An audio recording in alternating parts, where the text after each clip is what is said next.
All right, we are live. What's up, everybody? Jason Kagan in the house, coming off of a hour comedy special last night. We got Jack Shore, Yusuf, Zalal up next, but gotta say some hi. Phil D. Roll, veteran in the house.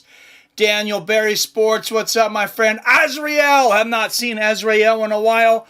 I know PBR Street Gang and Robert Kerrigan are on their way in on the sidelines here. I was hoping to start this a little earlier, but we are still an hour out from the main card. There's Robert. Let's fucking go. Woo! And there's PBR Street Gang. What's up, my man? Shore in the black and red trunks. Zalal in the red and white. Good left hand there from Shore. I hope everybody knew where I was the last couple weeks. I did my best to continuously communicate. We were in Florida, Disney World, Universal Studios, me and the wife, and a good friend actually was on my judo team in high school. So we've been good friends for a long time. Good right hook there from Jack Shore, 4:15 left here in the first round. What's up, Damon Stout?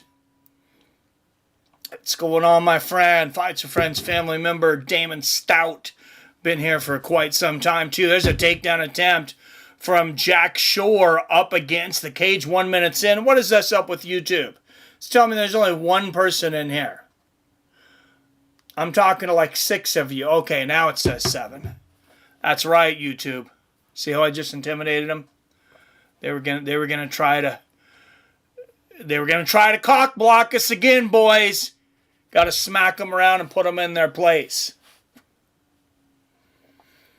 Jack Shore continuing to work the body lock on the fence. Got Zalal around by the waist. He's doing his best to stay up here. Big knee there from Shore.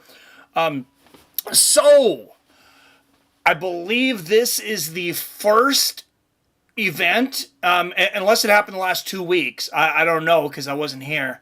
That the unified rules of MMA are officially changed as far as knees to a down opponent, 12-6 elbows, the new rules that they agreed to, I believe, like a year ago. Shore picking Zalal up a couple of times there, but Zalal popping back up to his feet, and Zalal's square. What he's got to do, he's got to grab some wrists here. Zalal's got to grab that left wrist of Shore. Keeps going down. There, he's got some underhooks. Now reverses him. Now push out. Zalal instead goes for the body lock and the throw himself. I don't know. Come on, guys. Let's have a fight, not a wrestle fest. I know wrestling's part of fight. I shouldn't say wrestle. I should say hump fest. Standing there humping a man. Humping another man for 3.5 minutes. You better watch out. They're going to make you UFC champion. Oh, head kick lands for Shore right on the chin. There you go, boys. Oh, straight right and a left hook upstairs for Shore. And then he throws a nasty liver shot. And there's the left hand from Zalal, and he is leading with that knee up the middle, too. A couple of good jabs there from Zalal. An inside leg kick from Mr. Jack Shore. Oh, beautiful 1-2 from Zalal. And Shore goes back to his bread and butter. That bread and butter smells moldy to us, though, Shore. We want to see some striking here. If you're going to go for a takedown, you get that shit. You grab him, you slam him down to the ground, and you either pull off a submission or you ground and pound him. We're tired of seeing men lay on other men. This is not the sport for that. Use my lighter as a bottle opener, plus natty ices or Pop Tops. I was eating a turkey sandwich restaurant took forever to deliver. No worries. No apology necessary ever. And Zalal gets the takedown. See what happens, Jack? You play around with that, laying around on other men's shit. And now you got another man trying to lay on top of you for the last 50 seconds of this round. I thought we were watching a fight here, boys. What's up, Phil D. Roll with the first super chat? $2 in the bank. Ka-ching.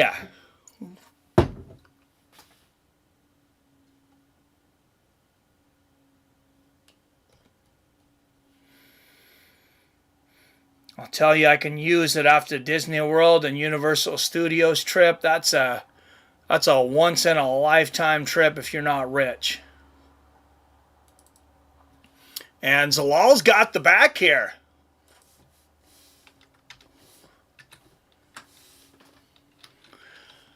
Thank you, Mr. Phil D. Roll.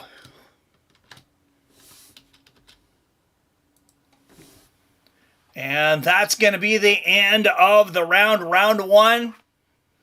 I don't know who won that fight. I didn't really see him fight, boys. There's a lot of laying, a lot of leaning, and a lot of hugging. This isn't the ultimate hugging championship. It isn't the ultimate effing championship. It's the ultimate goddamn fighting championship.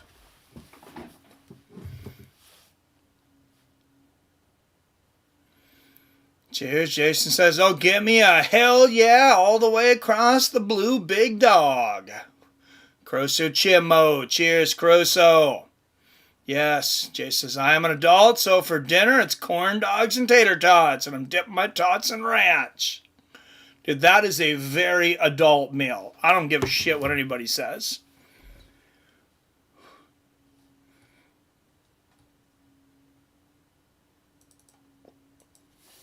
My family doesn't generally think anymore, but that's because I'm cooking now.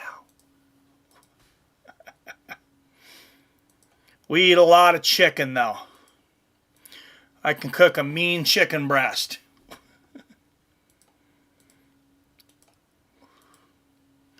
No, actually, my favorite to make is the riblets, Jason. But good body kick there from Mr. Shore. Jason, cheers. Sunday morning here. Sunday. I missed the ads. Good to see you're back in full swing. What's up, Jeff Johnson? Yes, sir. Remonetized. Oh, what a shot from Zalal! And Shore is down, and he is hurt badly. And here comes the bombs. Did anybody get the license plate on that truck? Jesus.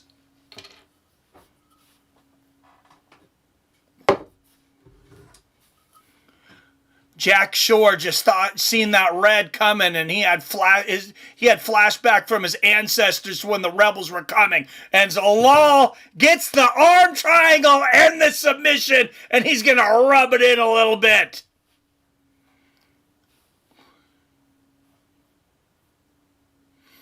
I like your style, boy. I'll grow up eventually. Maybe I still use ketchup.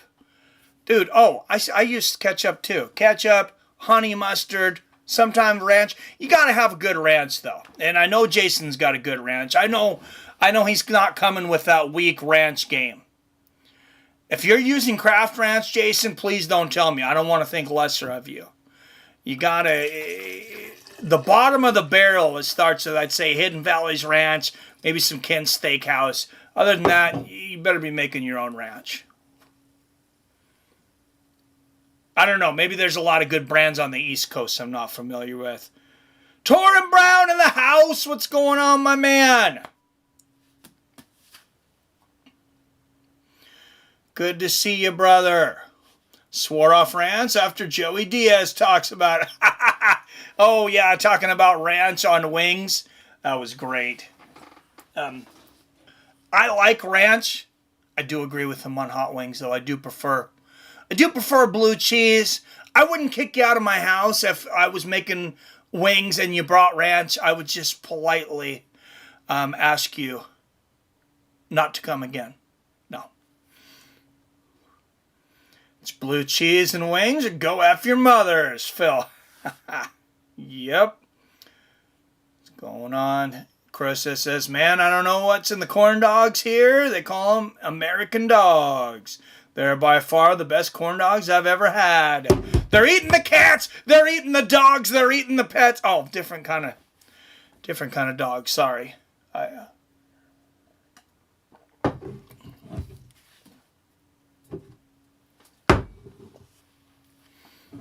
All right, let's get an official time for this one.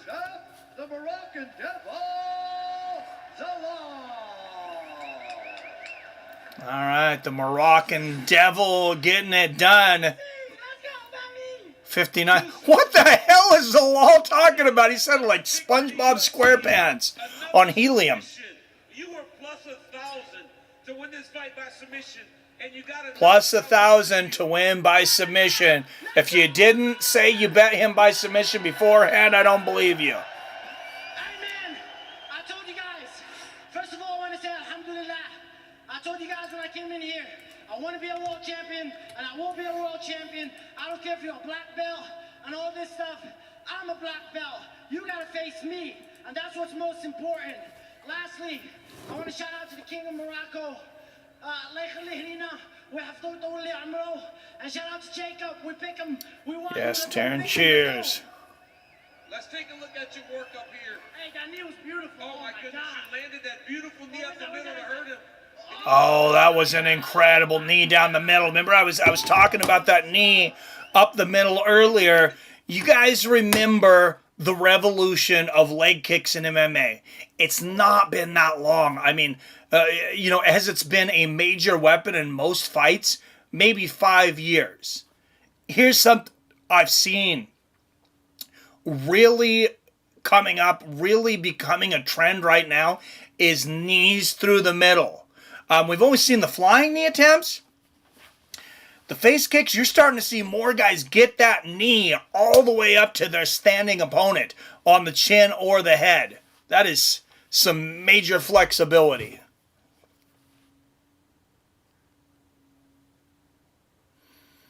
Boys, Big Boy Ranch is the bomb. Oh! Chef Johnson re-upping that premium membership 19 months straight. And YouTube actually listened to me. I emailed them and I was like, hey, you guys fucking demonetized me. And now it's saying all these guys that have been members forever are like 1 month members. I was like, you guys need to fix that. And to their credit, they did. So everybody's should be accurate now. If anybody's isn't, let me know and I'll smack them around once again. But Dave says ranch is a Midwestern thing. Ranch is definitely amazing when made from scratch. Oh, and Phil D. Roll, 37 months at Top Contender. I didn't even realize we had premium membership for 37 months. I think he signed up on the early entry program.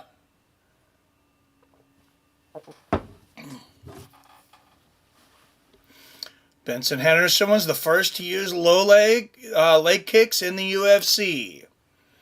In modern UFC, think back to Marco Huas, man. Marco Huas was major with it. Pedro Hizzo.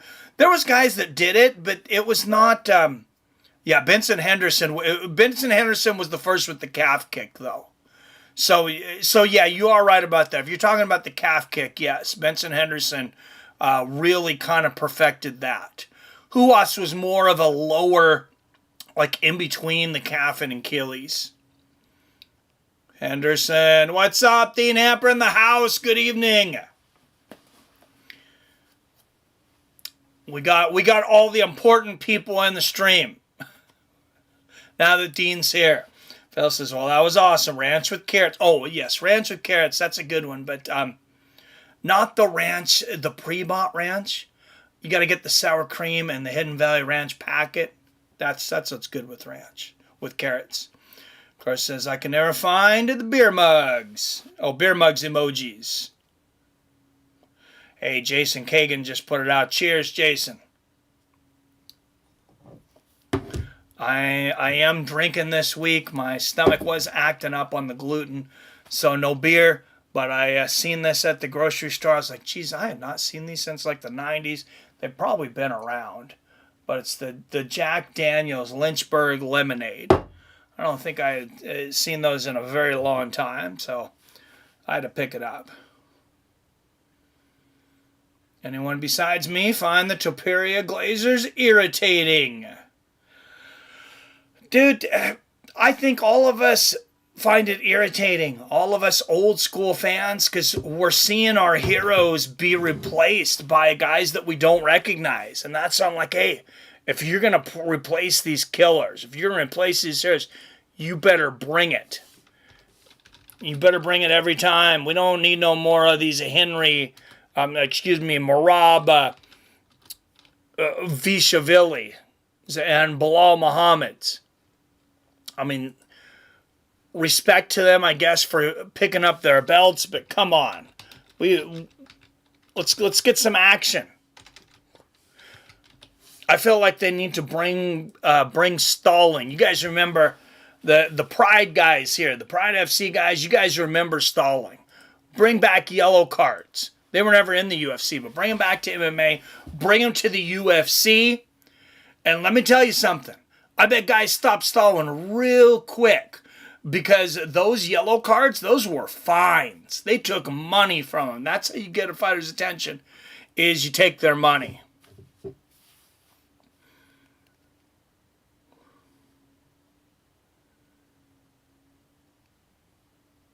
Not Thiago Silva or Pedro Hizzo. Dude, Pedro Hizzo had some massive kicks, Jason. Phil says, never had it. Frank, anyone here from Bill?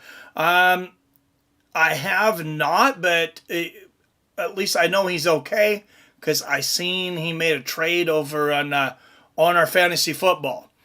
Oh, speaking of that, if you haven't done your verdict, like I haven't, once again, get on that, pick your fights. You got till the main card starts. Where the time bender at? I tagged him in a stream, so hopefully he's in there. What's up, Chef Johnson? I missed dairy becoming lactose intolerant. Oh, that sucks. Says, I remember those. Yeah, they're not bad. Victor Henry, 5 first-round finishes, 7 wins by knockout, 8 by submission. That's what we're talking about. We want to see some finishes. Like Zalal, I was all on his side until he did that squeaky SpongeBob voice at the beginning of his victory speech. I'm like, dude, don't ruin this for yourself. Don't do this. Bigfoot was the first well-known guy to calf kick, but not UFC. YTF have Muay Thai fighters done the calf kicks decades ago. Does anyone have a guess? I don't know. It just took so long for them to implement it, but I don't know why. Oh, and PBR streaking 47 months at top contender. Says I forgot about those members milestone chats with all the YouTube shenanigans going on your channel. I didn't forget about them though. As soon as I seen it was telling like 1-2, I started email on YouTube like, hey, you didn't re-implement this because you don't have accurate tracking on how long people have been members. All right, Quebec, Canada. Charles Jourdain making it down. I heard some Canadian fans, a couple of light boos for an American fighter when they were introed earlier. Canada's getting just a little less nice. I think we're rubbing off on them. They're still way nicer than we are. And people saying Holloway will be the next Tony Ferguson. What a crazy thing to say. Who said that? Slap them around. That's inappropriate. Torrent, I really think everything stopped for Tony Ferguson. His entire career went down when he tripped on that wire. He tore that Achilles. I just think at that age, it's not an injury very many people come back from and are the same. Like, so people come back, like Tony did. Other people come back. Look at Jamal Hill. He had a similar injury. I think not as bad. But then he goes in there and he's just gotten thumped in his last couple of fights. Victor Henry, 11 years older at 37 years old. Charles Jourdain, 2 inches taller at 5'9". He'll have a 1-inch reach advantage at 69 inches. And this is Jourdain's bantamweight debut. I think this is a good weight for him. I guess we're about to see. Seen people saying Holloway is washed.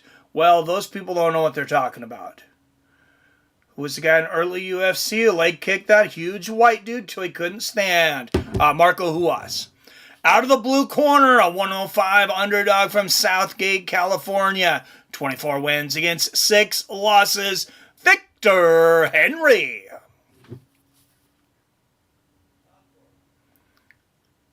47 and OG. Absolutely. PBR is the real deal. Mikey, the women would get more cards than men, and it would look sexist. And out of the red corner, a minus 125 favorite from Bilal, Canada. 15 wins against 8 losses. Charles A. Jourdain. Oh, and Frankie Torizo with the super chat. Thank you, Frankie.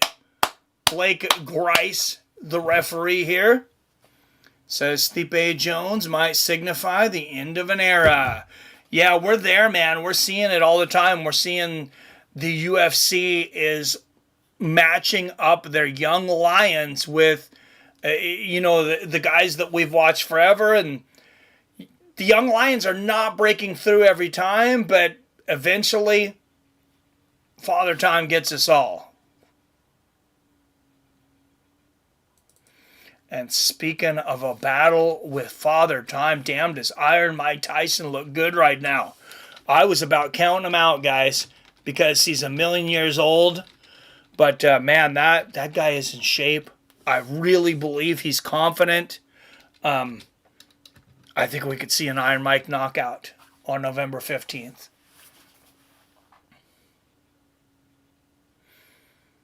Jourdain in his patented gray and red trunks. Victor Henry in the black.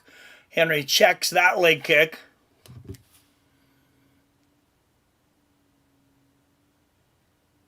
Yeah, PBR is the OG. Yes, Prime Jose Aldo had the best leg kicks. Very good leg kicks. And there's a leg kick from Jourdain. Frank says, my theory anyways.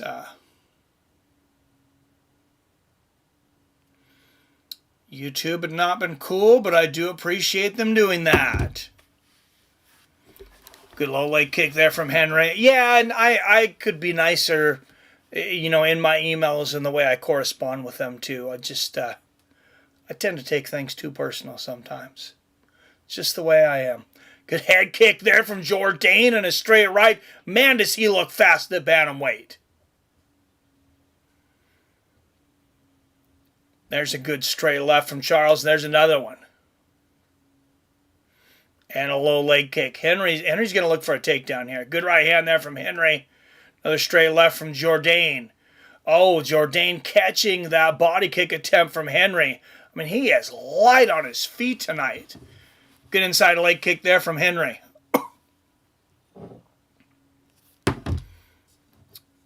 Good combination from Victor. And there's that inside leg kick. Big knee to the body there from Jourdain. And, Henry gets inside the body lock and Jourdain just throws him like a twig. I mean, that was like, for those of you that had, older or younger brothers, whatever side of this you were on, when the brother was about 3 or 4 years older, just flings the little brother. That's what that looked like. And Henry catches that body kick of Jourdain, and now Henry on top.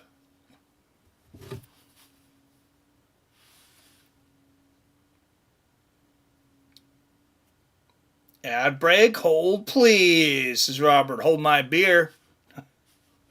What's up, guys? Better late than never. Oh, J Dig, 1982 in the house. What's up, my friend? Good to see you in here. I missed you guys. I was in Florida. We did a lot of cool shit. Seen gators, all that. But I'm happy to be back. Good knee to the body there from Jourdain. There's another one. Good to be back with the greatest MMA community on YouTube. Good knee to the body there from Jourdain. I thought he had that guillotine choke. He might have actually dropped it when he landed the knee to the body. Might have lost the leverage. Body kick there from Henry. And a straight right. Oh, that was a good right hand from Henry. Right on the chin. He should go back to that. And there's a right hook to the body, too. Good body kick from Jourdain. Oh, beautiful left hand and a right hook from Jourdain. Jourdain definitely seems faster at bantamweight. We'll see if the power follows. Oh, good jump left hook. He landed the push kick to the body and a jump left hook right on the noggin of Henry. Lands a head kick. He doesn't seem to have stunned Henry in this fight once, though. Good knee to the body there from Charles. Damon Stout also had the best leg kick defense, too, including calf kicks. Fall to work leg kicks against Connor. History may look totally different. Good point, Frankie. Oh, and there's a nice takedown from Henry with 20 seconds left in the round. Nice little Ochigari.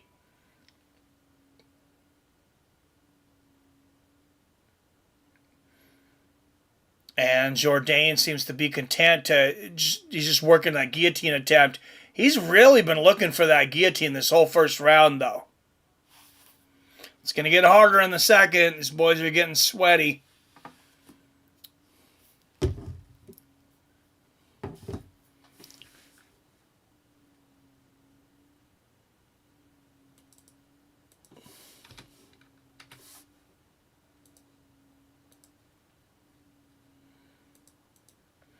So for those that were waiting for it, I prematurely advertised on YouTube. I bought that new video card, beefed up the computer. I got a new mic on here, and then I realized we go to put in the video card, and it does not fit my computer. So I go into Best Buy and look at all the different video cards, and they're like, basically, your computer is an old piece of shit. And if you want to add this stuff, you're going to spend significantly more than buying a new computer. Your box is shit. You don't have room for any fans. Like, this is not going to work out good for you. So I got a refund from it. Back to the drawing board. It's so any donations right now will go towards a new computer for Fights with Friends, so we can have some better looking streams. Good little leg kick there from Jourdain. Oh, and there's a beautiful combination from up against the fence there for Charles. Good straight left right on the chin there, and Henry going to the body, lands a nice uppercut there. I think Henry needs to go back to that straight right. He needs to slow down a little bit, go back to that straight right where he had success with it, and then those shots to the body. There's the right hand to the body again. Oh, big left hook from Jourdain. I definitely gave Jourdain the first round, 10-9. Good push kick to the body from Henry, left hand from Jourdain.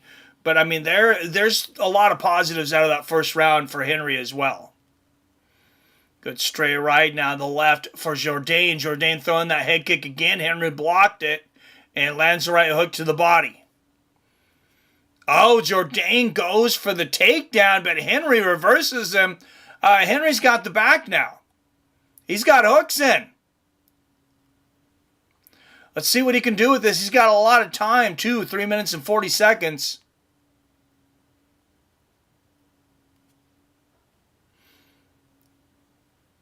I don't know, Jack, about that tech stuff.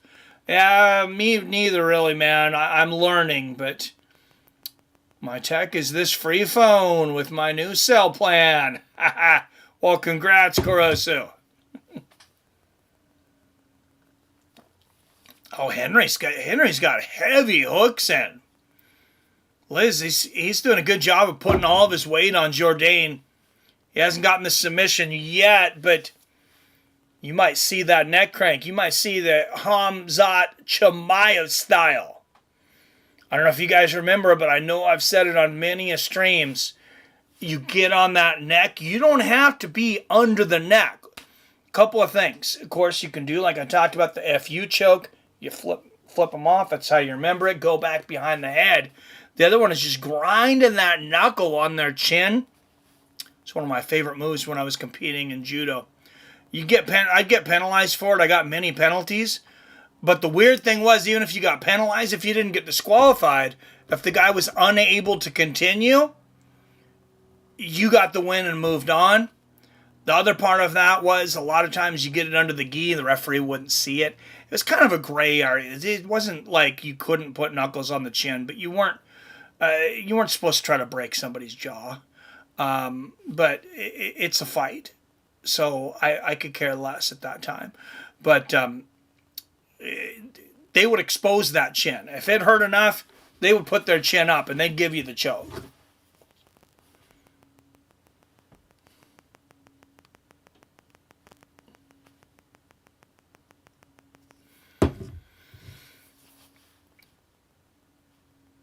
And Henry on top now, looking like in the half guard of Jourdain. Lost the prime position here a minute ago. But so far, I think Henry's done enough to come back to win this round. What's up, J Dig?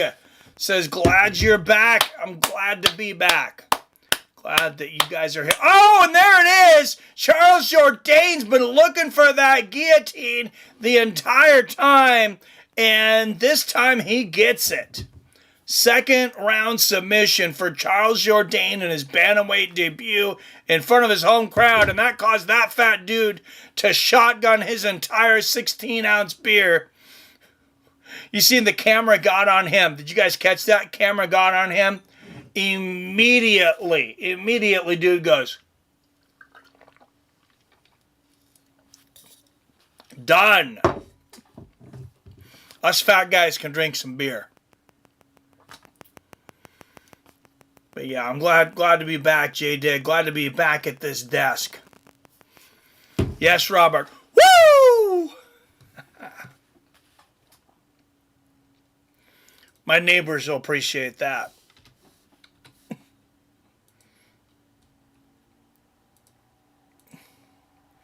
That was a quick tap from Mr. Henry. And respect shown between these two warriors. What a fight. Non-stop action. Yeah, that was a good one, man. That was a good fight. I mean, I'm not saying this card was stacked from front to back. It definitely got weaker losing Derek Lewis. But it's a hell of a lot better than basically every Apex Fight Night card, I'll tell you that. There's some bangers on here too. And up next, this one's almost too close to call in my opinion. Ayman Zahabi, Pedro Munhoz. That's going to be the main event of the prelims. That's up next.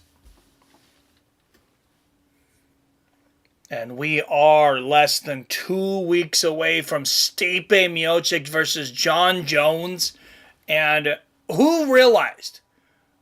How many people have realized now that back-to-back Friday and Saturday, we get Mike Tyson versus Jake Paul, followed by Stipe Miocic and Jon Jones. We are 2 weeks away from an incredible fight weekend, boys and girls.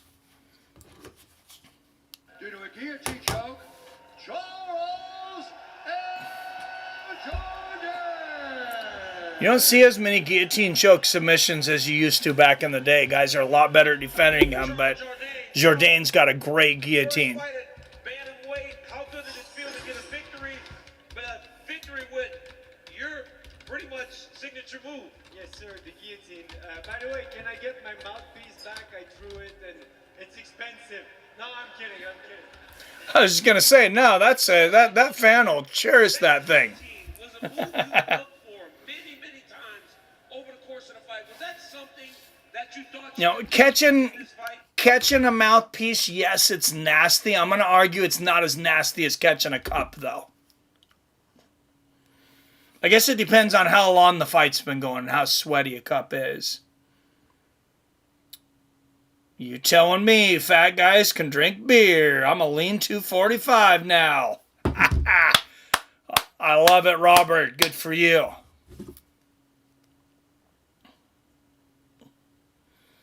Got a sack of potatoes on me, Rob. I'm 188. I don't know if I want to say what I weigh right now, but I lost before I went on vacation. I wanted to make sure I got on all the rides, and I was back to work doing some physical stuff 3 days a week. Dropped 25 pounds. Definitely made a huge difference. Made a huge difference getting around.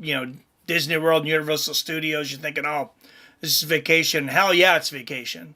But 6 parks in 6 days. We walked a good 12 miles a day. That's more than that's one big ass sack of potatoes, Phil. I don't know how big the potatoes are over there in Canada, but 57-pound bag of potatoes is pretty heavy. I do love me some potatoes, though.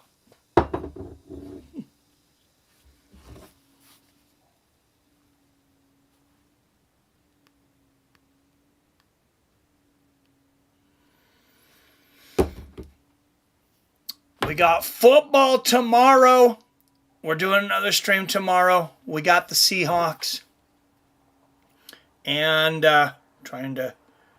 I know who they're playing, but God, I just drew a blank. I'm a lightweight. You get one beer in me, somebody's about to get lucky.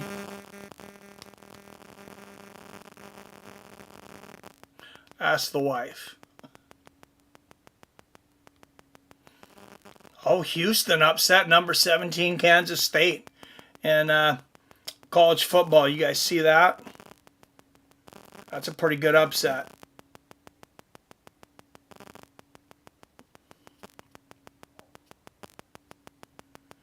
Where are we at, Hawks? Rams and Seahawks. 1:25 Pacific, 4:25 Eastern. So that's what's on the docket for tomorrow. I know PBR was saying there's like a ton of fights today, though. I'm going to see if there's anything on after this. Maybe we'll have to do another stream. I was gone for so long.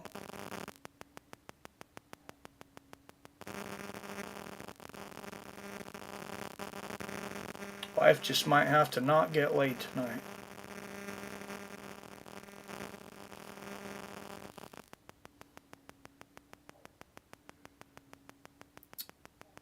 Oh, we got boxing. I don't know if that's 8 p.m. Pacific or 8 p.m. Eastern. But we got a title fight boxing on ESPN+. I'm assuming that's going to be 8 p.m. Eastern, but they didn't put it on here.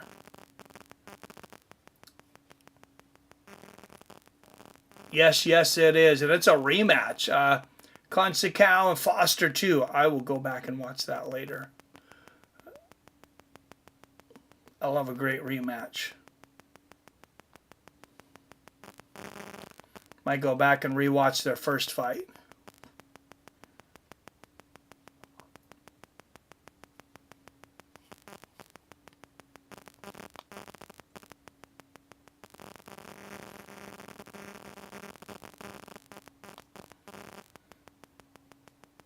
What's our UFC for next week? That's what I'm looking at right now.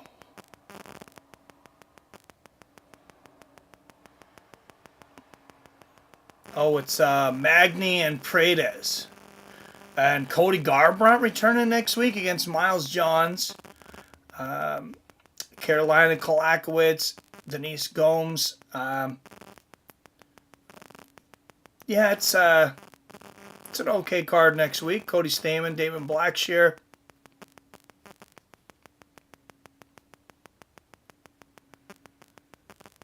Nothing to write home about, but it's an Apex card.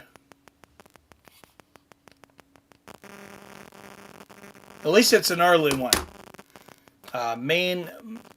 Main card starts at 1 p.m. Pacific, 4 p.m. Eastern next week.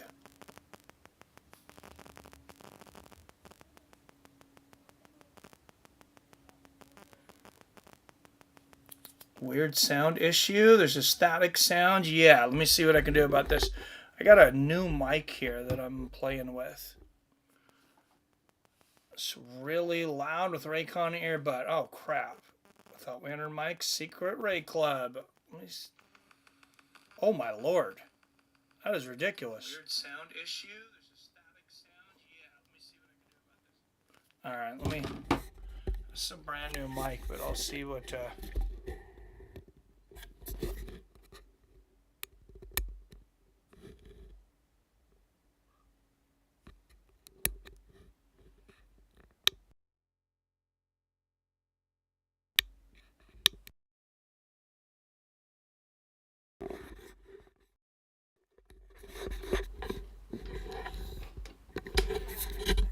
One of those fails.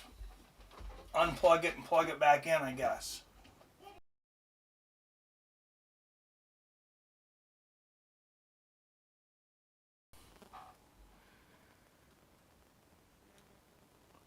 Let's see what we got now. One of those fails. Unplug it and plug it back in, I guess. Hopefully that'll fix it.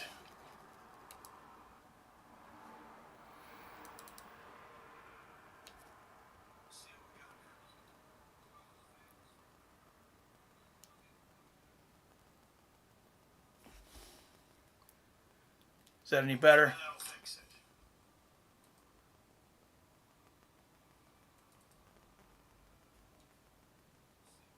Seems to have done the job for the moment. All right, 14 up in the chat. Don't forget to hit that like and subscribe button. Guys, we might not have the highest quality stream in the world right now. I'm working on it with my limited tech skills. But we're working on getting a new computer in here. If you want to contribute to that, hit that donate button. Super chat. Oh, and I missed J-Dig. I'm sorry, J-Dig. I called it out, but I didn't put it on the board. Shame on me.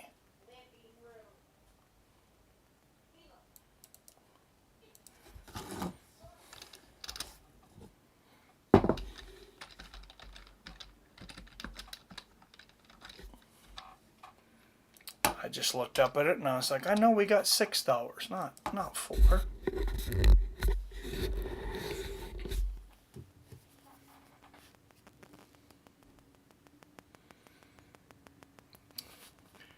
Click, click, click, curr. Sound is good. What's up, Jim in the house? Thank you, Jim. Thought I was losing hearing in my gut here. Oh, shit. What's up, Kyler in the house? Good to see you, my man. 16 up in the chat. I missed you guys. I said I had a great time over in Florida. Disney World, Universal Studios. But, damn, I was running out of money. We were literally running out of money.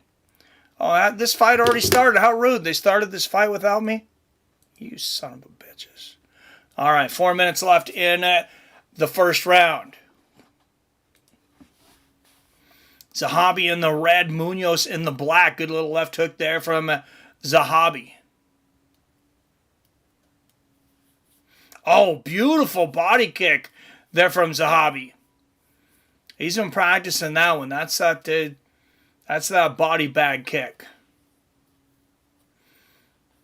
You guys know what I'm talking about. That big, long, heavy bag. Oh, Chef Johnson with the big $10 donation. Says, get a new rig. You guys are awesome. And Jim, right afterwards, says, a little for the new computer. Thank you guys very much. Really appreciate it. Adam Allen in the house. What's up? Did I miss anything? 2 fights. Still a ways to go. We're not even in the main card yet. Yes, Phil says, hell yeah. So $15 added on. Gets up to $21 on the day.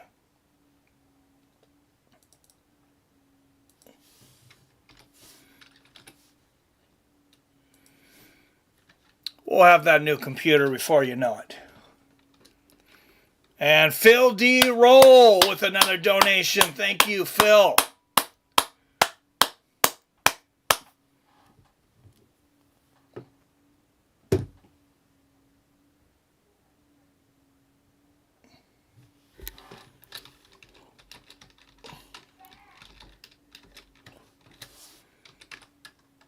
PBR says, got the echo. You know, I didn't realize for so freaking long that this is my computer. This is how untechnical I am, I guess. I was blaming it on everything. I was calling up Comcast and yelling at them. I didn't know. And now I finally realized it's like, you know, I had to go to Best Buy to have them tell me, hey, you got a piece of shit computer there. You're trying to do way too much with this thing.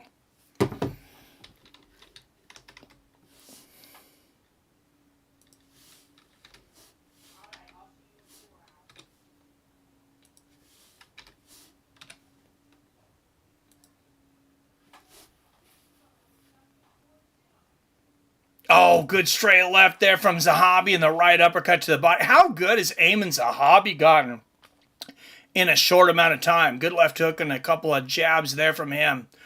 Talk about a guy who you don't think about being the most athletic guy. He's not. He just trains his ass off. He's got a high fight IQ. A couple of good jabs there from Zahabi. And facing a real tough guy in Pedro Munhoz. Remember, Munhoz floored Dominic Cruz at the beginning of their fight. And looked like he might be on his way to victory against Dominic Cruz. So this would be a big, big win in the cap of Eamon Zahabi. Good right hook to the body for Munhoz.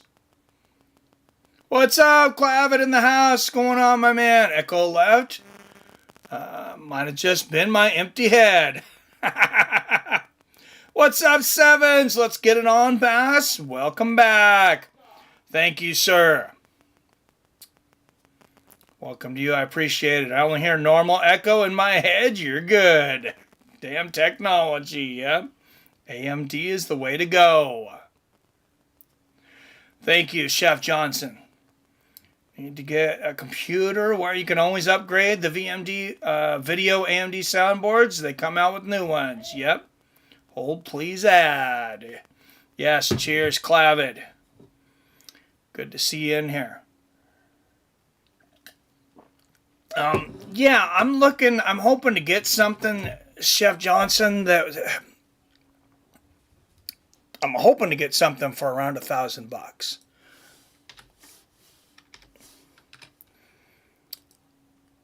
I just want to make sure, yeah, it's something that's going to last, but of course the sooner the better, so we can have better streams and be able to use a lot of the equipment that I have. What's up, Wyatt Matheson in the house? Cheers, brother. Robert says, do. Well, I got a pretty good start on a new computer with that World Series. So congratulations to all the Dodgers fans out there. And I won a little bit over $600 live betting the Dodgers. I'm sad baseball season's over. Oh, good straight left and a right hook for Munhoz. Zahabi comes back with a head kick. Oh, nice body kick there from Zahabi. I gave Zahabi the first round, 10-9. Good left hand there from Eamon. $3,000 is about where you're going to need to be. Oh, man, that's a lot. 1,000's going to be hard. If I'm add to get me one of them. Nice, Phil. Let's go Dodgers. It's over. Yeah, they won the World Series.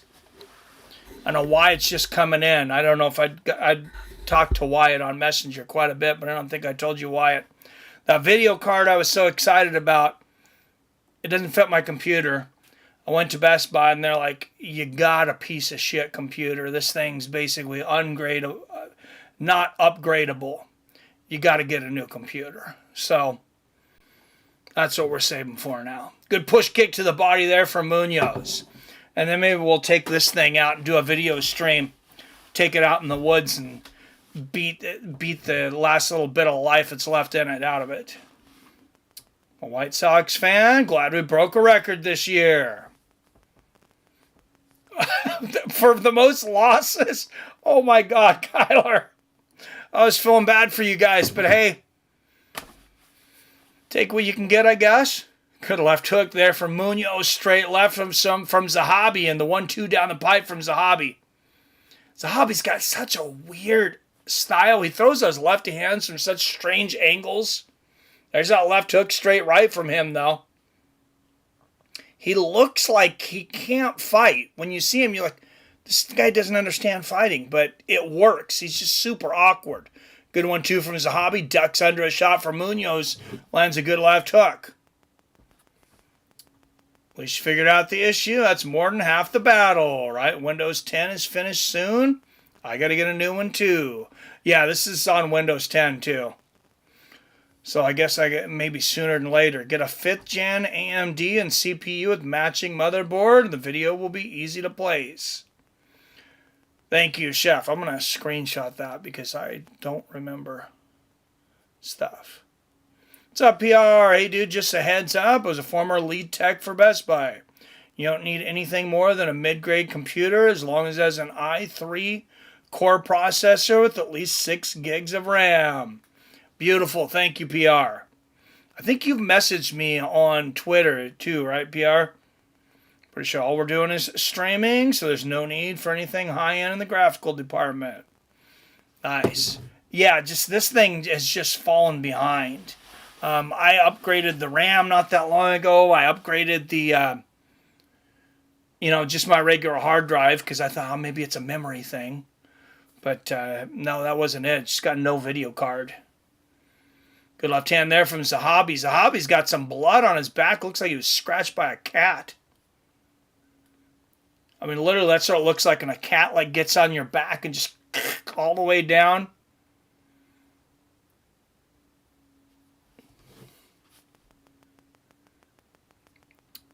Just need a good soundboard.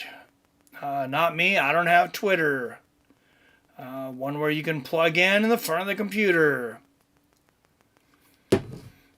Well, the soundboard's good too. The other thing where we were having the crashing and stuff, Robert, that's just the crashing, the not being able to, be in high quality on the video. There's a few things you need to work out. Using 2013 MacBook. This thing's almost that old. This thing's like 2016, I think. Good right hand there from Munhoz. Still works. The battery is toast and does crash here and there. If you upgrade the RAM, but the CPU is outdated, it's going to cause too much heat and make things worse. That's probably what I did. Yeah, thank you. Appreciate it, PR. Another good jab and a right hook behind it there from Zahabi. And Munhoz says, I'm going to try and take this thing to the ground.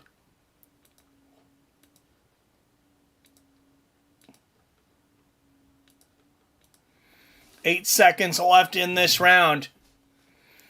I think Zahabi might be up 2-1. Better round for Munhoz, though. He has rallied here at the end of it.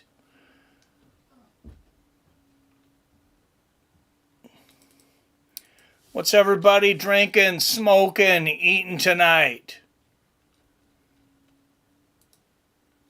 I know Robert's slamming natty ices, and I know Jason Kagan's eating corn dogs and tater tots, but what about the rest of you degenerates? Why, cheers, my dude. I got a rig from 2020, and it's almost outdated. It is sad. Oh, damn. Yo, Rob, what's cracking, Swat? PR, you have my number, right? Everybody's got my frickin' number. If you don't, I'll just put it down here. I don't worry about people having my number because I use it for call-ins for the streams. Eating DoorDash. What DoorDash you get, Chef Johnson?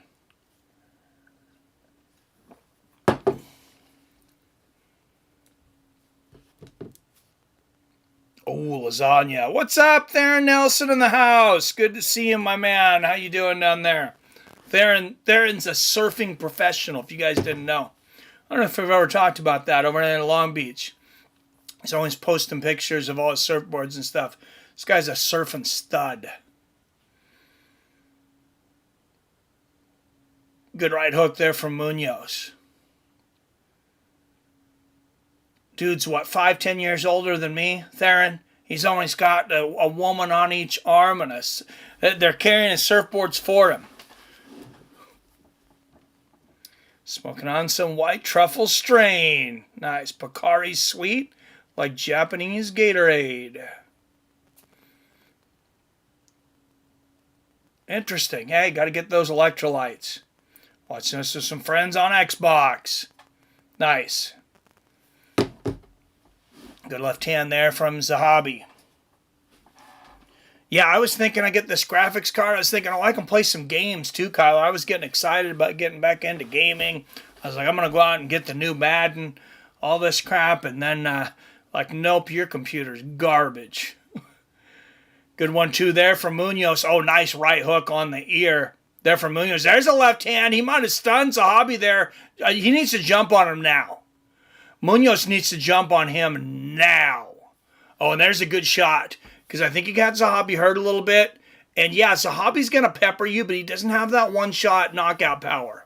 Not that we've seen. Another good 1-2 down the middle from Munhoz. And man, Munhoz's left eye is really swollen. He continues to come forward, though. He's a warrior.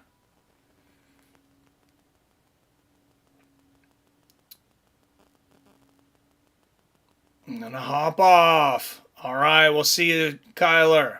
Play some games for me. I'll hop off here and talk to him. I shared on Twitter. Have a good night. All right, you too, man. Thanks for coming in, Kyler. What's up, Chef? Says depends on what the old lady wants. Theron, good to see you. Peace, Kyler. Prime rib, mashed taters, and green beans. Oh, Jay Digg knows how to do it. We got to crash Jay Digg's house. Love me some prime rib. Oh, good left hook and a right hand there from Munhoz. It's time to put the pressure on Munhoz. I'm pretty sure he's down 2-0. Got to put that foot on the gas, buddy. There's a good 1-2 from Munhoz.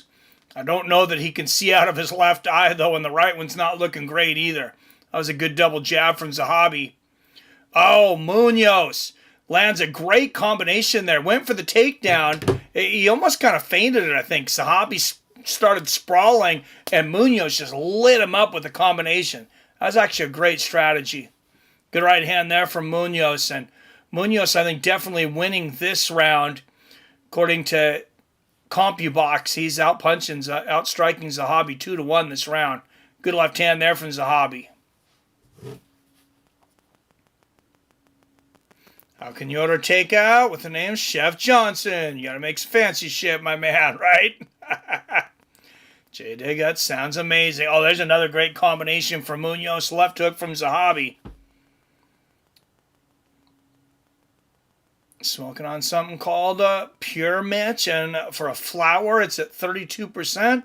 As far as food, no DoorDash, but I did make a provolone cream cheese, fresh spinach, and pico smothered chicken. Oh, that sounds amazing, dude. Gotta love provolone. Stuffed portobello and baked potato. Damon Stout. Damon Stout and Jay Digg.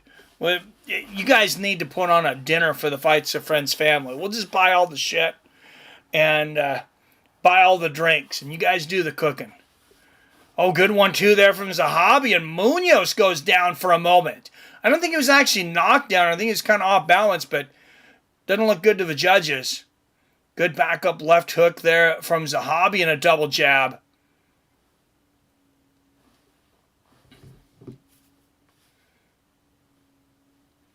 Eamon Zahabi putting on a brilliant performance here in Canada. We'll see if it's enough with the judges. Good right hook there from Munhoz. And Munhoz putting his hands down saying, right here. And Zahabi saying, I ain't Justin Gaethje, buddy. Get away from me. Oh, beautiful combination there from Munhoz. 4-punch combination and then the low leg kick. Not everything landed, but it was lightning speed. And this crowd giving showing their appreciation for these two warriors. Hell of a fight. Hell of a fight, boys. Competition is on the other side in the not too distant future. Yeah, and there was that beautiful head kick from Eamon Zahabi, and just beautiful. Jim's nice to hear. Everyone's eating well. Yes. I have some purple AK. The giant branch my neighbor brought over to me is finally dry. Sweet. Have an event? I'll bring my food truck. You have a food truck, Damon? Badass. Ate a migraine pill. Wasn't so tasty. Oh, I hope it gets rid of your migraine, though, Crusoe. Those are horrible. Be honest, Chef Johnson means I serve the D. Doesn't sound too tasty, Crusoe. I'll take a toke for you, buddy. Isn't it? Yeah, I believe that is Faraz Zahabi's brother. I know he's related to him. But yes, I can cook better than DoorDash. Nice.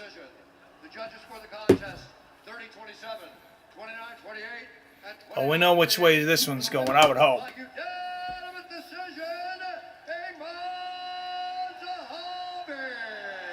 Eamon Zahabi getting it done here in Canada.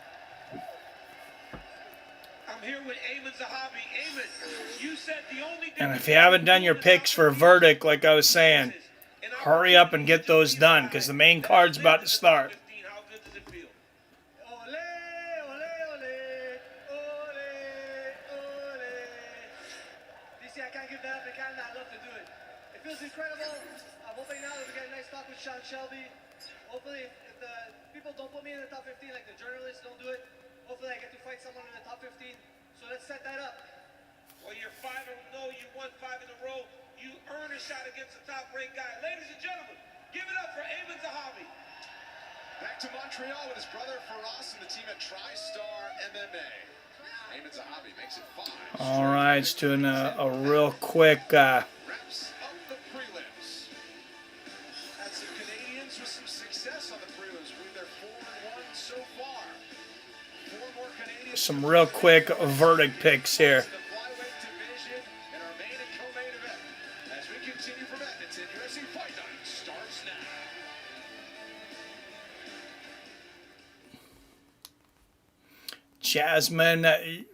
Jasudavicius fighting tonight against Arian Silva. I like that fight.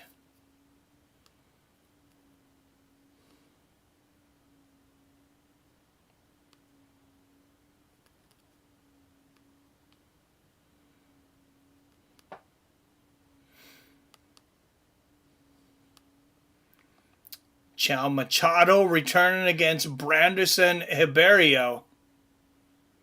What are the odds on that fight? Why is Roberio way less reward than Machado? Sometimes DraftKings is like way off from the odds makers. So I'm like, I gotta look at this. Yeah, Machado's a favorite. That's what I thought. But they're really favoring Roberio. So yeah, I got to take Machado.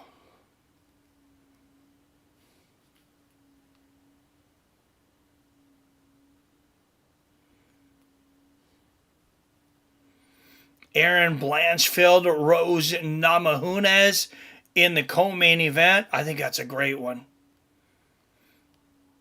I think that's a great fight. Rose has struggled against wrestlers, though.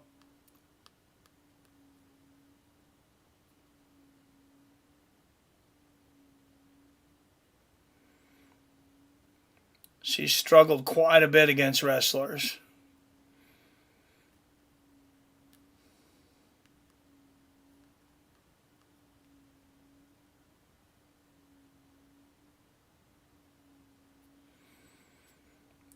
All right, I'm going to put a lot of my points on Moreno by knockout. I think he can get it done. I think he can finish Albazi. He is coming off a long layoff. Some guys, that's good though. Some they're rested. I'm thinking that might be the case for Moreno. And honestly, Albazi's had almost as long a layoff. And he wasn't even trying to take time off as far as I know. Maybe there was an injury there I didn't know about. Speaks exactly like Faraz. You think Max versus Dustin could happen? Oh, absolutely could happen. I mean, with Max saying he's not going back to 145, and their first fight was so incredible. And the difference, to me, the difference in that fight, and I imagine quite a few of you probably agree with me, I felt like the difference in that fight was just that Dustin was bigger. He had more power.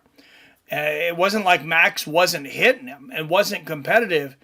It's just it was the size for Dustin. Now Max went up. He went up to 155. He got the knockout over Gaethje. I think it's hilarious, though, that Max Holloway goes up to 155, knocks out Justin Gaethje. Everybody's celebrating like, oh, he's back. He's, going to be top pound for pound, second coming of Christ. And then he loses one fight to the best featherweight in the world. And, oh, Max is done. He should probably retire. Yeah, Max is no more. He sucks. Some of these fans, Fight was Muffin Top Max. He didn't do it right. I like that, J-Dig. Muffin Top Max. Yeah, he looked good against Gaethje, and I'm just not just talking about the fight either. Like, he looked like a 155er, and when he was going back to 145, it was like, I'm sure some of you in the back of your mind, I know in the back of my mind, I was kind of thinking, man, that's tough. It wasn't an easy weight cut for Max to begin with. Then you go and you put on all that muscle, you fight at 155, and then you go back. That doesn't usually go well. I mean, go to boxing. Look at Roy Jones Jr. Probably would have been considered I still consider him the greatest fighter of the 90s. Absolutely. But he doesn't get the respect I feel he deserves because he went up, beat John Ruiz for the heavyweight championship, gained all that muscle, and then drained himself to get back down to 175. Should have never went back to 175 in my opinion. Had a compromised chin at that point, and Roy was just so damn stubborn. He kept trying to get that light heavyweight belt back, and it just wasn't happening. Like, you pack on all that muscle, and then you try to take it off, and it's not good. I think it kind of fries your reflexes a little bit. I think they said every fighter who's won the BMF belt got knocked out their next fight. Yeah, I think I heard that they lost their next fight. Maybe it was they got knocked out too. Dustin up 2-0. I'd rather see them fight someone else before having a trilogy. Who would you want to see Max fight at 155, Wyatt? Max is still the man. He was doing great until he wasn't. He will be a contender at 155. Oh, absolutely.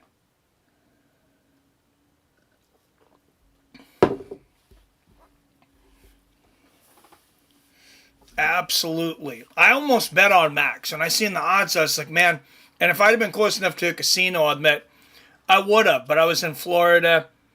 They have sports betting, I guess, in Florida, but it's through one company. And we didn't have a vehicle there. We were Ubering everywhere. We were staying at the hotel in the park. So there was shuttles too, but we did use some Ubers. I didn't feel like Ubering to find a place to bet. Seemed counterproductive, so I'm glad I didn't because I'd have lost money. Max is still the man. He's doing great. Yep.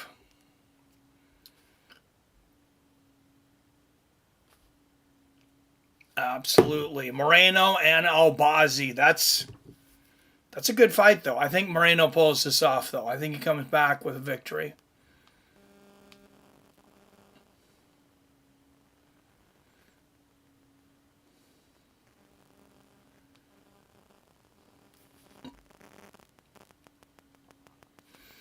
All right, Mike Mallet, Trevin Giles. We're about to see if Mike Mallet develops some cardio since his last fight, or if he can pace himself a little better. Trevin Giles is no pushover.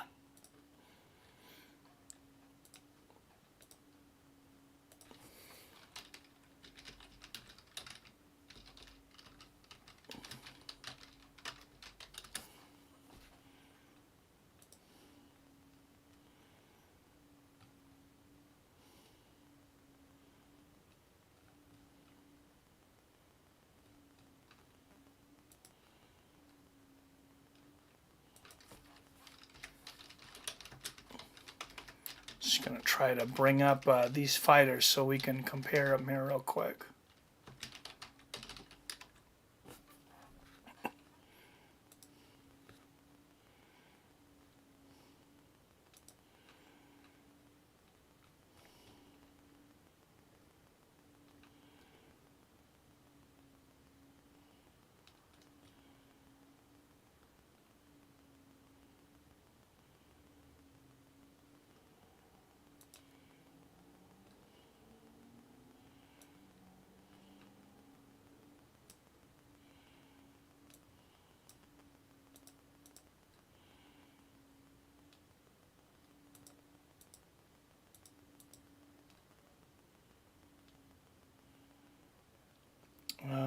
if my capture works. Jesus, this computer really is shitting out on me.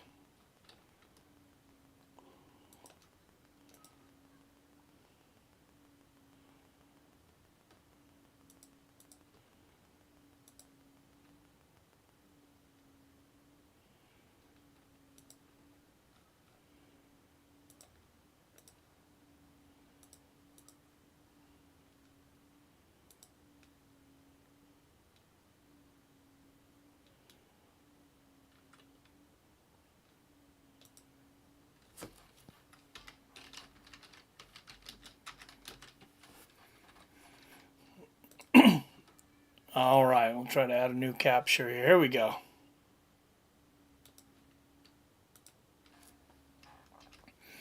All right, Mike Mallet, Trevin Giles. Start with Trevin. 16-6, 11 finishes, 5-0 when it goes to a decision. He has been finished 6 times, 3 by knockout, 3 by submission. Coming off of being finished twice. Tough guys, though. Carlos Paredes, Gabriel Bonfim. We talked about this the other day, Robert. I was on the phone with Robert the other day saying, man, they always throw Trevin Giles to the wolves. This guy doesn't get easy fights. Carlos Paredes, Gabriel Bonfim, Dricus Duplessis, got that victory over Roman Dolidze. Not a whole lot of gimmies in his career, though. At 16-6. He is 32 years old. Let's go to Mr. Mallet. 10-2, finished all 10 of his wins. Both times he's lost by knockout, though. 4 knockouts, 6 submissions, been knocked out twice. Never went to the decision for a win or loss, just the one draw. Knocked out by Neil Magny. Yeah, remember he gassed in that last fight. Before that, submitted Adam Fugget. Knocked out Mickey Gall. Submitted Johan Lainez. I think this should probably honestly be a pretty easy fight for Mr. Mallet, though.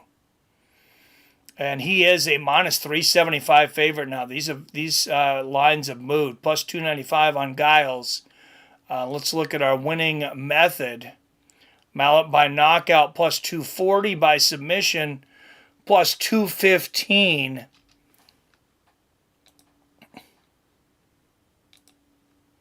So there you go. I might change my my verdict pick off of that too.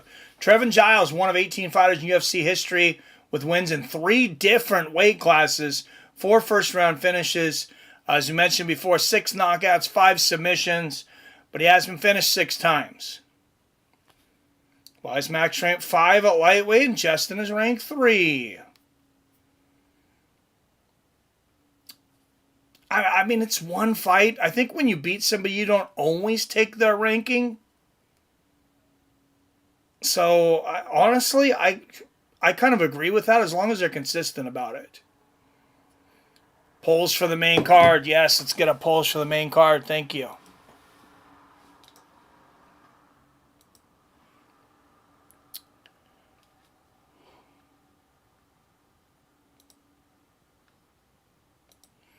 Slowly working my way back into this, guys.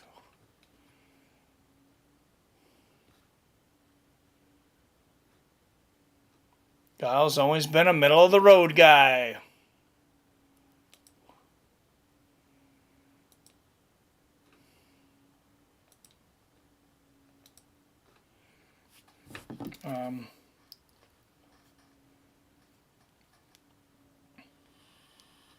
Giles always been a middle-of-the-road guy.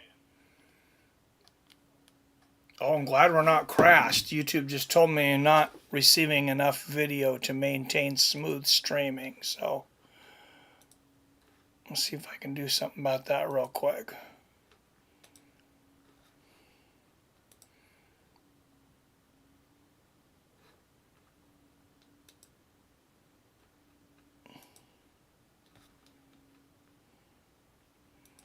As we mentioned earlier, if you weren't here, most of the issues I've had on the stream, unfortunately, seems have been self-inflicted, according to Best Buy. When I went there, like, yeah, you can't add this computer card to this. Your computer's a piece of garbage.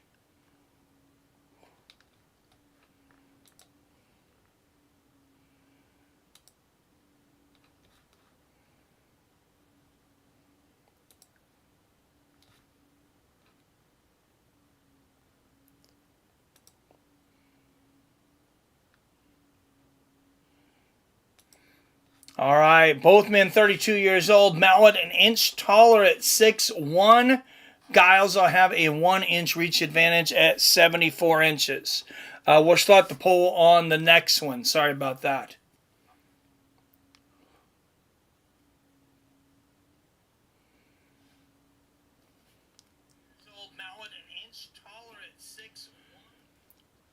So, looks like it's still running here, but yeah, YouTube's getting mad at me here.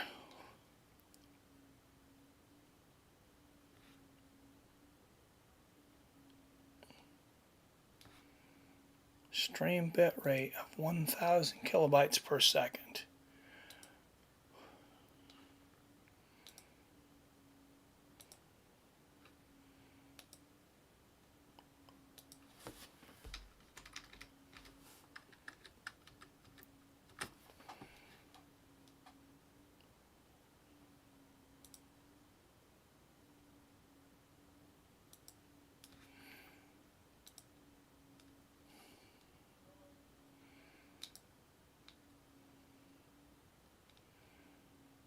I don't know. I switched and did what YouTube told me to do. It doesn't look like it worked. Out of Burlington, Canada, minus 325 favorite. 10 wins against 2 losses. All wins becoming by way of finish. Mike Malot. Don't you dare gas out, Mike. You lose this, Canada disowns you. Not gassing out.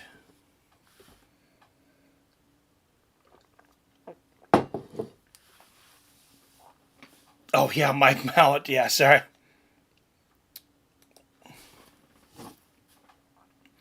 You know how hard it is for Canada to kick you out? Shameful. Stream is running fine. Thank you, Robert. I guess YouTube doesn't know what they're talking about. Oh, good front kick to the knee there from Giles to start things out. I don't think Mallet's going to lose this one, though. Knock on wood. Got to get some Canada wins. You probably weren't watching Wyatt earlier, but one of you guys came out to your favorite band. Some Nickelback. Wise man. All right. Oh, good body kick there from Mallet at 420. But some of the rest of you were feeling a little kick around 420. Good inside leg kick from Giles. Oh, I'm going to screenshot that. Thank you, PR.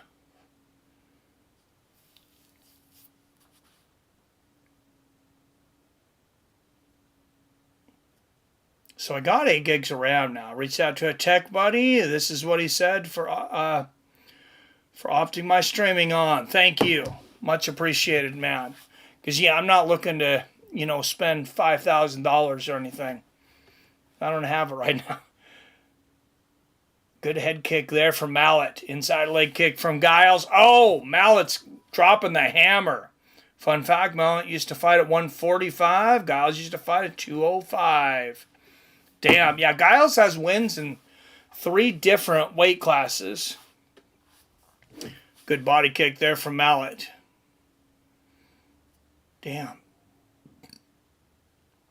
No clue how Mallet made featherweight as a pro. Crazy. Yeah, he's not a small welterweight, not at all. Good low leg kick there from Mallet. It's actually a pretty big looking welterweight. So that's crazy. Good body kick there from Mallet. Nice left hand there from Giles. Does Mike Mallet not look like the create your own video game character though on UFC? Look at this guy, like the smooth lines and everything. Like he looks like the create your own UFC character. Good left hook there from Mallet. Like when you max him out. Oh, I like those feints. I like those feints on the kicks there from Mallet. Oh, good left hand there from Mallet. And a good body kick. I think he's kind of getting the timing of Giles down here 3 minutes into the first round. Good left hand there from Giles. Another good body kick from Mallet. You can bet Mallet's going to pace himself a little bit after that last fight. I know he was pretty embarrassed by that. Those kicks take a lot of cardio, though. Those oblique kicks, there's a lot of energy in those things. Should be able to get away with that for under $800. Sweet. If Mallet could rehydrate to this size, he may be Ilya's toughest fight at 45. or he could be like TJ Dillashaw and look like Skeletor and be at death's door and get knocked out the first time he gets hit. 195-pound featherweight monster, right? Dude, the way some of these guys cut. Speaking of cut, Mallet's got a pretty good one down the center of his nose. Oh, good left hook there from Mallet. Mallet's hit so hard.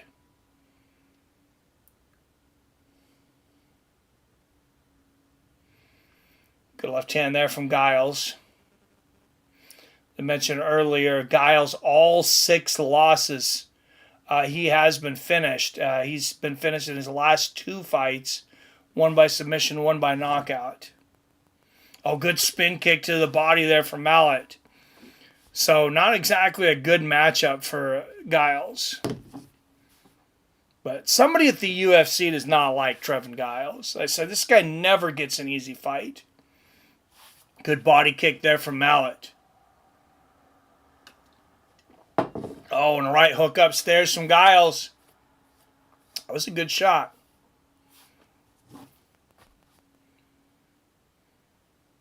All right, 20 up in the chat. Don't forget to hit that like and share button. If you can't chat, it's because you're not subscribed. You just have to be subscribed for 1 minute.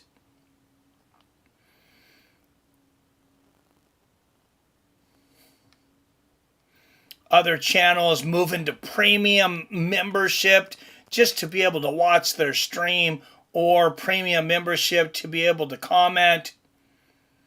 I say F that. No way.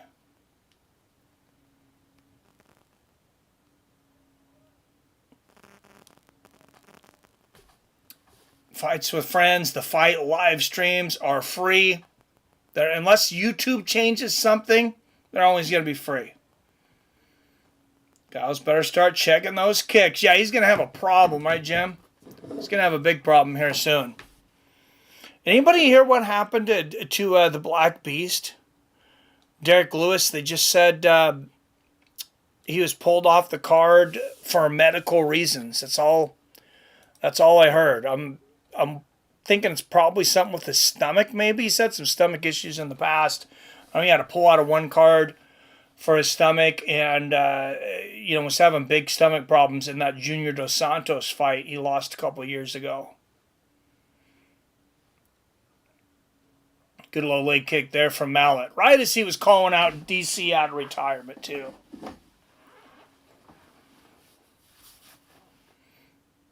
Another good body kick from Mallet. Mallet's very kick heavy in this fight.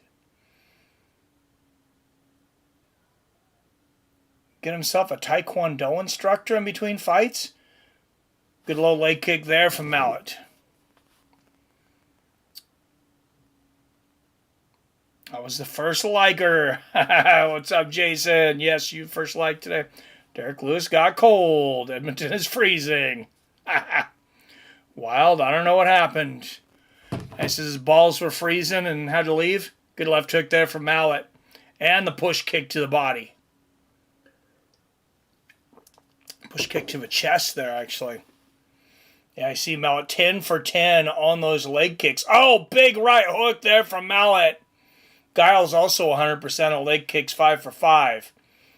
This guy's got to start doing some checking. Oh, big left hook there from Giles.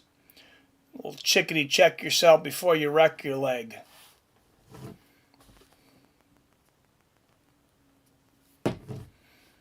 Good body kick there from Mallet. And Mallet's definitely conserving energy this time, without a doubt. I'm thinking he's going to keep beating on Giles a little bit. And then, oh, big right hook there from Giles. But I imagine he'll start sprinting with about 3 minutes left in the third round if we're still going. Good left hand there from Giles. Body kick from Mallet, the oblique kick, and then the push kick to the body. I don't imagine DraftKings is liking what Giles is doing right now. I doubt they like the smell of what he's cooking. Oh, they got him plus 200, Mallet at minus 270. So pretty close to where the odds started. They're warming him up in an igloo as we speak. Yeah, how cold is Edmonton? That's pretty damn far north, right? 2:20 left here in the second. There's that kick to the body again from Mallet.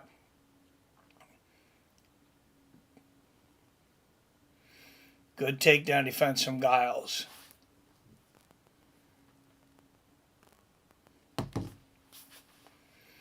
Wouldn't that be something? They tell everybody a fight's canceled, and then like at the last minute when he's about supposed to come down, they're like, it's back on. Good inside leg kick there from Mike. Good left hand from Giles.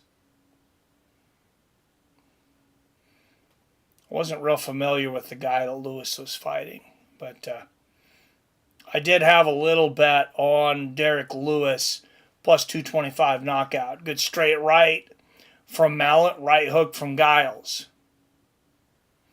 And there's a push kick to the body from Mallet.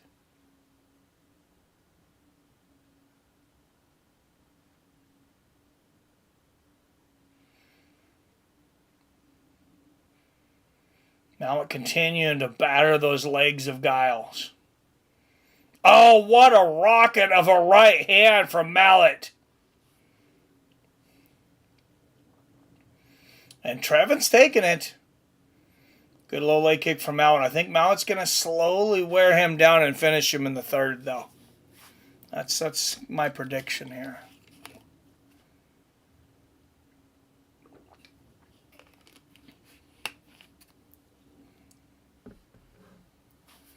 Oh, good left hand from Mallet. Giles barely ducks under that head kick. There's a right hook upstairs. 31 degrees in Edmonton right now. Oh, I have a friend in Edmonton. Was minus 58 last year. Jesus. That's crazy. Minus 58?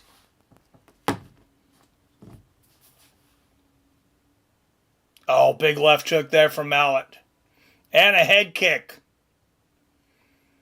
Body kick. Oh, front kick to the face from Mallet. And Trevin Giles is lucky that's the end of the round. Because he is just getting thumped.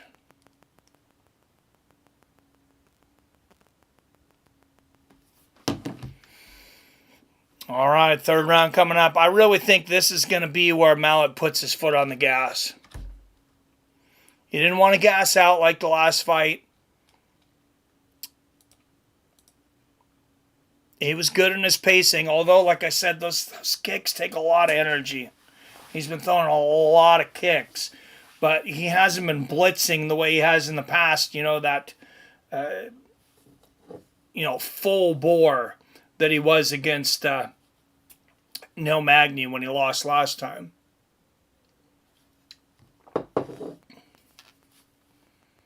.32 here, got the wood stove cranking. It was 82 days ago. Effing madness. That is madness, Phil. That's nuts, man. Dude, I went from 80 to 32, but that's because I flew from Florida back to Seattle. That's insane.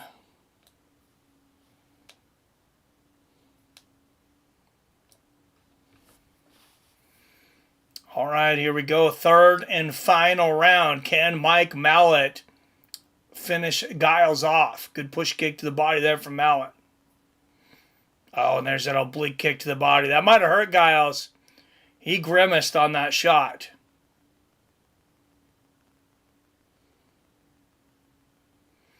Good little leg kick there from Giles. 41 here. It's actually 50 here. Actually warmed up today. Good right hook there from Giles. 2 days ago is 80 here as well. Damn. Yeah, y'all got some wild swings.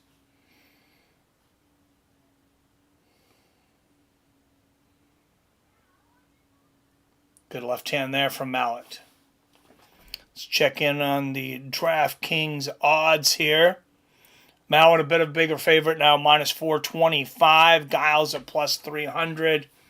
Yeah, if I was live betting, I might have threw a few bucks on Mallet at minus 270. I didn't see any reason at that point that he was going to lose this fight. Good little leg kick there from Mallet.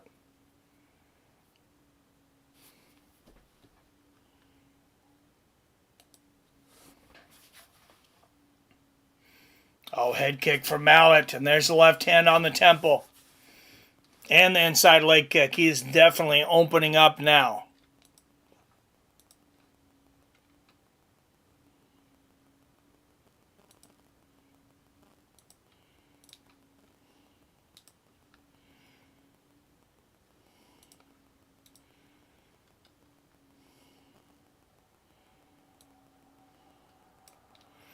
Marc-Andre Barriault, Dustin Stolfus on deck. Wow, yeah, Mallet just went to a minus 1,300.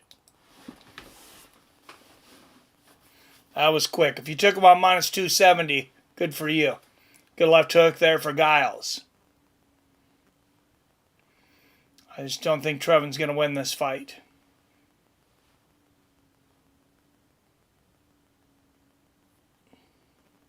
Oh, big left uppercut from Mallet and a left hook. That hurt Giles. If you picked over, under. Oh, big right hook from Giles.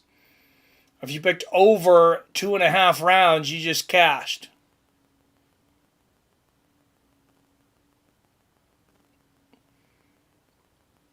I want to say it was like plus 180 too. Good body kick from Mallet.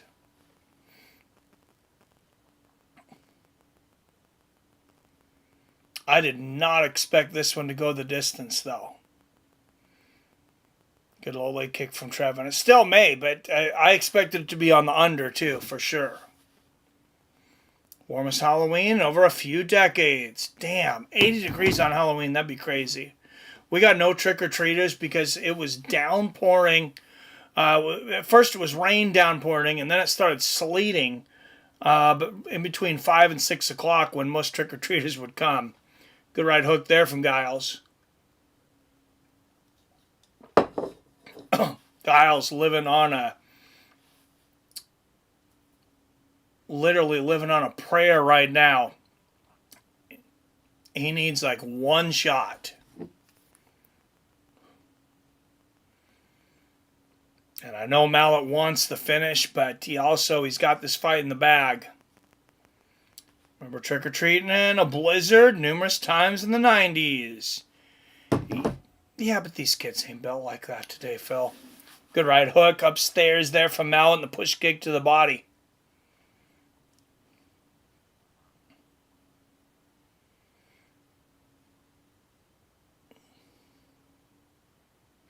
We were savages, Phil. I don't even want to start with these kids now. I don't know what's going on, man, but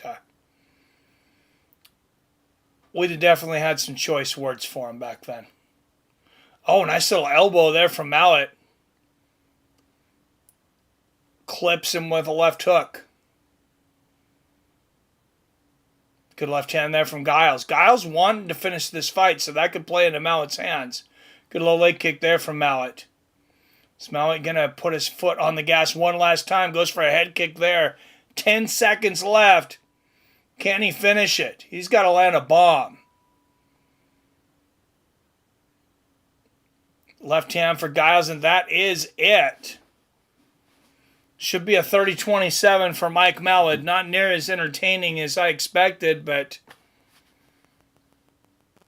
should put Mike Malot back in the winning category. Halloween was the first in a long time that I didn't take the kids. They got too old. How old are your kids now, Phil? I'd take them as long as they wanted to, or they can go themselves, I guess. But why not? Everybody likes candy. Just let kids trick or treat, till they're 18, 19 years old. My wife was reminding me that the reason they didn't like older kids trick-or-treating when we were kids is the bigger kids, it's still little kids' candy. I would have never done that.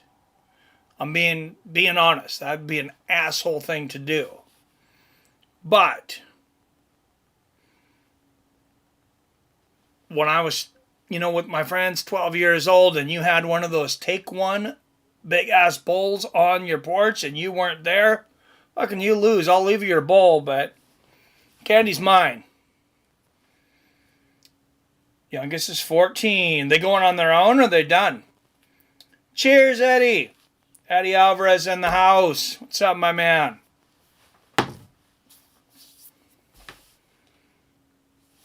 All right, let's get the official decision. I'm assuming 30-27. It's got to be. We go to the judges' scorecards for a decision. The judges score the contest 30-27, 29-28, and 29-28. Really? I'm surprised two judges gave Giles a round. But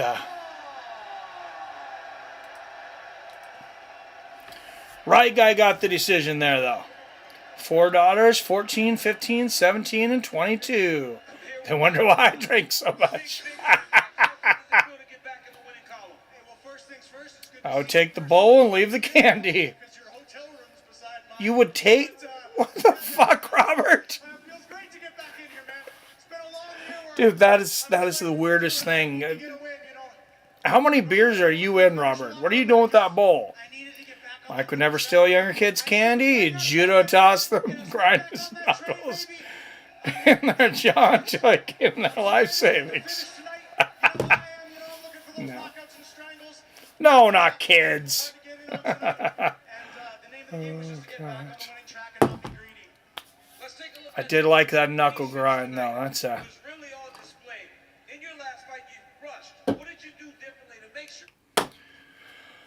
I don't know. What do you think, Wyatt? I think that's a B-, C+ performance for Mike Malot. He's back in the winning circle. I get he's disappointed in his last fight. He didn't want to take a lot of chances, but I don't think that's a fight that's going to move him up into the rankings.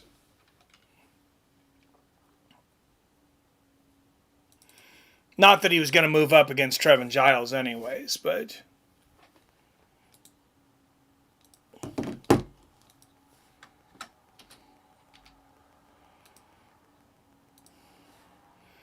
All right, let's get the poll up for this next fight.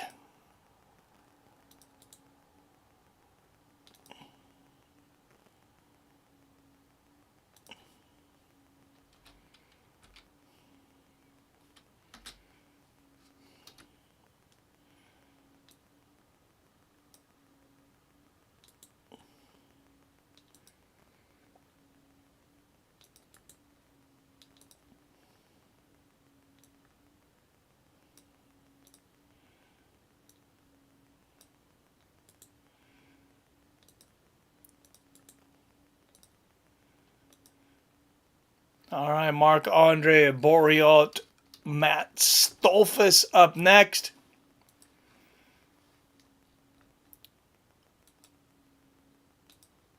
Let's get a vibe on these two.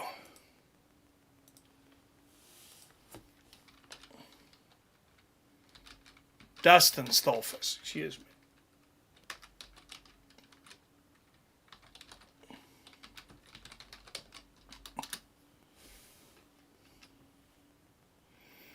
That's not what I wanted. I don't know why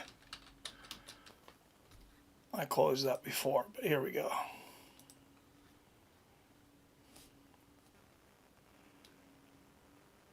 All right, let's start out with Stolfus. 15-6. No power. 2 knockouts, been knocked out twice. Submitted 6 guys, been submitted twice. 6-2 when it goes to decision. Coming off of a knockout loss to Bruno Ferreira in June. Had a submission win before that. Got knocked out before that. Just one of these every other guys.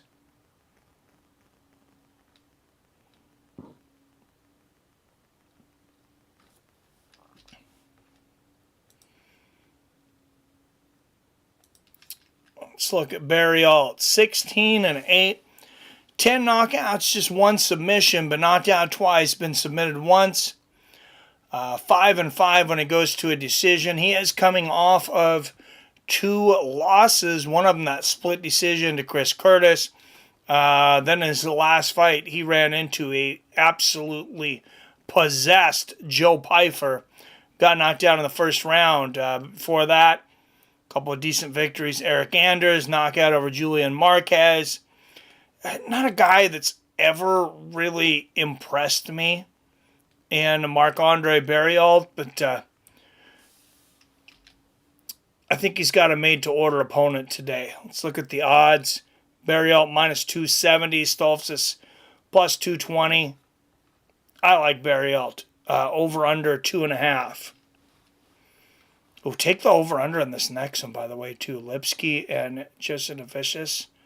That's, I see that very likely going to the scorecards, although your over is minus 298.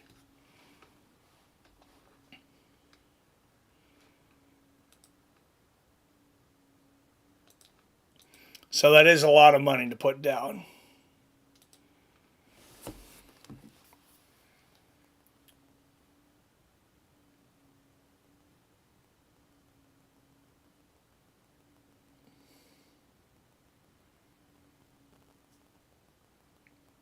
Need a bowl to break my weed up in. Oh, God. So now, when you were 12, you definitely did that to 10-year-olds. It's a nice wooden bowl. What can I say? So boring. I barely watched. No clue how he did. Yeah, it's not a great fight. I'm sorry. Did you type that out loud?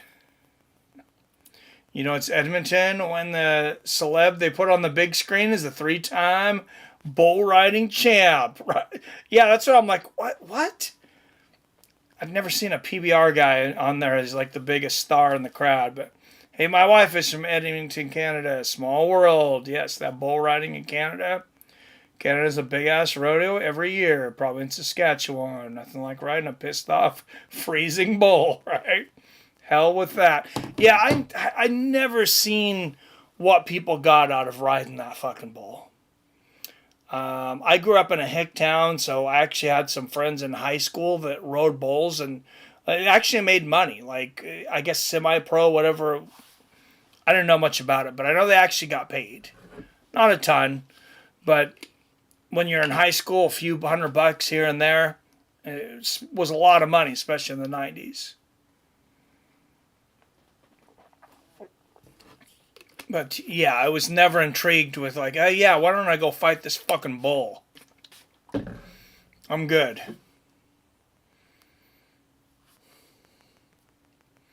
Or go sit on this bull while he tries to kill you. And if you stay on long enough, and much longer than all these other fucking idiots, you're going to get some money. No. Also, that bull can kick you in the head and kill you. Very easily.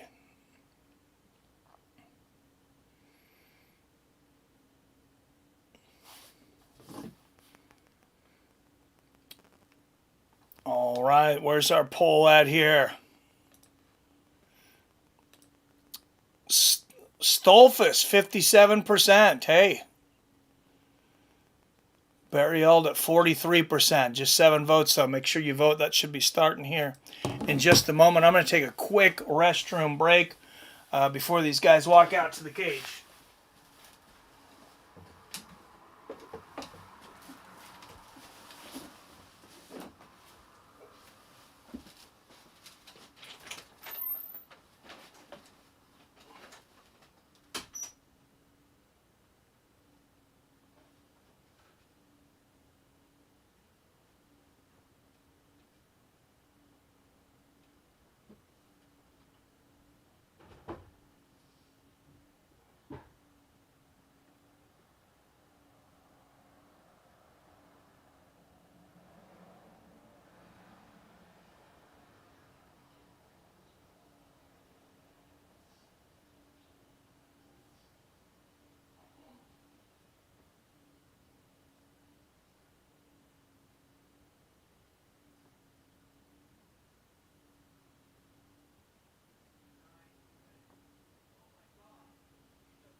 Man, who's going to be happy when election season's over?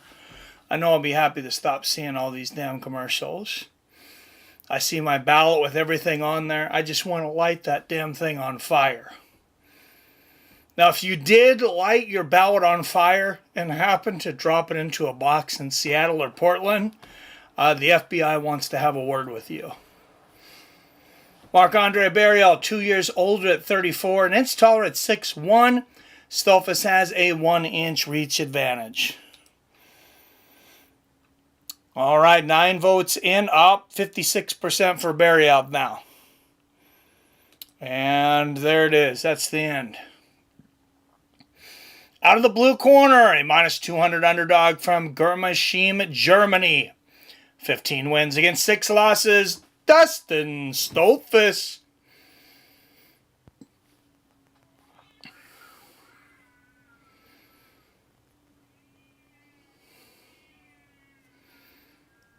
Be honest, with enough drinks, if I were hanging out near some bowls, someone would probably have to stop me from trying to ride it. I get real dumb sometimes.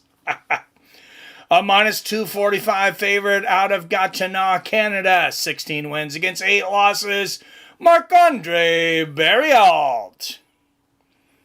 I think this is probably a pretty decent bet, too, especially if you were able to get Barriault at closer to -200, -280. If you're betting enough to make it worth it, it's probably not bad there either. I might put up 280 to win 100 on Barriault. I think he should win this. All right, here we go.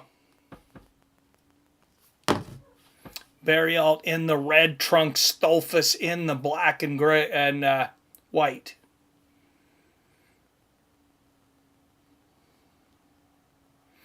Oh, good leg kick from Stolfus. Gets Barriault down, immediately jumps on a guillotine.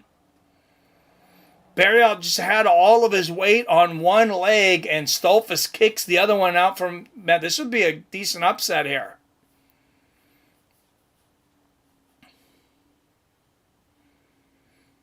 Stolfus by submission, that's got to be like 20-1.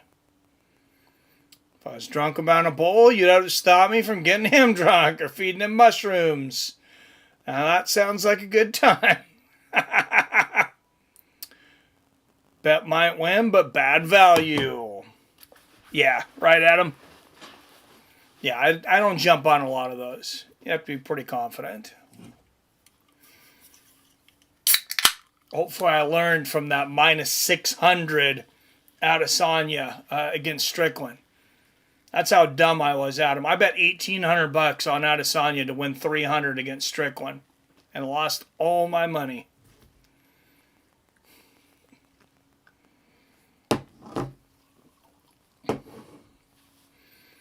And Barriault's got Stolfus in half guard now. So this is one of the reasons I don't like Marc-Andre Barriault, though, is his fights always freaking put me to sleep.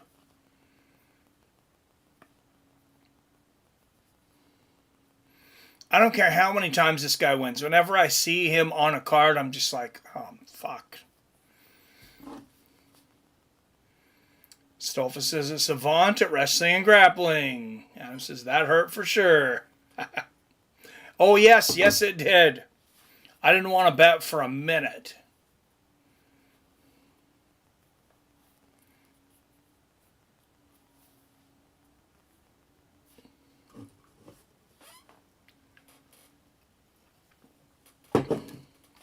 Pretty much convinced me that if I was going to bet big money, it's going to be on live baseball. Excuse me.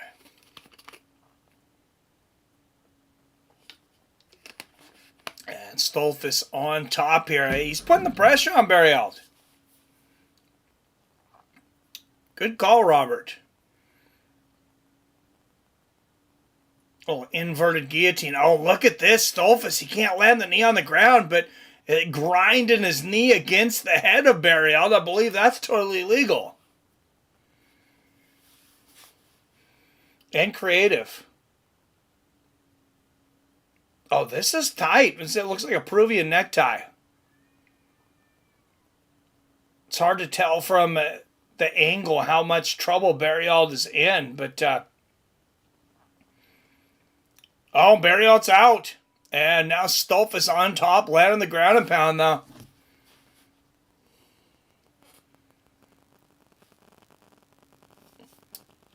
I'm not betting much, but paying attention. Good shots to the body from Stolfus, and then one up top. Best Halloween candy is the wax toy filled with Kool-Aid.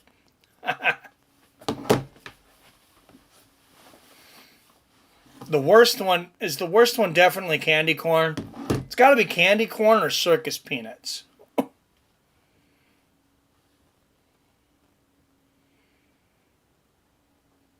Whoever came up with circus peanuts, though, is just an asshole. I mean, it's literally just sugar and food coloring. Oh, big elbow from the top there from Stolfus, and Barriault escapes. Big knee in a right hand from Marc-Andre Barriault. Big uppercut and a right hook from Stolfus. And we got a fight now. They are banging back and forth. 3-punch combination from Stolfus, and Barriault is out! Dustin Stolfus pulling off the upset. Wow! And this is how fucking nice Canadians are. They're cheering, they're happy, and their guy lost. They're cheering for the other guy here. I don't think Stolfus is Canadian, right? You guys are fucking nice, Wyatt. I'll say that. Oh, holy shit. Yep. Oh, you know, I like Boston baked beans. I like Boston baked beans and lemon heads. Those are two of my favorite, actually. All right, 20 up in the chat. Don't forget to hit that like and share button.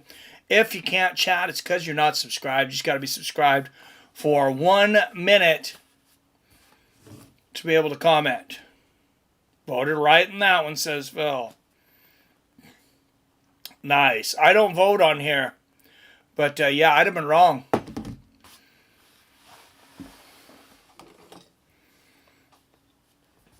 To be fair, I didn't do a lot of research on that one like Robert did. He called Stolfus. He said Stolfus is a stud.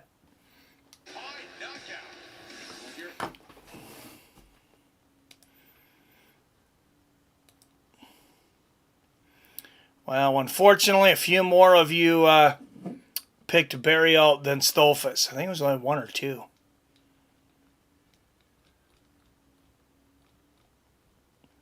So that's a loss on the picks.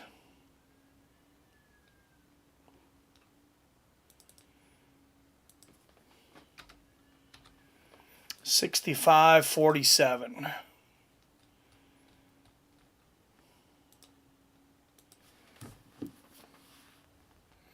Chocolate covered peanuts are basically chocolate covered anything.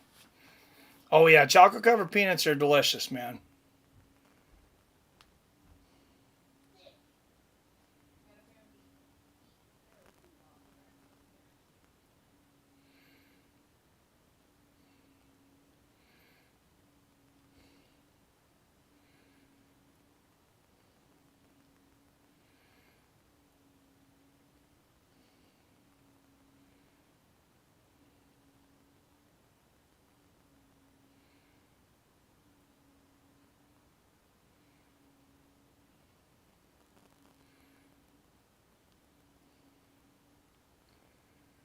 Pick Dustin on verdict. Oh, good pick, J-Dig, because I didn't. Man, Barriault's still out of it. Disabled American veterans keeping our promise. America's veterans. We send it inside the octagon of Bruce Buffer. Ladies and gentlemen, referee Mark Goddard has called a stop to this contest at 4 minutes, 28 seconds of the very first round. Declares the winner by knockout, Dustin Stus. Well, sorry, Canadians. That one sucked for you guys. I'm here with Dustin Stoltzfus. Dustin, how good does it feel to hear that? Win by knockout. Amazing. I know I have a lot of power in my hands, and I'm just so glad I finally got out here to show that I do, even though it's exactly what me and my coaches said we were not going to do. I don't know. I feel Jasmine Jasudavicius against Erin De Silva up next. So, hey Canada, I know I'm not your boy. I know I just beat Mark. I love you guys anyway. Glad you come out. Glad you support your fighters. It doesn't matter to me if you boo or cheer, but I'm glad that you're here. Thank you all. Dustin, take a look at your work up here. You always talk up there. You talk about your power and how people don't respect it. You guys get into that bar brawl. You land that beautiful right hand, and he just went out. Yeah, that's all it takes. I need to trust my hands. Yeah, don't sleep on Dustin Stoltzfus, apparently. Mark's a great fighter and knows what he do, and this is his kind of fight, and I beat him in his fight. You beat him in his fight in his country. Congratulations, ladies and gentlemen. Give it up for Dustin Stoltzfus. So there you go for Dustin Stoltzfus. What a way to return to the win column. It is.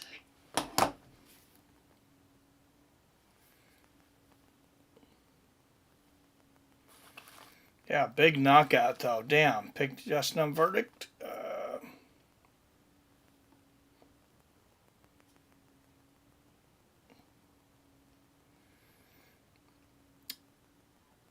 Mikey with the name pronunciation, the sportscaster. You're with that one. What's that German power?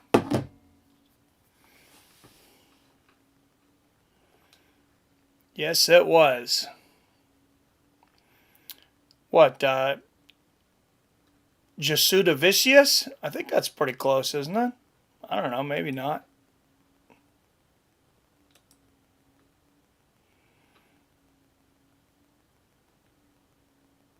Oh, I got the wrong fucking name on here, though. I don't know how I did that. Sorry, guys. Let me put that poll up again. I see what you're saying now.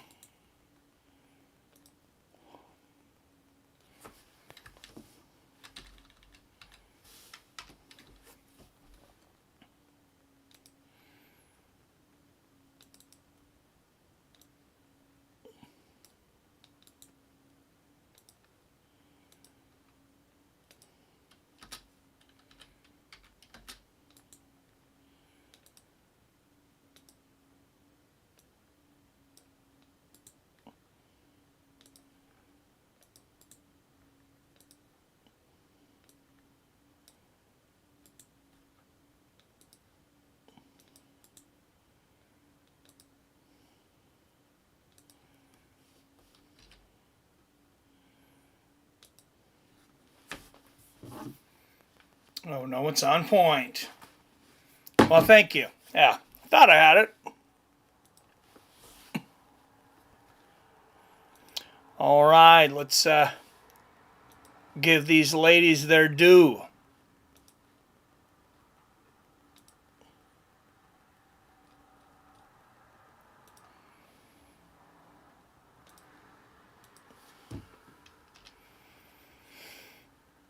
Start out with Erin Lipski.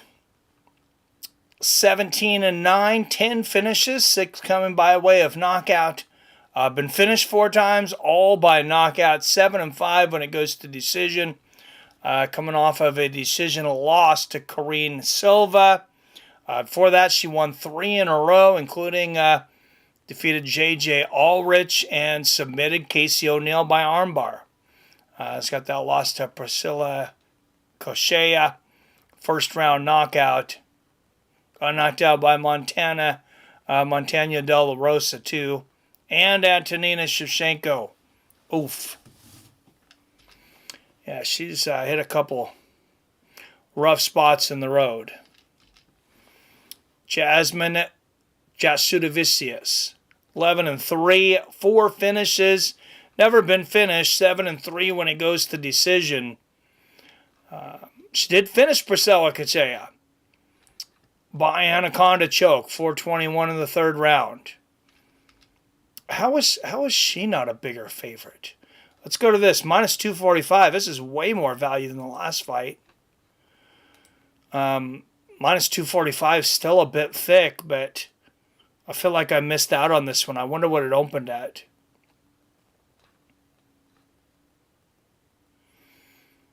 I feel like Jasmine should maybe get through that one fairly easily. Although I haven't been super accurate so far.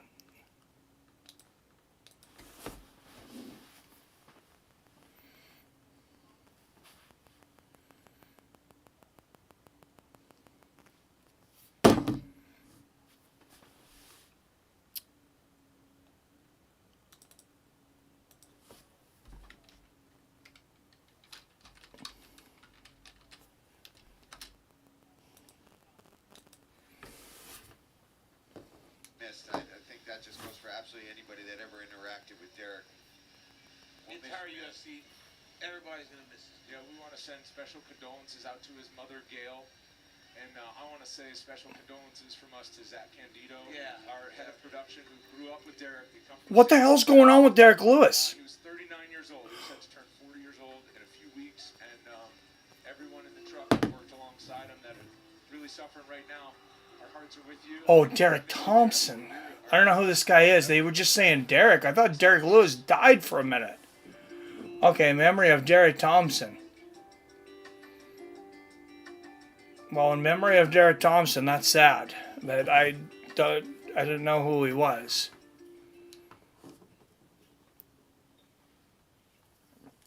That's what happens when you don't have the volume on and you turn it on back on at the last minute.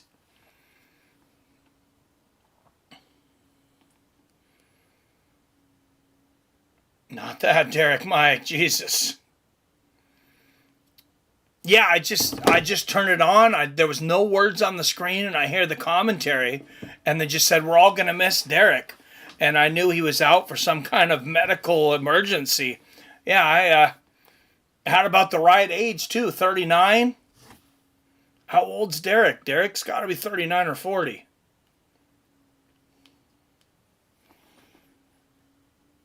I was definitely concerned there for a minute.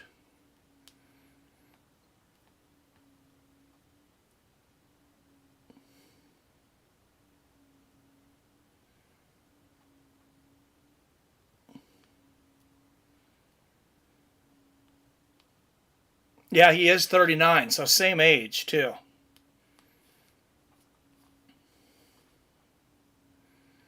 Guy on the production team was really close with DC. Now that sucks, too. That sucks. 39 years old, way too early. I don't know what happened to the guy because I haven't had volume on most of the time, but yeah, RIP. Condolences to him and his family. That sucks. play video games with DC in the hotel room during fight week.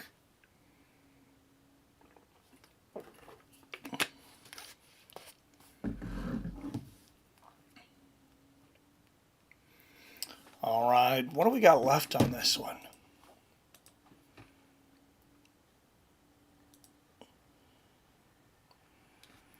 We got Machado versus Brenderson Roberio up next, after this next fight anyways. And then we're to the co-main event, Rose and Blanchfield.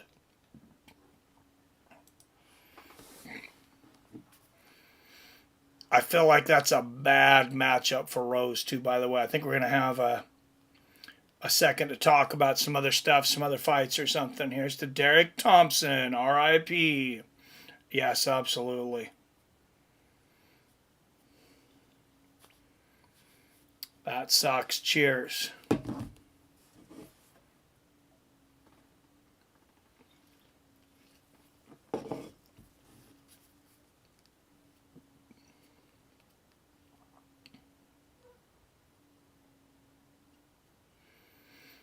Did they say what happened to him? Did anybody hear?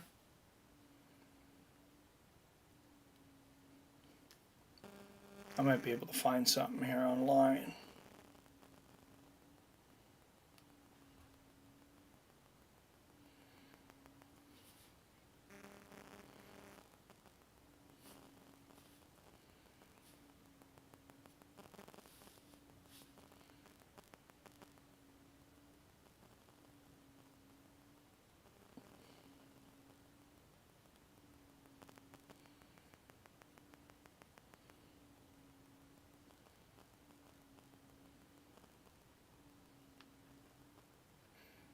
All right, Amir Albazi has entered the building, 17-1.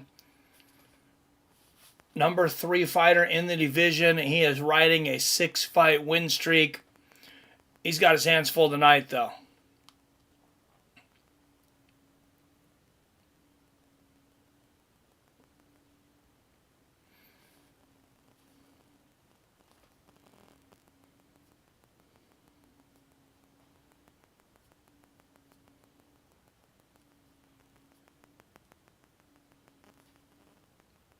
I wasn't able to find anything online. 39, yeah, that is a bummer for sure. Broadcast didn't say.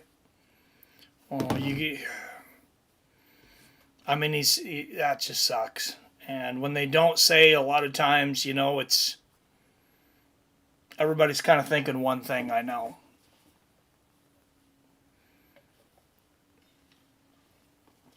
When they're that young.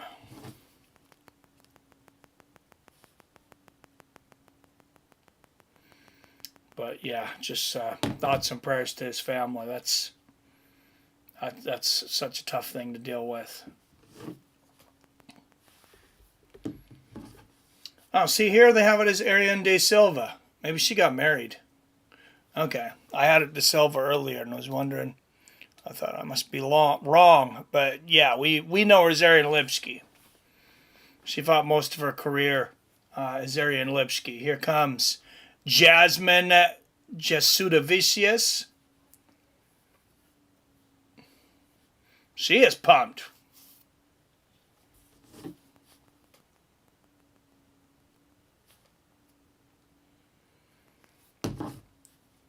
Man, she is ready to go. Don't burn yourself out giving high fives before you get in the cage. She's high-fiving every person in the stadium. She's going to have sore hands by the time she gets in there.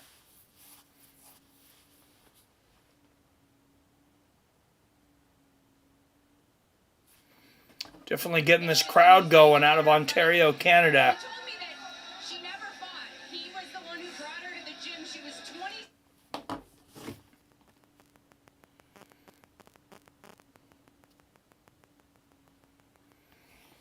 20. All right, where are we at on our poll here? Jasmine Jasudavicius, 89%. I think she's going to win, too. I said minus 245. That doesn't seem like she's a big enough favorite here.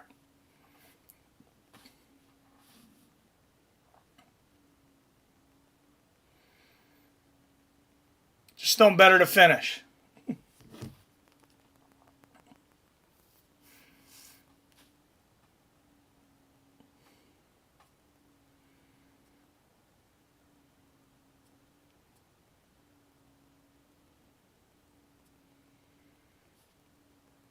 So happy for all the Canadians that got a card, but God, we got to get our card in Seattle. Dana White's been promising several press conferences. God, I don't know. I feel like I've heard it on at least 4 press conferences this last year.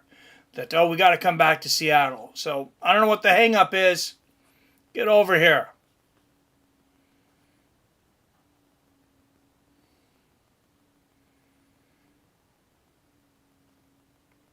All right, Lipski's in the, Jasmine's in the cage. Oh, Lipski's coming out second. Yeah, there she is.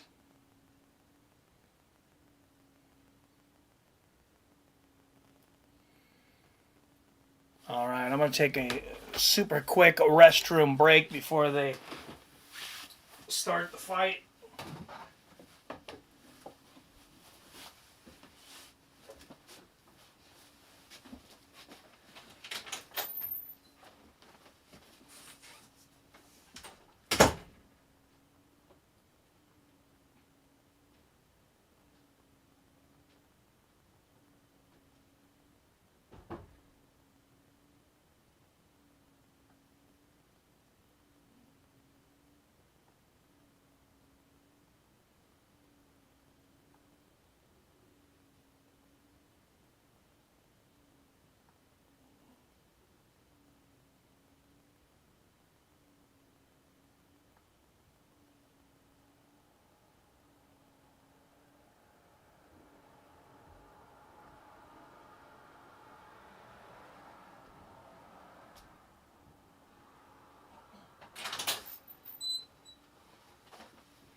All right, Arian Lipski, former KSW world champion.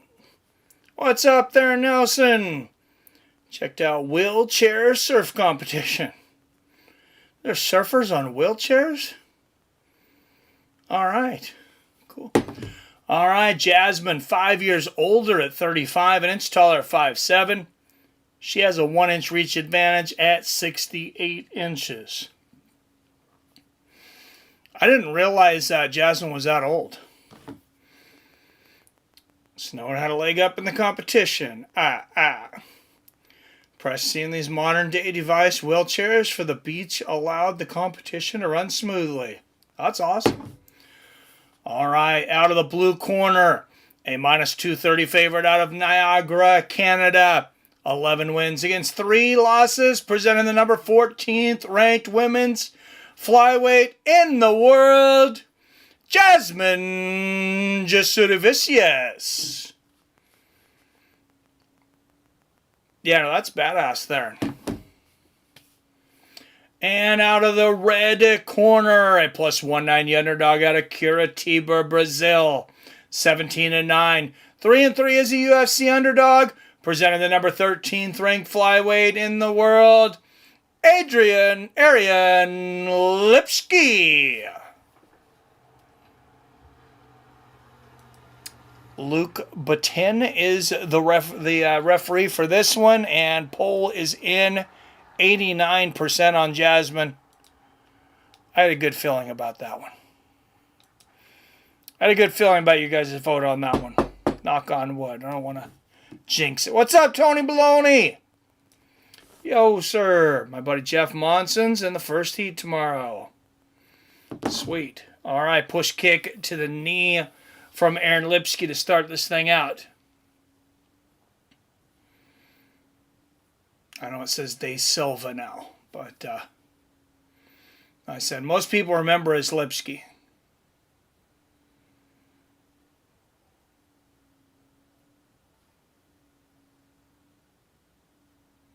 Jasudavicius she's pretty wrestle heavy, so expect for her to go for a takedown in the first couple minutes at least. These people are brave to go into the ocean. Good chatting. Hey, thanks for coming in, Theron. Good chatting with you, brother.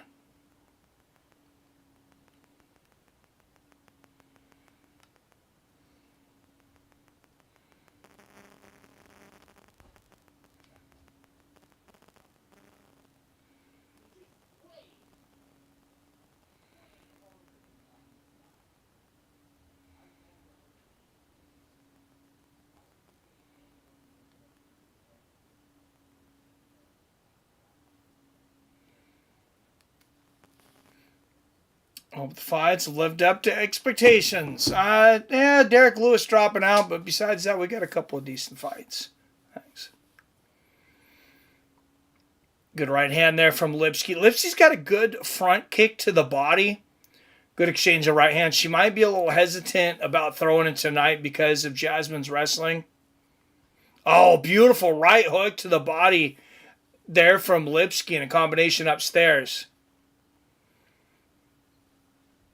But Arian's, she's known for starting fast and then being pretty mistake prone and getting herself in trouble later in the fight. She's had some pretty low fight IQ. I don't know how else to say it. Pretty low fight IQ maneuvers that's, got her finished a few times. Good little leg kick there from Arian.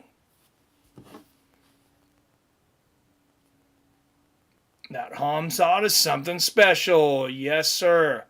Derek was talking trash on Cormier. And then he had to pull out of the fight for medical reasons. So, good body kick there from Jasmine, but good combination from Lipski. Good start to this fight for Lipski.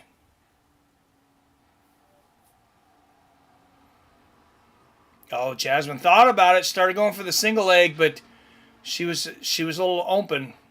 Decided to stop. Good right hand there from Lipski.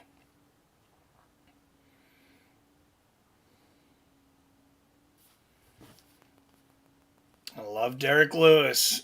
Yeah, I think most people love Derek Lewis. Love watching him fight. Just like to see him healthy. I know he's getting towards the end of his career at 39. Good left hook there from Jasmine. Phil, the knockout king. Yep. Did you end up selling? Oh, I sold my route. Oh, geez, I sold it back beginning of February. Oh, good left hand there from Jasmine.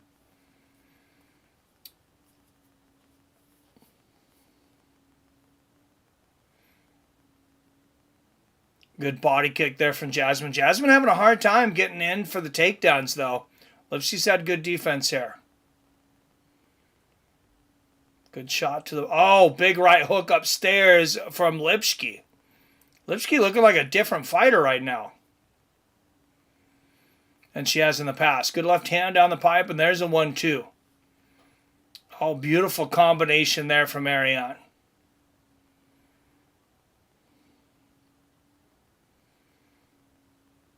She got married. Maybe that was the key.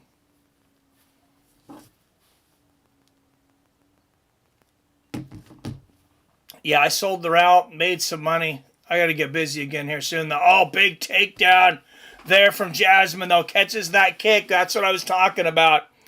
Lipski's kick heavy, but she was being careful early, and that's why. Jasmine's taken down 7 of her 8 opponents, and she's laying down the ground and pound now. Dude, I met a cool surfer gal from Humboldt. Bigfoot country, big time. My wife's from Humboldt County. That's a fun place. For those that don't know, basically weed capital of the United States, too. Definitely was before it was legal.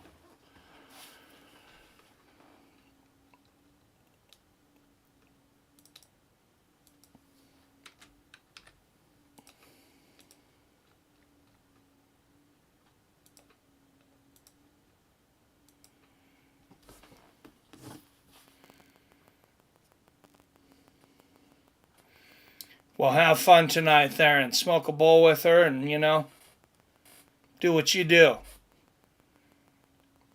So some fan I own to this attractive woman today at the local surf shop. You're selling your, most guys are just happy to get lucky. Theron's out here selling it.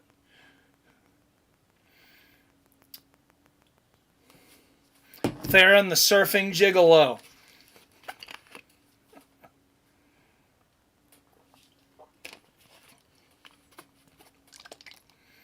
Now, I knew what you meant. I'm just teasing you, Theron.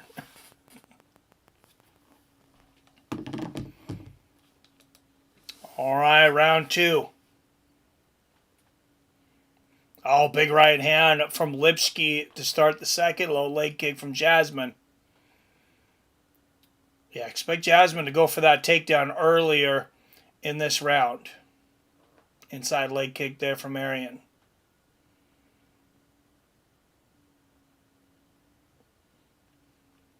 Very strategic bout here. Oh, right hand down the pipe and a left hook. I gave Lipski the first round 10-9. Even though Jasmine, pounded her up when she took her down.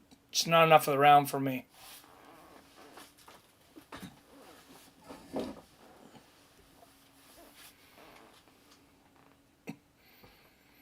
Oh, good exchange. What's up, fellas? Sour Diesel is one of the best strains I've ever had in my 40 years. Damn. Oh, about an eighth for Killer Sour Diesel for $21. Serves a small, unfortunately, for all the wheelchair people in the contest. Robert says, mine too. I'm going to have to get some of that then. I know you guys know your weed. Good takedown there from Jasmine.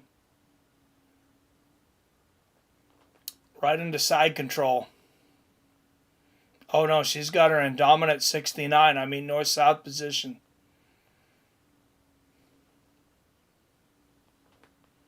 Oh, she's just going to set on her face. It's getting interesting, boys. Now she takes the back. Over to side control.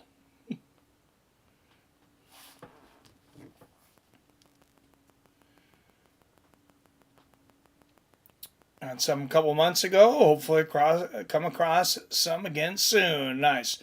New York Sour Diesel is the original version. Yeah, I'll have to look for that. And we got some pretty good stuff at the main shop we usually go to. It's called Green Dreams. I'm usually an edibles guy, though. Jasmine working this arm triangle in. Just little tiny movements. Oh, she gave it up. Good elbows, though. Yeah, no, she's in total control right here. She's in a half mount, but she's basically in mount. Big hammer fist there. Just the slow, methodical, tiny movements. Reminds me of Gegard Mousasi. Elbows from the top here from Jasmine. Oh, those short elbows are nasty.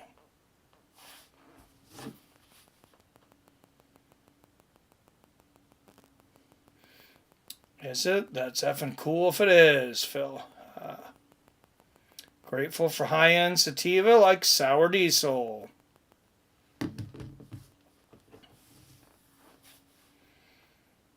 Yeah, Lipski does not look like she's having a lot of fun right now. Oh, that hurt. Right in the eye. That's some more short elbows.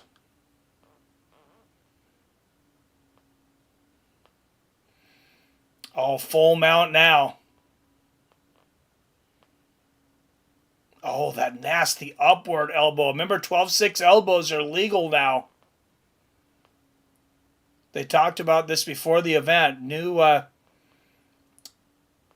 rules are in effect. Oh, she is pounding her with these elbows.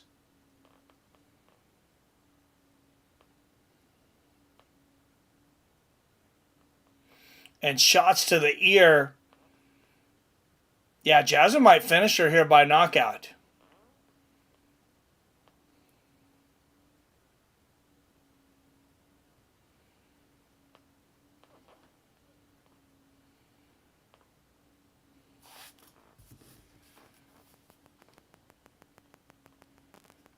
It's plain simple.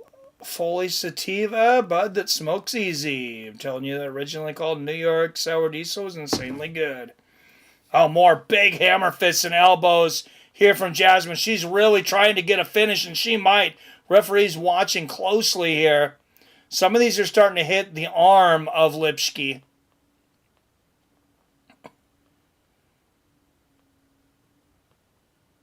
Oh, that was a beating. That's a 10-8.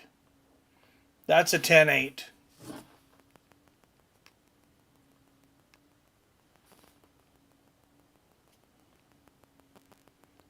A trip for large outdoor operations in the mountains.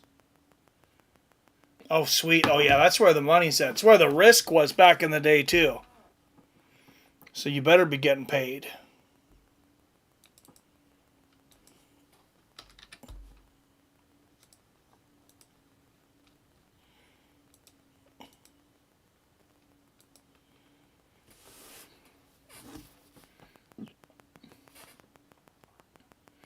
Harvest was a big-time job. Oh, I'm sure, especially up in the mountains, it's not easy to haul that out.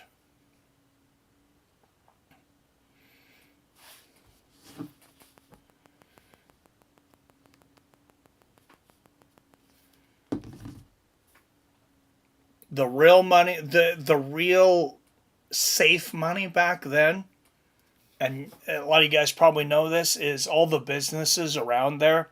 And like Humboldt and things is they said that sell the shears, the cotton balls. Oh, big right hook there from Lipski, and the rubbing alcohol for harvest time.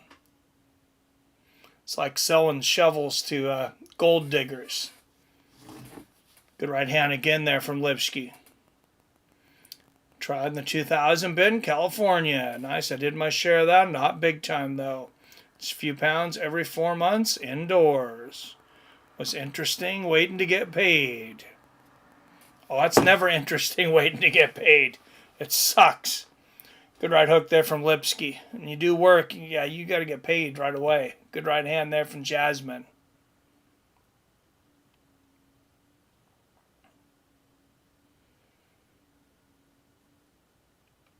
Lipski stalking. Good right hand there from Jasmine, and she gets another takedown.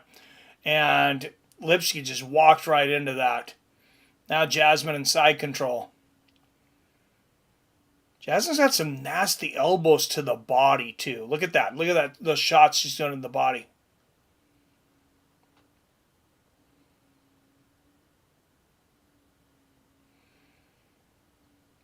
Oh, and then hooks and uppercuts. This is nasty ground and pound.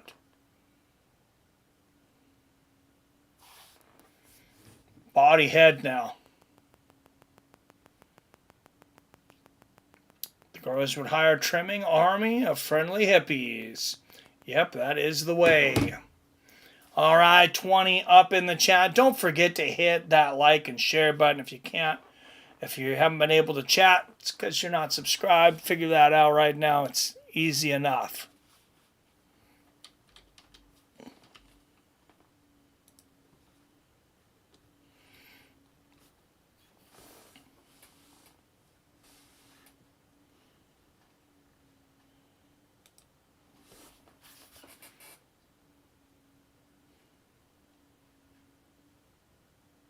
Good elbows to the body here from Jasmine. Is she going to... Oh, it's Peruvian necktie attempt here. She's got some leverage. And there's the tap! Jasmine Jasudavicius gets the submission in the third round.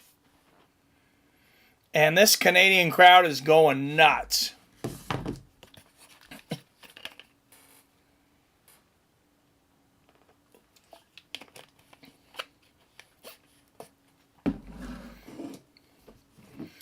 Back in the winner's circle for Canada.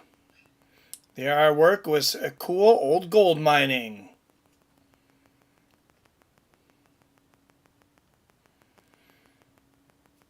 Nice. Phil says, well, there you go. Anybody who had Jasmine by submission, I'm sure that paid well too. And hey, we got one right on the picks, 66-47. Not a bad record on main card fights.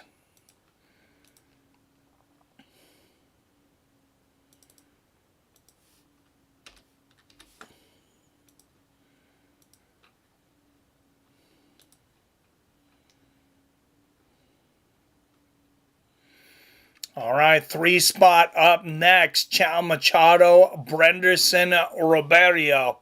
A lot of people are talking about Roberio coming into this as a value underdog. I don't know a lot about him. When I first heard about this fight, I thought, oh, Machado all the way. But sounds like somebody might know something I don't.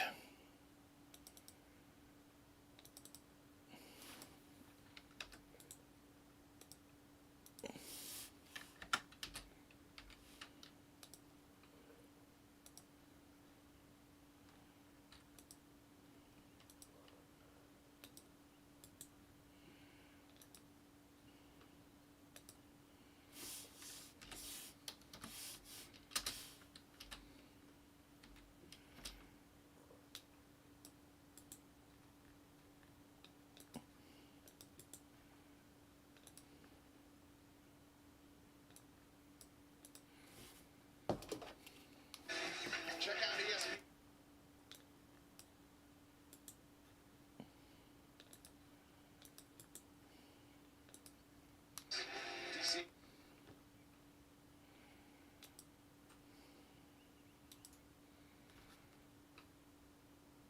UFC, we send it in to Bruce Buffer. We'll get the official time here and a couple words from Jasmine. At 2 minutes, 28 seconds of round number 3. Declaring the winner by submission due to a Darce choke, Jasudavicius.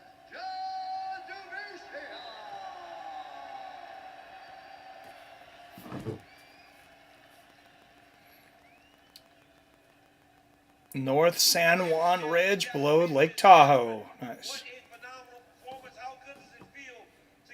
That was a happy lady. My balls is hot. No, it feels so good. You know, I love fighting on home soil and like 3-fight win streak. fans go and bonkers for me. That's what charges me up to do what I do in here, man. It's for the fans. We do it for the fans, man.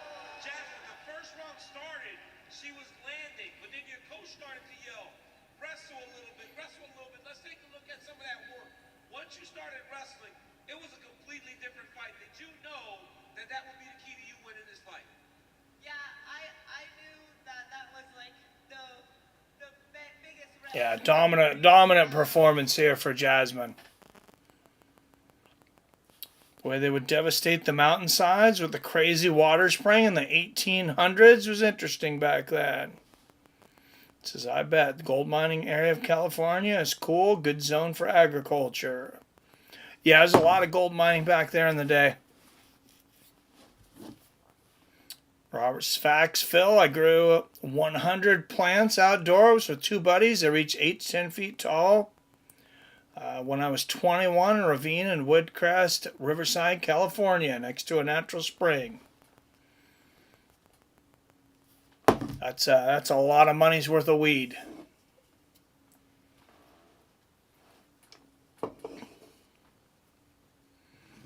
Especially back then. Better concentrate on these fights, is there? All right, poll is up for the next fight. Machado, Brenderson, Roberio. There's Tracy Cortez out in the crowd. She'll be fighting Miranda Maverick December 14th. Last card of the year. That December 14th card.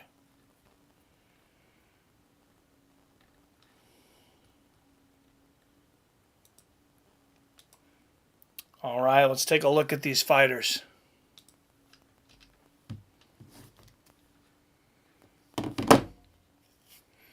Start out with Machado.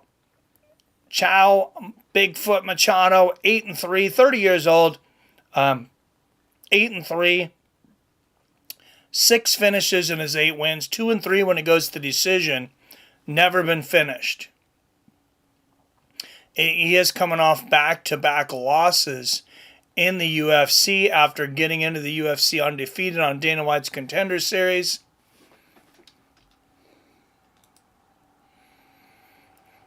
Let's look at his opponent here. Brenderson Roberio, the Gorilla, 15-7, 28 years old, finished all of his wins, 9 by knockout, 6 by submission. He's also been finished 5 times, 3 by knockout, 2 by submission, 0-2 when it goes to a decision. This one's not likely to go to a decision, guys. Not from these stats. He's also lost 2 in a row since getting a victory on Dana White Contender Series over Bruno Lopez, first round knockout. Came from Shudo, Brazil. His opponent came from Battlefield. Well, he's kind of all over the place. Was in Combate Para there for a minute.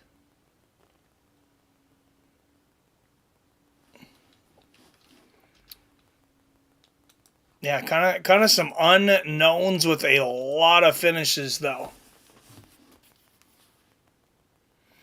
I think my sour diesel was indoor. I got a good rare seed from some outdoor. Nice.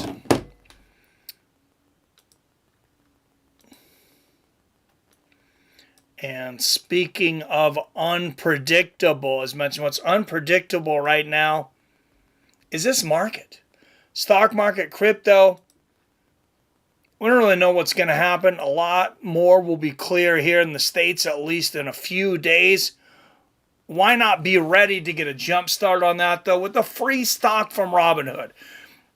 Get a free stock between $5 and $200 in value just for signing up with Robinhood. 0 fees on all trading. You can also trade on margin. Obviously, use caution with that. But every major stock market, major cryptos like Bitcoin, Ethereum, Doge, Shiba Inu, and more. Check out Robinhood right now. And when you get a free stock, every person that signs up and get a free stock, I also get a free stock. So definitely appreciate my Robinhood members there. Oh, there is our card for Madison Square Garden, UFC 309. Chris Weidman, Eric Anders, Bo Nickel, Paul Craig, Vivian Orejo, Corrine Silva, Charles Oliveira versus Michael Chandler, a 5-round co-main event. How good is that? And then John Jones defending his belt against the all-time winningest heavyweight champion in UFC history. Most heavyweight championship defenses of anyone ever, Stipe Miocic. Rumor is it's the last fight for both of these guys. I have a feeling they'll be able to pull John Jones out, but he's trying to really get that money. Some interesting prelim fights too. Jim Miller coming back against Damon Jackson, Nikita Krylov, Azama Murzakanov. So some good fights, and like I said, remember, we got fights next week, but the week after we got a doubleheader. We got Mike Tyson and Jake Paul on Friday, and then we got Jones and Miocic on Saturday.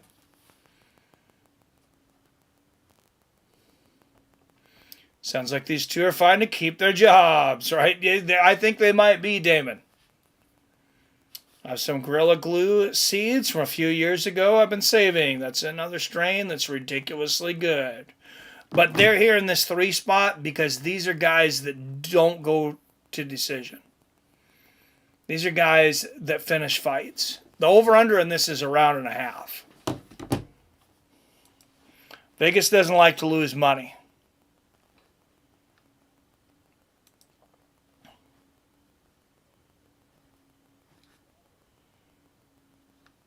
Over-under in Blanchfield Namajunas is 4.5 rounds. and minus 260 for over 4.5. They really don't expect that fight to be finished.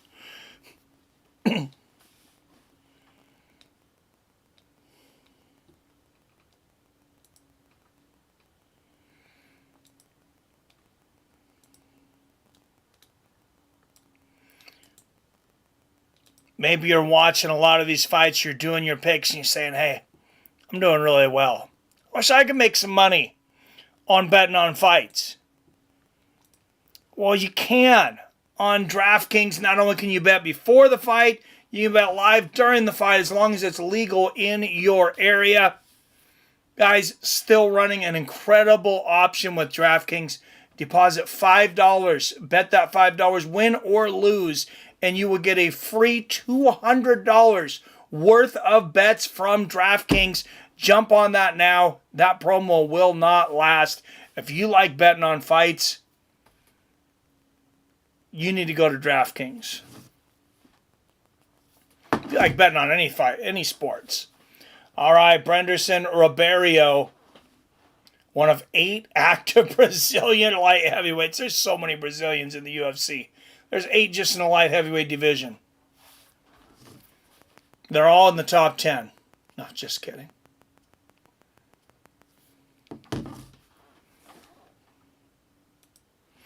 All right, guys, I will be back in just one short second as these guys jump into the cage.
All right, here he comes, Brenderson Roberio. Like I said, both these guys, they don't like decisions. They don't go to decisions.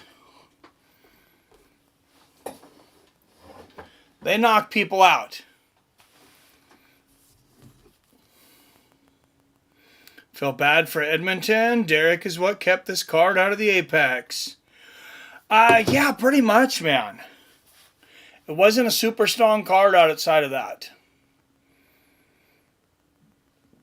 I would not have been happy if I paid big money for this card, and I know seats were not cheap.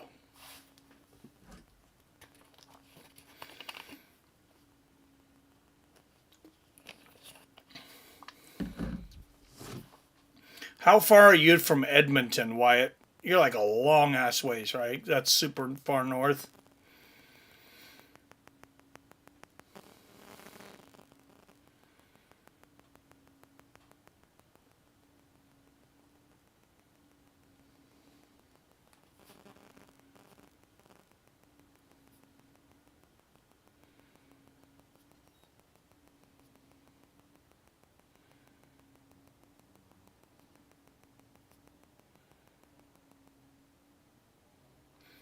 All right, Machado, 6 first-round finishes, finished 6 of his 8 wins, 4 knockouts, 2 submissions. Came to the UFC via week 1 of season 7 Dana White Contender Series. It's pretty much going to be the path for just about everybody, I think, from this point forward. I'm just waiting for him to extend the season for Dana White Contender Series. Edmonton is Alberta, so yeah, quite a ways northwest.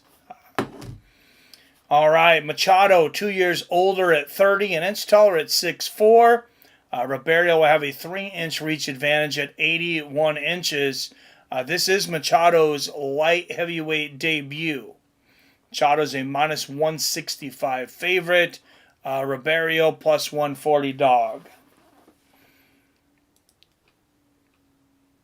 And let's look at the poll. 86% Machado. Out of the blue corner at plus 140 underdog out of Curitiba, Brazil. 15 wins against 7 losses. Brenson Roberio. He seems pumped for this one.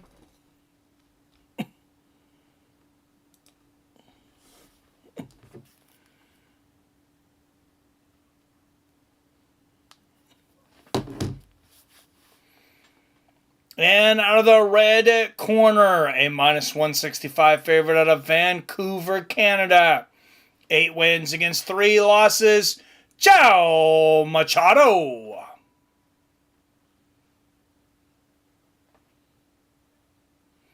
A Brazilian Canadian.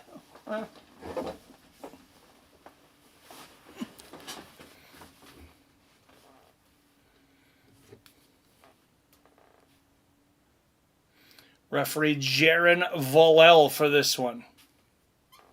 Where are these guys getting work at the rest of the time? I guess it's that TKO promotion over in Canada.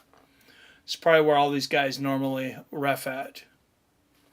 I'm glad they're getting work with the UFC here, though. All right, Roberio in the black trunks, Machado in the white. Good little leg kick from Machado to start things off, and there's a body kick from Machado.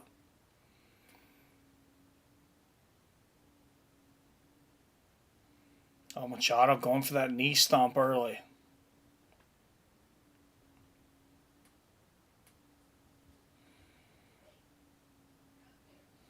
Oh, good 1-2 there from Roberio. Roberio, he just looks on. He just looks very ready tonight. I mean, that's not always a telltale sign, but good exchange of inside leg kicks there. Nice body kick for Roberio. Definitely no lack of confidence, though.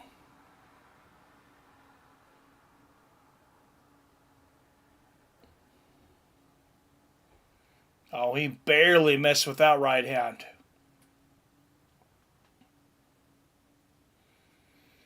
Slow start here from Machado.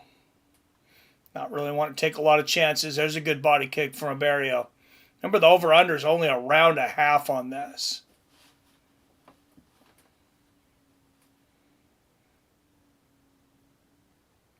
Which is crazy. Oh, left hand down the pipe there from Machado. So odds, oh, there's a good left hand from Machado. So odds moving a little bit. Minus 130 Machado, plus 100 at the moment for Roberio. Oh, big body kick for Roberio. And a right hand.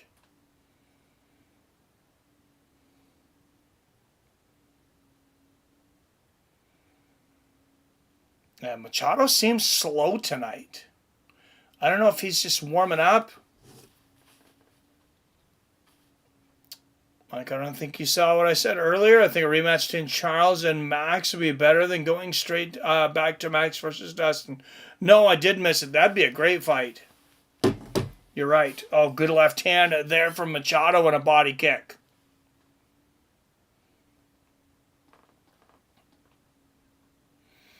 Yeah, that would be fun.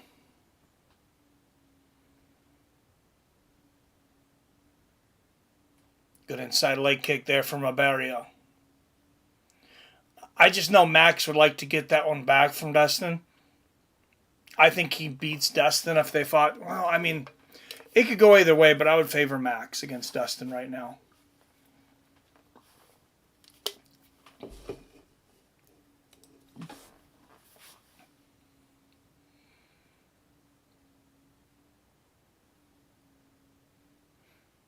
Pretty slow start for a fight with an over-under of a round and a half. And two guys maybe fighting for their careers. I don't think they're impressing the bosses here.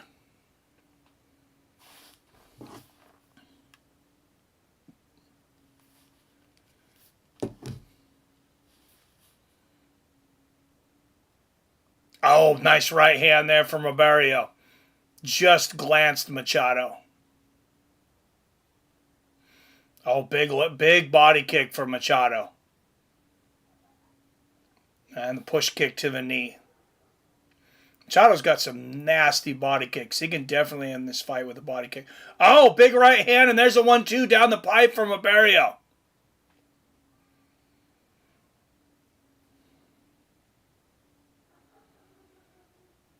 Barriault's throwing a lot of those head kicks out. That's a lot of energy. Minute left here in the first. Machado seems to be conserving energy. Inside leg kick from Machado.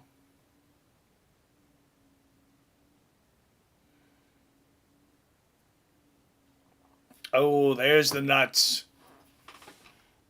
Barriault got him in the nuts. And Roberio now a slight favorite, minus 130. Machado moves to a even plus 100. Let's watch. Oh, yeah, no doubt about that one.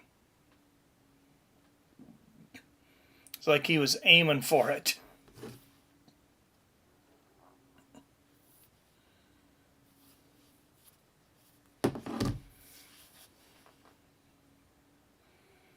I'm sure he wasn't, but... All right, 40 seconds left in this first round. Count you down. 35. 30. Oh, Machado going up for that head kick again, blocked by Roberio.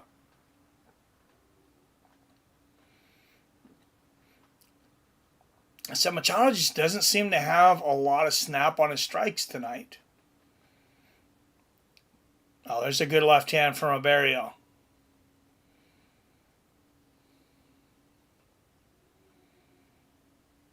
And a body kick from Roberio.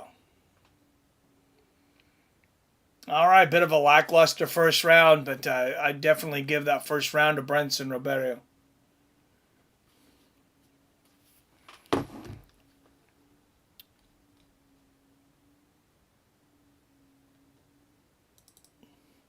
$20 up in the chat. Don't forget to hit that like and share button.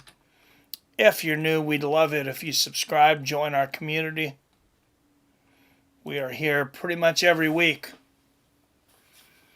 unless I'm on vacation.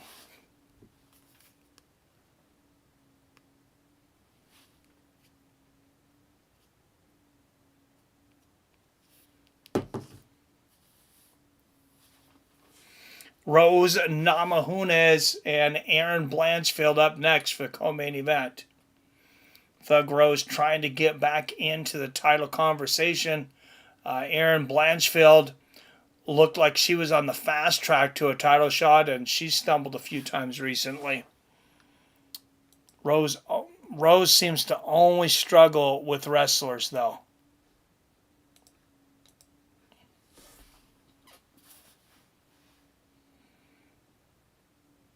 Oh, front kick to the body from Roberio to start the second. Oh, big kick to the body from Machado.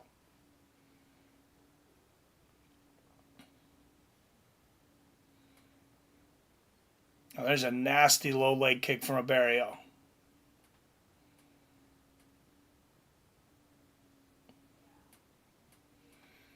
Machado answers with the inside leg kick. Machado just doesn't seem like he's at his best tonight. Roberio seems like he's feeling real good. But Machado lands a good body kick there.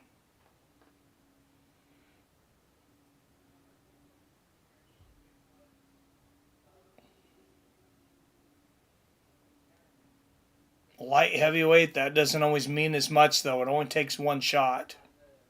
Good push kick to the body from Roberio. Oh, nice body kick and a left hook from Machado. Left hook on that temple. Roberio misses a spinning head kick.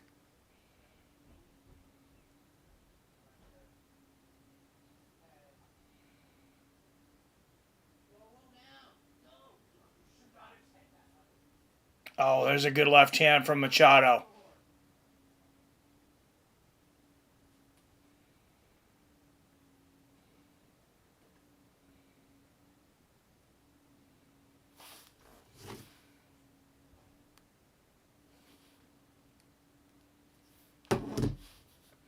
Outside leg kick from Machado. So, like I said, over-under on this was a round and a half. We're 35 seconds from that. Good push kick to the body from Machado. There's another one. Oh, big right hand from Roberio. That might have hurt Machado a little bit. Roberio thinks it did. He's pressing. Oh, big left hand from Machado, though. Both these guys playing with fire. Another right hook from Machado. These guys have seen very, very few decisions.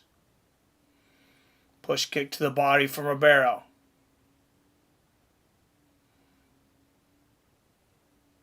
And if you pick the over on the over-under, you just cashed. Another good body kick from Machado. And the push kick to the knee. Roberio's pushing this fight. I really believe that this is becoming a boring fight because of Machado's lack of engagement.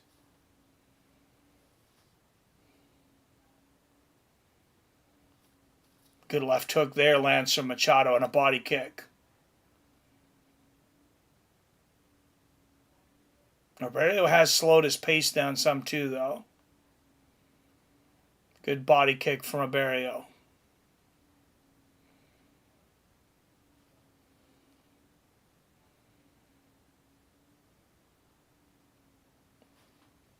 Hope one of these guys puts the other one to sleep soon. They're going to put me to sleep. This is too slow of a paced fight for guys with so many finishes. Oh, there's a right hook for Roberio. That snapped Machado's head back. That'll wake you up. It's like snorting some hot mustard in the morning.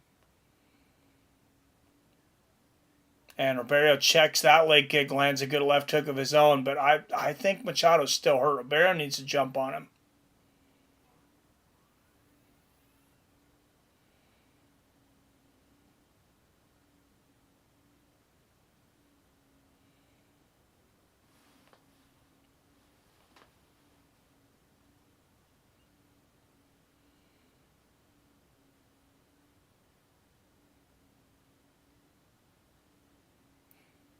Like, I understand from his record why Roberio is not being even more aggressive. There's a good left hook from Machado, but I think he missed an opportunity there a moment ago.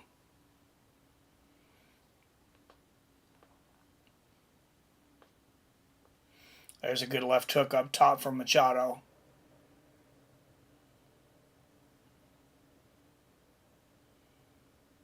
Oh, both guys swinging for the fence. Both guys missing a lot, though. That right hook connect for Roberio. And Machado smiles, and they smack shins together in the center of the cage. Both guys seem to be having a hard time finding the range right now. I got a seed from, oh, this fight sucks, not as advertised. Dude, yeah, this is not the fight we expected at all.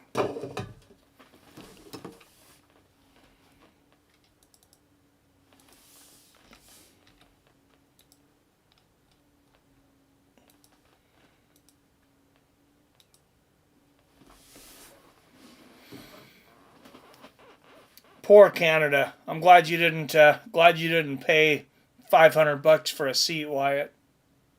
My buddy grew a healthy indica dominant plant from. Sweet.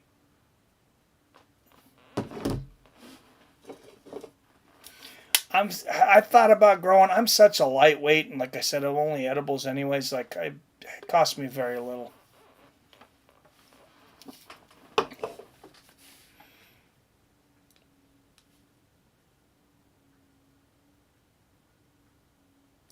All right, here we go, round 3.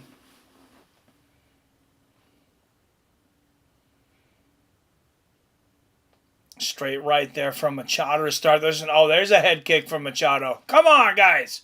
When do you guys get the knockouts? You're advertised as knockout artists. I don't even care who wins. Somebody knocks somebody out. And it says in later news, UFC cuts 2 fighters from the roster. Nobody seems to care, though. Yes.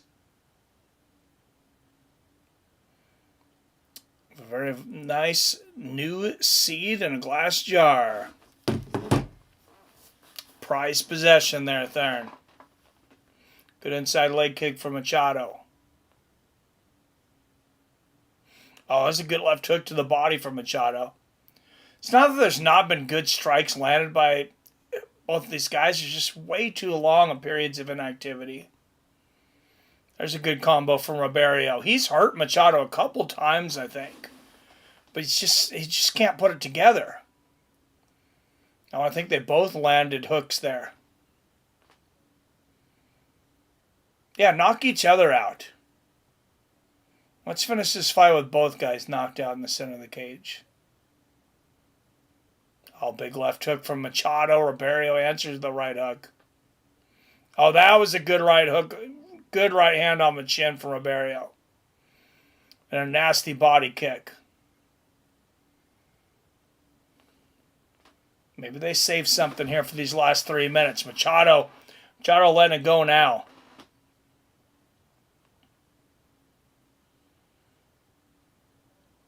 But then back to a standstill.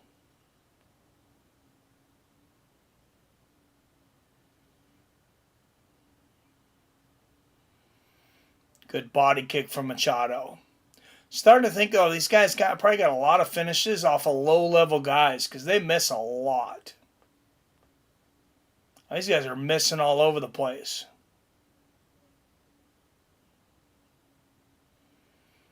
Good body kick there from Barriault. Oh, he goes up for the head kick. Machado catches it.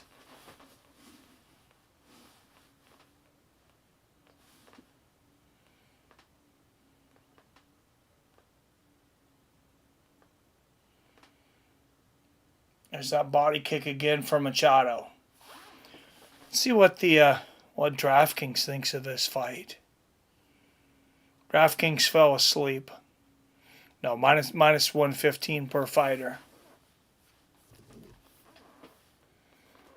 DraftKings says, fuck y'all, we got better things to do.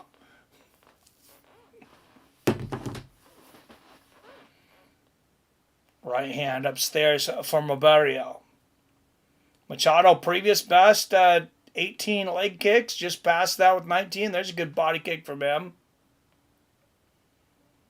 Right hook to the body from Roberio, but yeah, if these guys... Oh! There's a right hook for Roberio. He needs to jump on him now.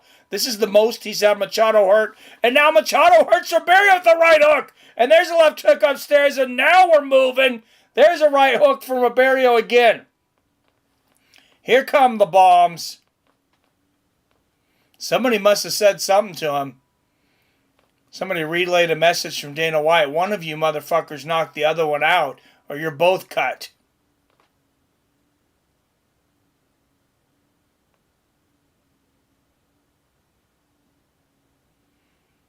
And now back to missing. Fight closer. Fight in a phone booth. Good right hook there from Machado. He's got Roberio up against the fence now. Roberio fighting out.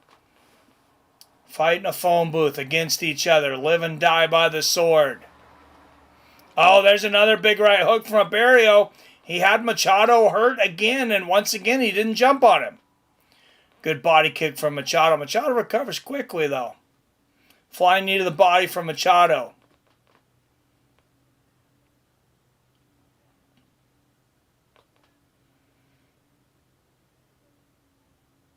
It should be an interesting... Oh, good uppercut there from Machado. Spinning back fist.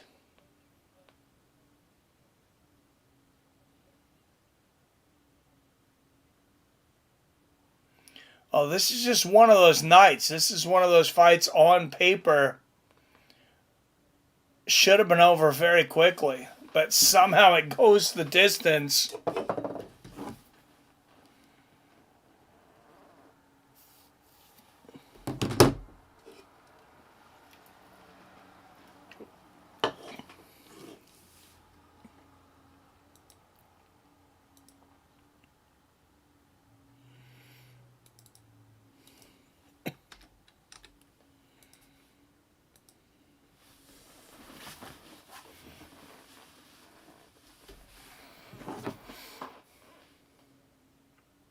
And another swing and a miss. I mean, Jesus, what is the accuracy percentage on these two guys? It's got to be abysmal.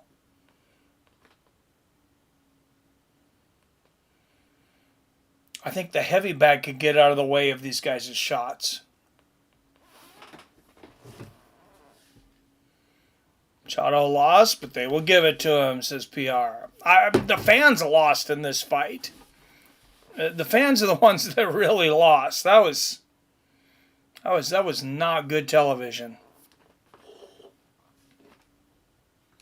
Card coming up 2 weeks from tonight. The best mixed martial arts athlete of all time and heavyweight title holder Jon Jones finally gets to fight the Big Apple against the most decorated heavyweight champ in UFC history, Stipe Miocic. You purchase UFC 309 right now. Receive a All right, Erin Blanchfield. Rose Thug Namajunas up next. Dana might just cut both of these guys. All right, let's see how the judges scored this one in light heavyweight. For that, here's Bruce Buffer. I might if I was him. 3 rounds. We go to the judges' scorecards for decision. Zalal scores the contest 29-28. Barriault. Thomas Collins scores it 29-28. Machado. And Mike Bell scores the contest 29-28. These guys cannot think they left everything in the cage.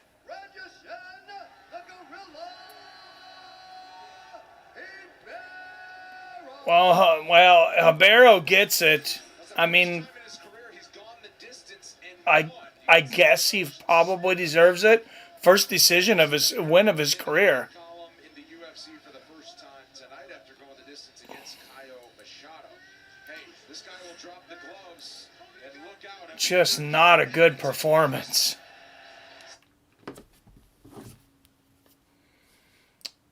Oh, wow, judges got it right. I agree. Yes, the Canadians aren't as corrupt as I thought. No, Canadians aren't corrupt. It's when they go to London and Ireland when you really have to worry about it.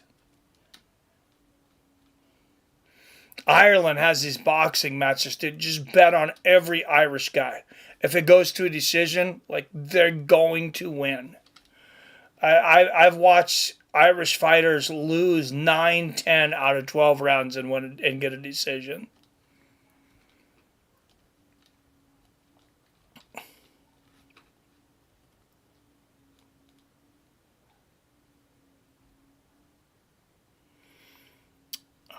That is a loss on our picks, though, because you guys picked Machado. That's a loss for everyone, to be fair.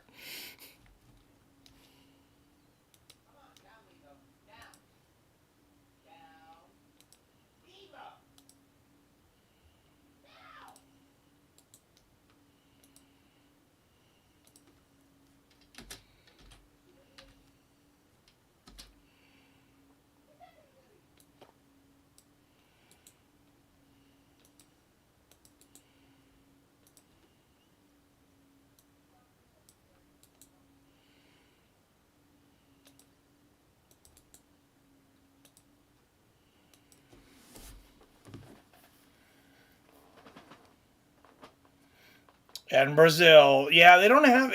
You would think they have a lot more events in Brazil with all Brazilian fighters, but they really don't.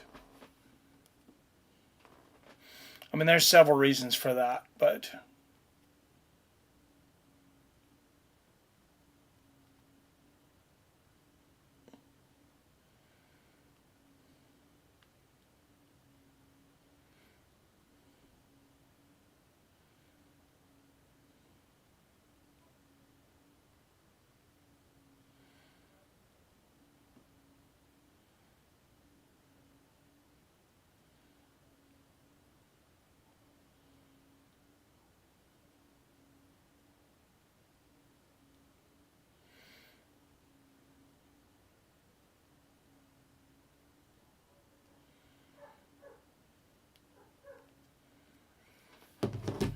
All right, Blanchfield and Namajunas. Let's take a look at these two. Co-main event. I won't say co-main event already. We had a couple of boring fights tonight.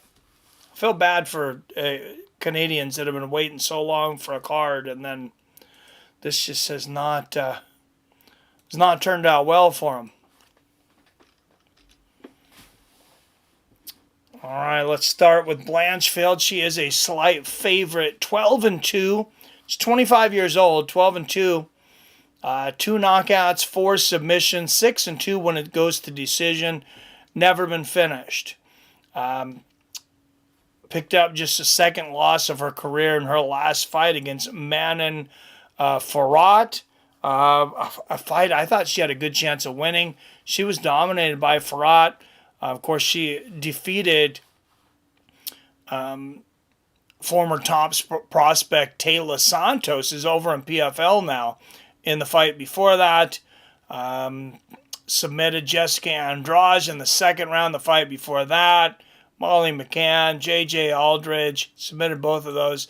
Big victory over Miranda Maverick. I mean, Maverick is a stud wrestler in her own right. And there comes Rose Namajunas, the former champion. And let's look at Thug Rose. 13-6. 7 of those 13 wins coming by finish. 5 submissions, 2 knockouts. 6-4 when it goes to decision. She has been finished twice. Once by knockout, once by submission.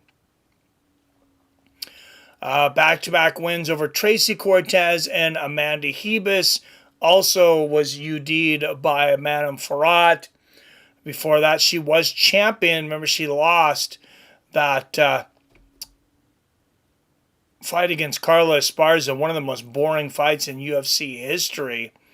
That was after back-to-back wins over Wiley Zhang, that devastating first-round head kick knockout, and then the split decision victory over Zhang.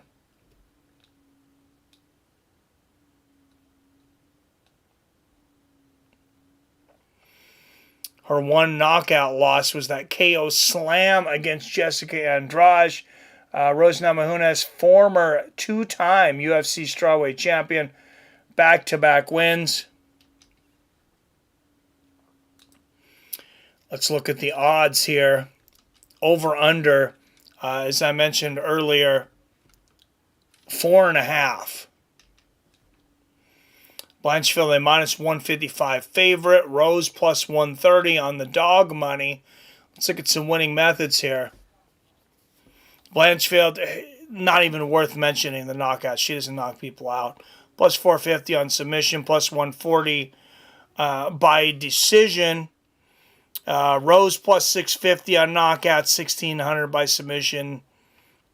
Plus 180 by decision. I see zero reason to look at any winning methods if you're betting this fight. The money lines are almost even.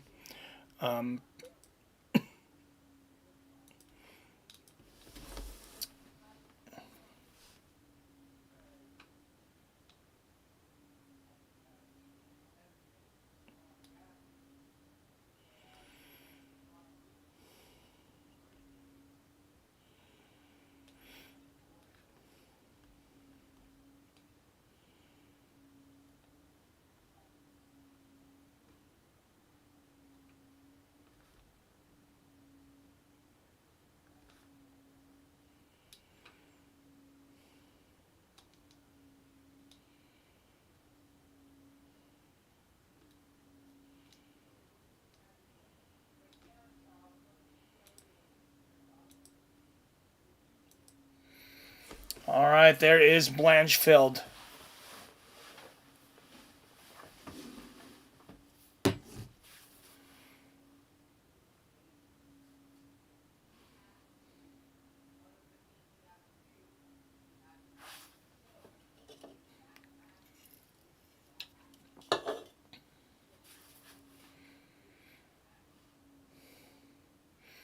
Erin Blanchfield, third largest control time percentage in flyweight history. There were 40%.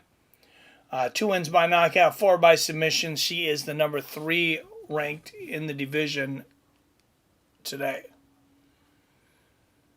Got to bet on Rose here. More experience, better competition.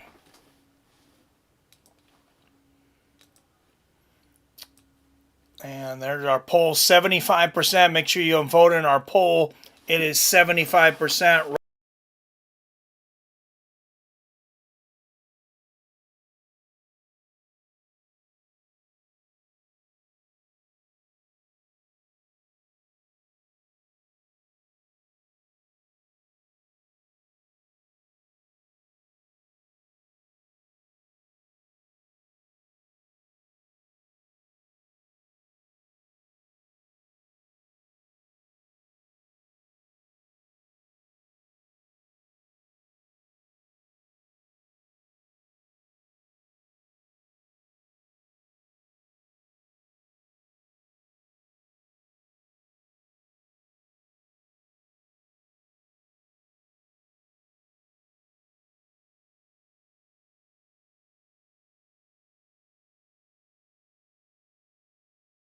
Thank you, PR.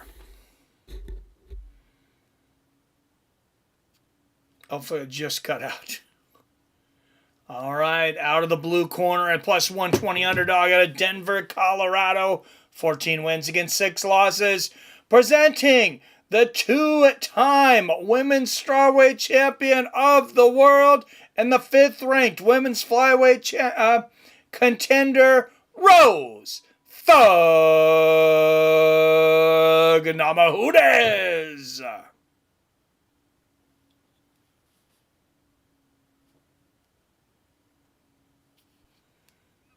Ranked women's flyweight. And out of the red corner, a minus 140 favorite out of Elmwood Park, New Jersey. 12-2 overall, 4-1 is a UFC favorite. Presenting the number 3 ranked women's flyweight in the world, Erin Blanchfield. I'm not going to lie, guys. I got to go with Blanchfield in this one.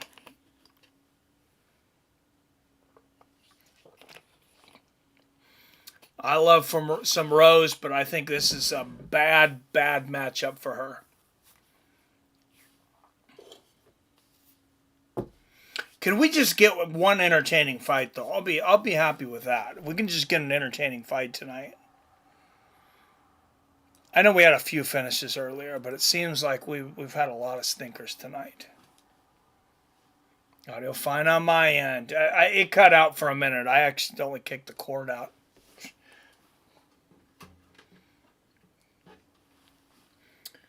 All right. Blanchfield in the black and red trunks. Namajunas in her patented blue and white. Rose should have a significant advantage on the feet. Blanchfield generally doesn't wait real long to go for those takedowns, though. A good double jab from Rose. And there's another double jab lands from Rose, and the jab down the middle. 4:20 left in the first. Left hand looking good for Rose.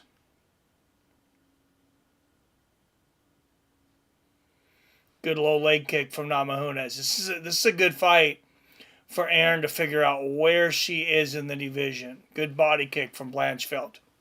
And there's a left hand right on the chin from Rose once again.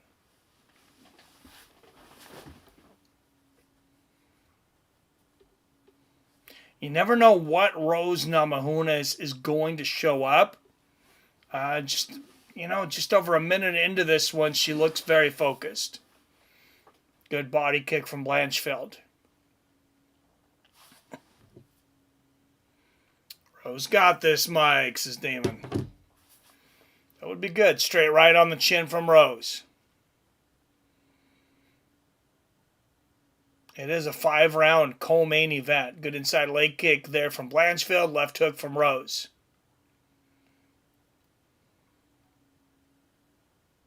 Oh, what a right elbow from Namajunas. And the low leg kick. Yeah, odds have got to be going in Rose's favor early.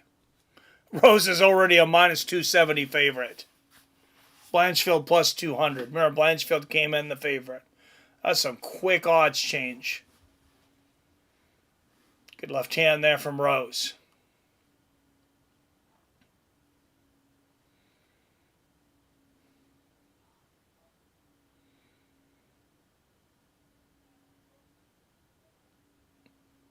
Yeah, Rose seems to be on tonight. Good right down the pipe on the chin from Namajunas. Blanchfield lands a good right hand there.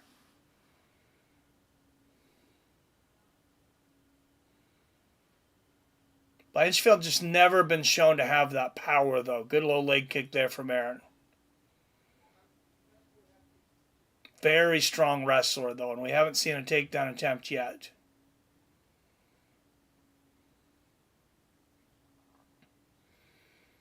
Good low leg kick from Namajunas. What's up, Spook Show? Dang, I couldn't find you for a minute. Hey, here I am. Here we are, brother. Thanks for popping in. I was gone for 2 weeks. I was in Florida, so. Good 1-2 there from Namajunas. Oh, nice right hook from Rose. Rose is dominating this first round. Left hand lands for Blanchfield. She's landed very few strikes this first round, like maybe a couple of strikes.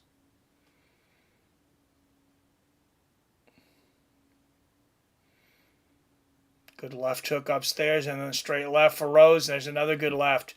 And you got to wonder if they brung Blanchfield along too early. She's only 25. She just lost her first fight in the UFC in her last fight to Madame Farrat. Left hook upstairs to Namajunas again. Straight right for Blanchfield.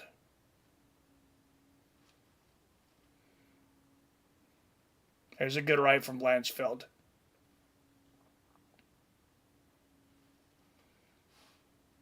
Oh, beautiful straight right and a left hook from Rose. Good body kick from Erin.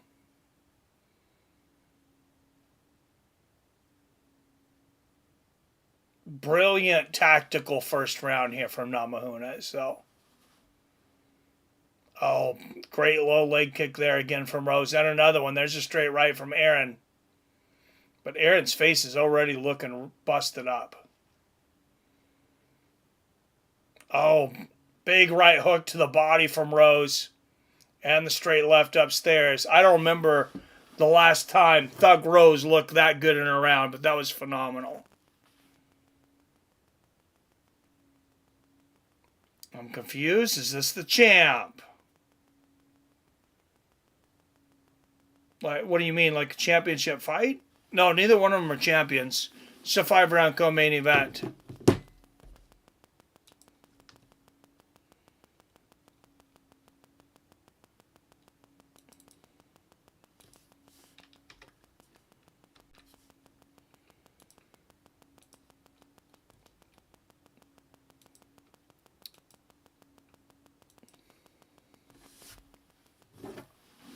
Uh, 125, Valentina's a champ right now. Once again, after dominating Grasso in their rematch, well, their third fight. I thought Shevchenko won the second fight too, but it was very close. Grasso left no question in the third one.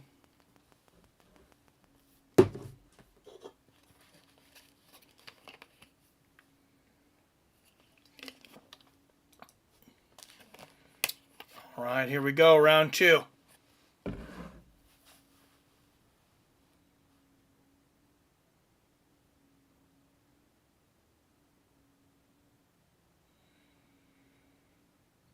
Oh, that last round was a horrible round for Blanchfield, I thought. Good left hand there for Rose. And Rose still at minus 230 favorite. Plus 175 on Blanchfield. As you mentioned, Blanchfield opened to minus 170 favorite. Good exchange. Both women landed good shots there.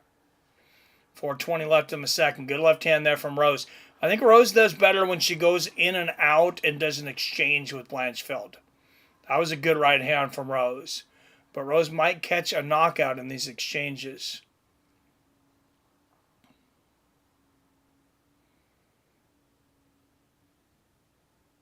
Inside leg kick from Blanchfield. Good left hook from Rose. But she's just got nothing on her shots.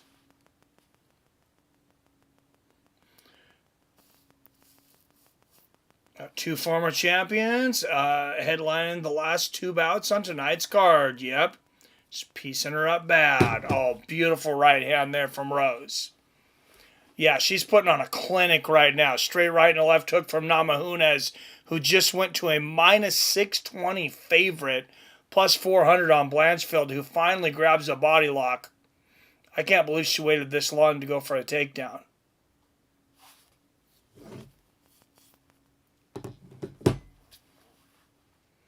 I think Rose is saying, I'll just take a little rest here. You're not taking me down. Take a little power nap. Oh, what a throw from Rose Namajunas! Erin Blanchfield, one of the best grapplers in the division, and Rose Namajunas just landed a perfect Tayatoshi and landed on top.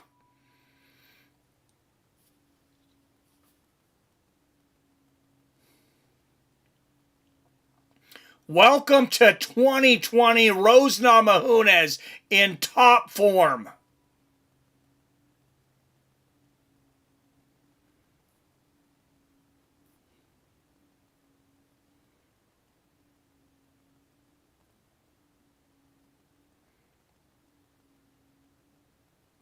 We always knew Rose had this in her. She's just been so inconsistent back and forth.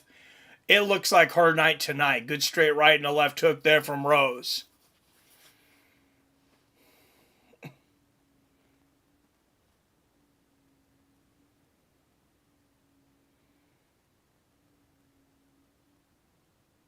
Left hand gets through for Blanchfield. Oh, beautiful left hook for Rose.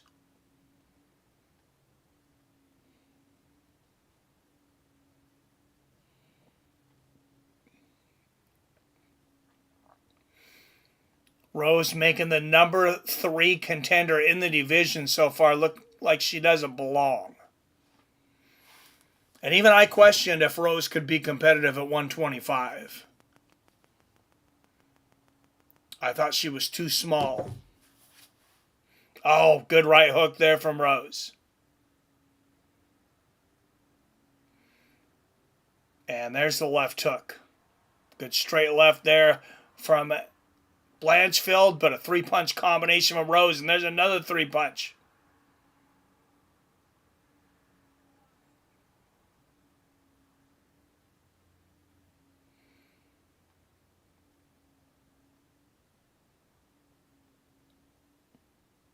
Rose like a surgeon right now. Oh, beautiful left hand. The head movement is on point. The accuracy is phenomenal. Good right hand right on the chin there from Rose. Remember the last time Blanchfield grabbed a body lock, Rose hit her with a beautiful Tayatoshi.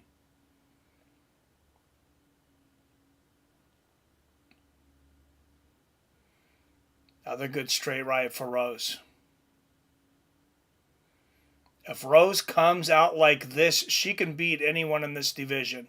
Oh, good right hand on the chin there from Blanchfield. And Blanchfield on the inside, going for a takedown, as I mentioned. One of the best grapplers in this division. And she has not threatened Rose with a takedown. Rose easily stops that one.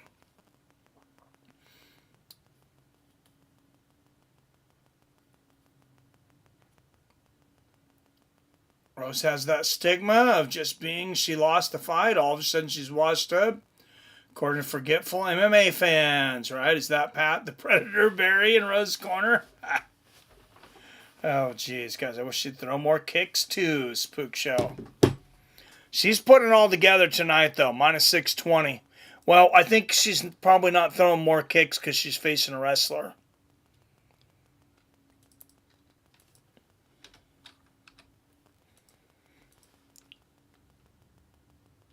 You know, one time, not long ago, I thought Erin Blanchfield was the future of this division, too. A unanimous decision, a loss to Manam Farhat, and now the way she's getting pieced up by Rose. Yes, cheers, Kai's 25. Good to see you, my man. Magny and Prates next week. Main card starts at 4 p.m. 4 p.m. Pacific, 7 Eastern. Good low leg kick from Erin to start the third, but she's definitely down 2-0. And Rose moves to a minus 1450 favorite. Blanchfield plus 750 underdog. That is ridiculous 2 rounds in. Good left hand there from Erin. But Erin's just not going to compete with Rose on the feet. Oh, what a right hook from Namajunas. That shook Erin.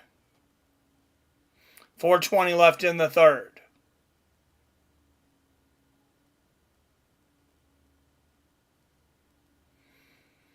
Good low leg kick there from Blanchfield into 1-2. Body kick from Rose. Oh, there's a 1-2 down the middle from Erin.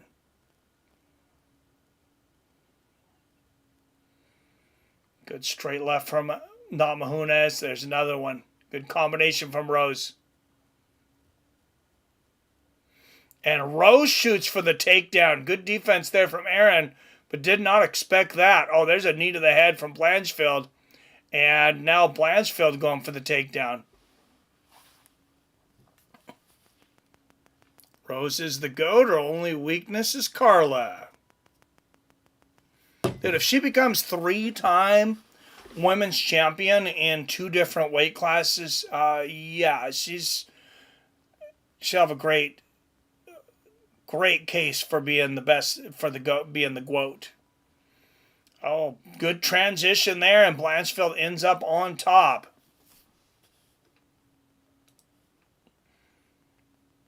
And odds move significantly. If you're looking to bet on Rose, she just went to a minus 270. Might not be a bad time to jump in. She was minus 1450 a moment ago. These live odds are so insane. And now she moves to a minus 160. Erin Blanchfield just plus 124.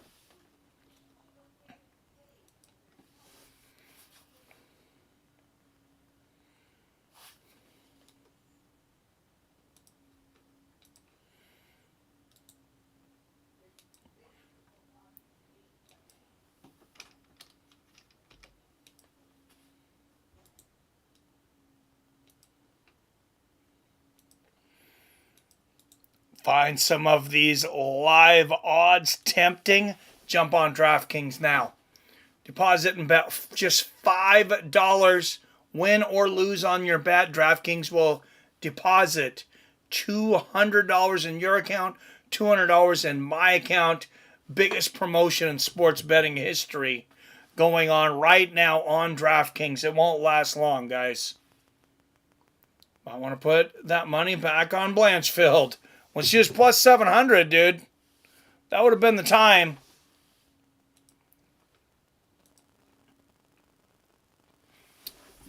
And Blanchfield landed a lot of ground and pound. She's definitely looking much better at the moment.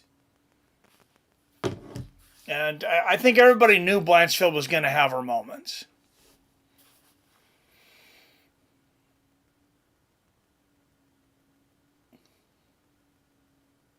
At 25 years old, though, I think that's a great experience to come in against a champion like that, fail in your first couple takedown attempts, actually get reversed on the Tayatoshi, then have to fight through that adversity, have the confidence to continue with your game plan, to continue going for those takedowns, even though they're not working, find new ways to get your opponent to the ground. And the referee here is telling him, got to work. And Blanchfield throws a combo to the body and the head. Oh, big left hand there from Blanchfield. And this fight taking a little turn here in the third. Looked like Rose was walking away with this, and it just got a lot more competitive. 1 round loss, not done yet. Now it's the third round, guys. Now Rose still has this as PR. Rose beat the other arguable GOAT, JJ, and beat her old division's current champion twice. She beat old Jen, had her own Jen, and beat the new Jen. Pretty dominant round for Erin Blanchfield. Let's go to the corner of Rose Namajunas. Now she's developing her confidence, right? A little bit on the ground. Whatever leg is in between, right underhook, get onto the left hip, right? Keeping her down with that. Money on stopping the crucifix. That's what she's looking for. But now it's move. Quick that towel. Quick towel. Quick towel. All it is dribbling. She doesn't like it. All right? You like watching those live odds go all over the place, guys. Make sure and sign up for DraftKings. Shouldn't really do any damage. 29-28, Thug Rose. Agreed, Robert. 100% agree. But she still won the round. She still won the round, and the tide could be turning here.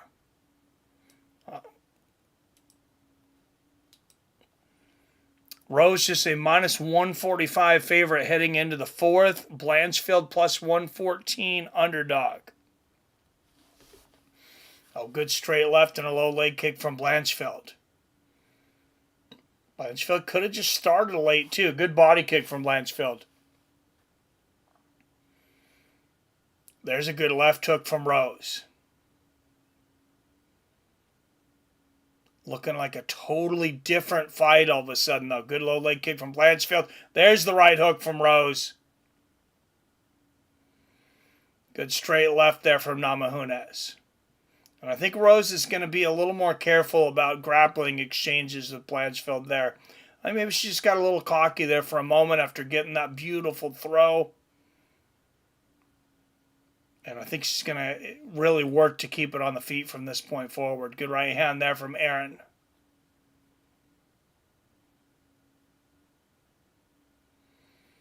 Good left hook from Rose. And this fight's odds are completely even. Minus 115 apiece.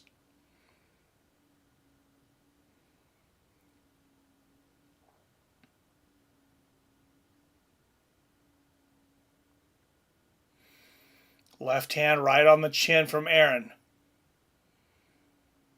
Blanchfield looking like a much different fighter than she did in the first 2 rounds. Rose is as well. Good body kick there from Blanchfield. Oh, left hand from Blanchfield. That snapped Namajunas' head back. That connected well. Good right hook there from Blanchfield. Straight right lands from Rose. I don't ever remember seeing Rose struggle with her cardio, but I'm not sure what the struggle is here. She's definitely looking like a different fighter. Good body kick from Erin. Left hook upstairs from Blanchfield, straight right on the chin. There's that left hook again from Erin. She's got the body lock, pushes Rose into the fence. Can Rose stop the takedown this time?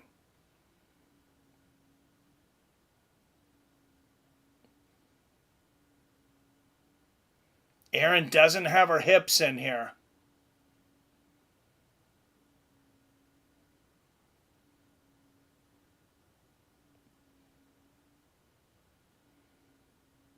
You're not going to throw a Rose Namajunas without having your hips in. Rose is doing a good job of keeping the distance.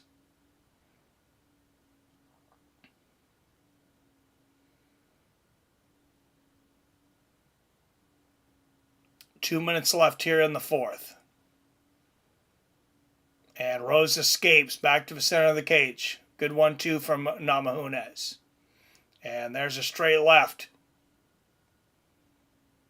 Oh, big right hand there from Blanchfield.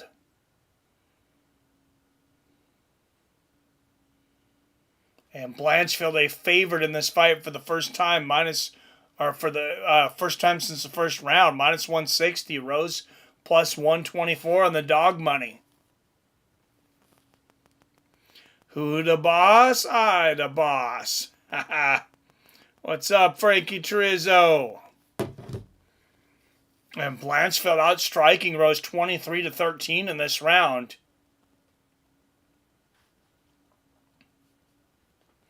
Good left hook upstairs from Rose.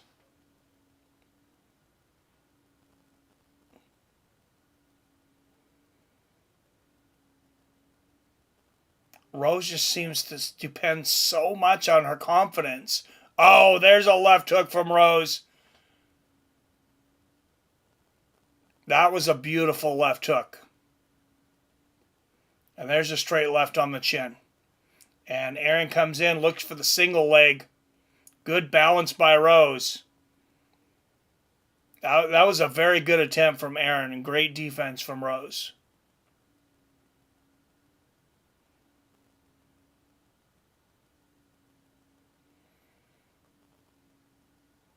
Erin had double underhooks and Rose escapes once again. Good 1-2 and a straight right from Namajunas. Oh, left hook to the body, right hand upstairs from Rose. Good body kick from Blanchfield. And they are going back and forth to the bell. Body kick, left hook from Erin. And I got a 2 rounds apiece through 4. And odds just moved to even, minus 115.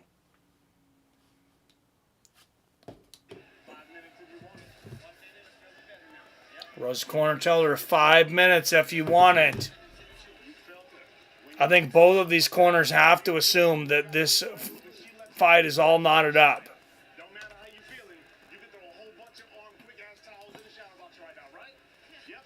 Keep, I want 25. Thing, and just pressure on her. This is yours to win. This is yours. Does Pat Barry have any valuable advice in the corner? I've never heard a coach talk like that. He gave her nothing. I mean, a little bit of inspiration.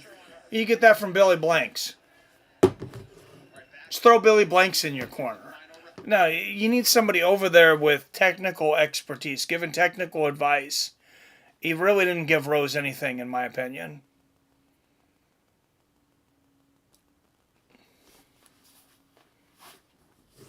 This is the winning round. Yep. Oh, good. Oh, and they are going back and forth. Both women landing combinations. There's a 1-2 and a head kick and a body kick from Blanchfield. Rose going for the takedown.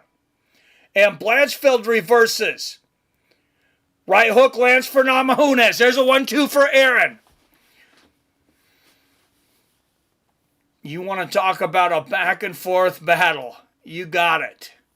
Straight right from Rose. There's a 1-2 from Erin. Who wants it more?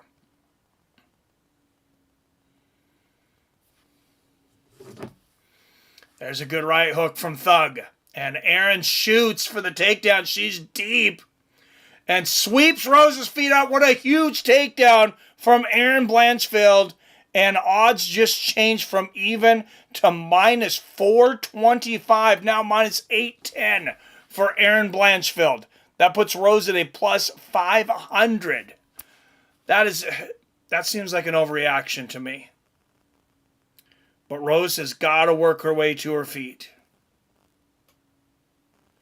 She's got to figure this out.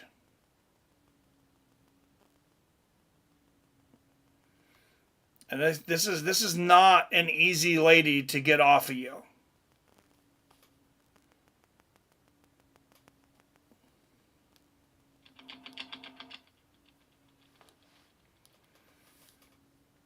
And Blanchfield inside control, landing left hooks to the ear here of Namajunas.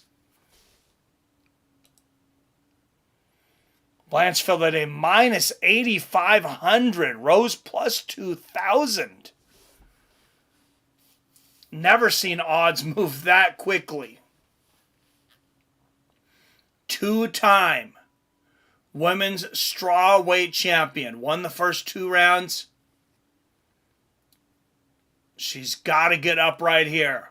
Oh, Erin Blanchfield, inside control.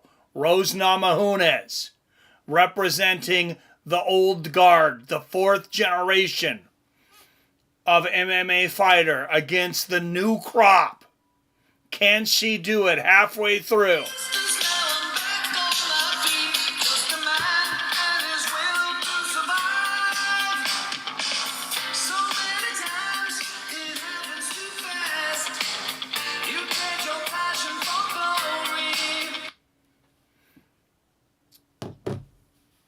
Blanchfield not going for any sort of submission here, though. Lands a good knee to the body there.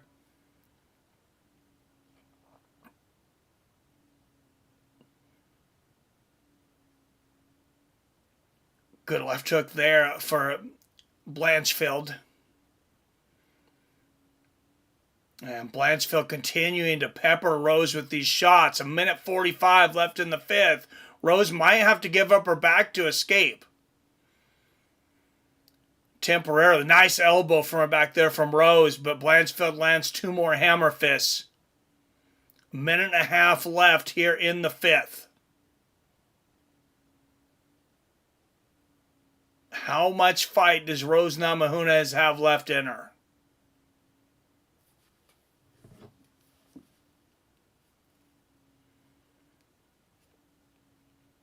Erin sealed the fight without takedown, said Rose. She needs to get out of there. Oh no. I voted for Erin to win, even though my heart wants Rose to win. Guys called it. Yeah, that was also my thought, Robert, but Rose is up. She is up. Can she break free? Good knee to the body there from Blanchfield. Rose almost certainly needs a finish right now. First, she's got to stay standing.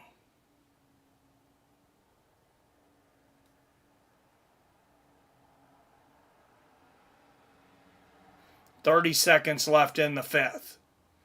And Rose fights the takedown once again, but she's running out of time to win this fight.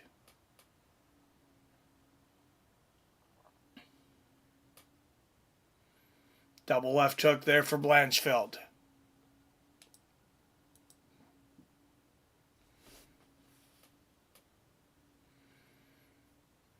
And Rose will not escape. Poor Rose. And 125 might not be right for her. She definitely did get beat up in those last 3 rounds. Especially the last couple rounds.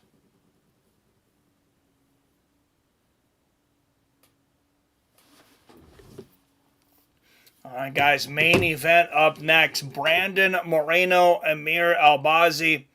I think that fight ended up being a lot better than most people thought it was going to be up until the last round or two, though. Even at the beginning of that round, they were really going at it back and forth until Erin got that last takedown.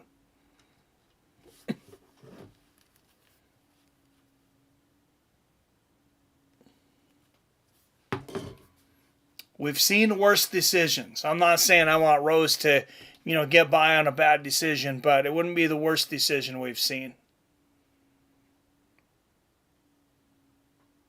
Especially in the last couple of years.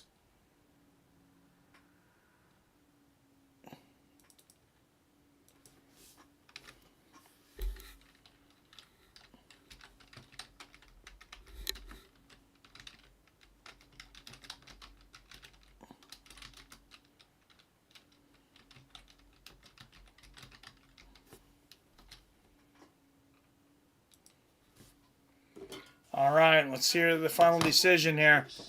Ladies and gentlemen, after 5 rounds, these ladies are tired. They are beaten and tired. All 3 judges score this contest 48-47 for the winner by unanimous decision, Erin.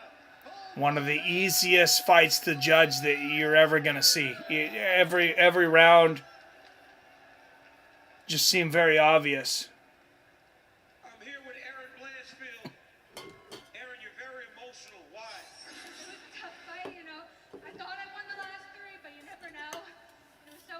so tough. And coming off a loss, I wanted that win so bad. That is the biggest one of your So Erin Blanchfield right back in contention. has shown itself on multiple occasions. Where do you get that? It's just in my heart. You know, I was born tough. I can thank my mom and dad for that. Just 25 years old. She is a tough lady. To get your wrestling going, Erin, it was a completely different fight. But in that fourth round, No way, Spook Show says. It should have been a split. make the change mid-fight. I think that third I mean, what? How did you have rounds? I thought Rose I felt like I was finding my strikes better. obviously won the first 2 rounds. I thought Erin, I thought it was pretty apparent she won the last 3. Grasso, I think she's an amazing fighter. Someone I've been watching just like Oh, and she just called out Alexa Grasso. Not a bad call out. Ladies and gentlemen, I don't know, man. She got pieced up the first 3. Response, not only after her last fight in Atlanta, Might have to go back and watch that 3rd round, but I thought Erin was pretty dominant in that round. Look at the CompuBox on round 3. I want to say Erin outlanded her like 2-1 in the 3rd. Oh, maybe I missed it. I maybe go back and watch the 3rd round too. I've been mistaken in the past. Thought it was the first 3. Definitely the first 2 she dominated, and then it was like a different Rose. I don't know if she gassed. I don't know if Erin just got off to that slow of a start. But yeah, it was like watching 2 different fights. If it's a 3-round fight, Rose wins it easily. Except, Erin might fight differently if it was a 3-round fight. I don't know. But I thought a 5-round fight was going to be in Rose's favor. I was incorrect. Yeah, you never know, Spook. It's not easy to judge fights.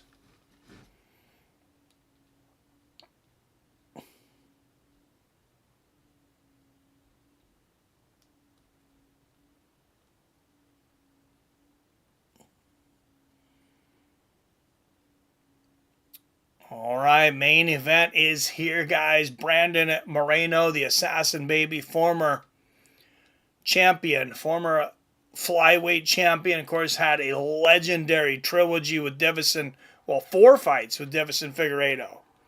A quadrilogy. He's got to be happy. He had to have been happy just when he wasn't fighting someone that wasn't named Davison Figueiredo.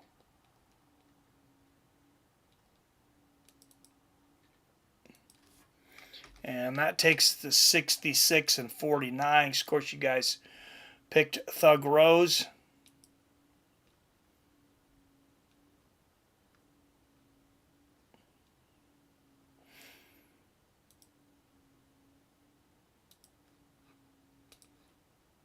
Let's get the poll up for the main event.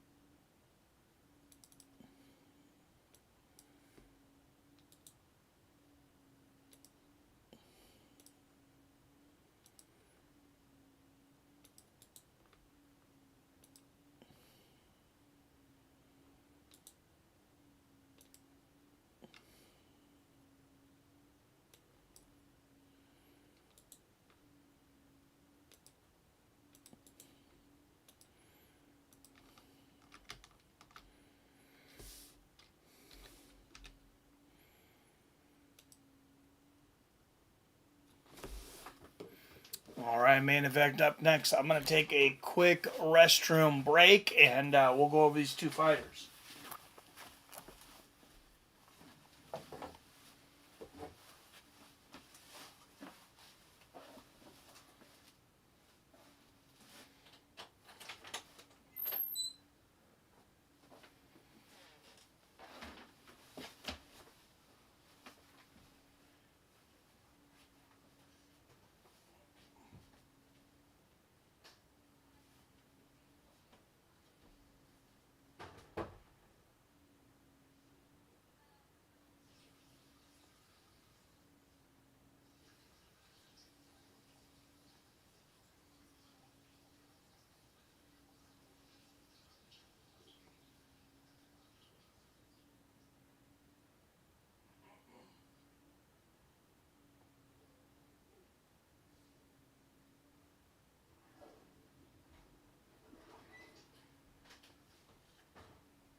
Ouch, Robert. Yeah, that is cold. That is cold to be sitting out there watching fights, for sure. Rose needs to figure things out bad. Things aren't the same without Whitman. For sure, yeah, like I said, she's got to have technical advice over there. She can't have fucking numbnuts over there saying, you got to push hard. You got to win this. It's like, dude, buy a Billy Blank CD. Save yourself a lot of money. Fire your coach, play the Rocky theme. If all you want is motivation, like, yeah, that comes a dime a dozen.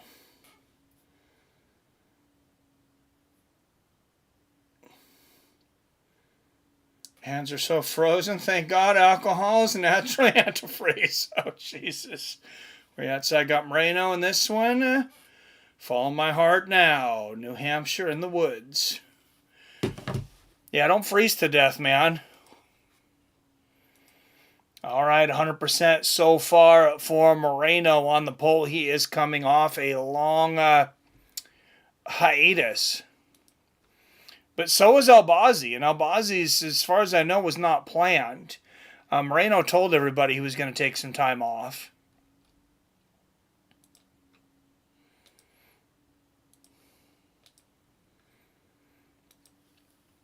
So let's do a quick what have you done for me lately.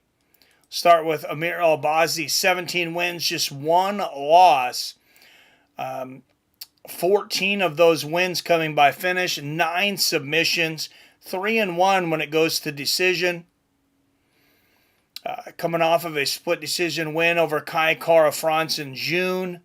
June of 2023. I can't believe it's been that long. He's been in the UFC for a minute, for a few fights here, though. Definitely not as many as Brandon Moreno. Brandon Moreno, 21-8. Deceptive record, though, at 30 years old. 16 of his 21 wins coming by way of finish. Never been finished. 5-8 when it goes to decision with 2 draws. Lost back-to-back fights, but back-to-back split decisions. So, I mean, those split decisions go the other way. He's on a 4-fight winning streak with the championship back and a defense. Instead, he loses championship bout split decision to Alexander Pantoja, loses that split decision to Brandon Royval. Then decided to take some time off because, I mean, he was so busy. And it's like he never fought anybody but Davison Figueiredo for a long time. You got Figueiredo 3 times in a row. And then he fights Kai Kara France. Then he fights Figueiredo again. Now, like opponent is Kai Kara France. Brandon knocked him out in the 3rd round. Albazi went to a split decision.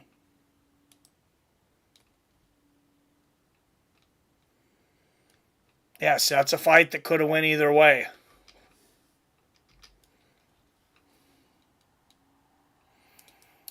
Let's look at betting odds. Moreno minus 180 favorite. Albazi plus 150.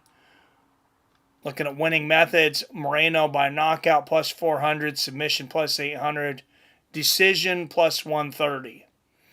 Albazi not even on the board when it comes to finishes. He's a plus 215 by decision. So if you're betting Albazi, you definitely better take the money line.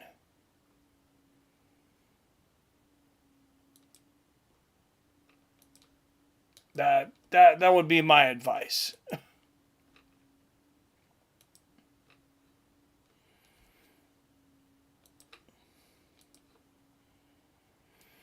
All right, make sure and vote 100% for Moreno so far. Main event of the evening, guys.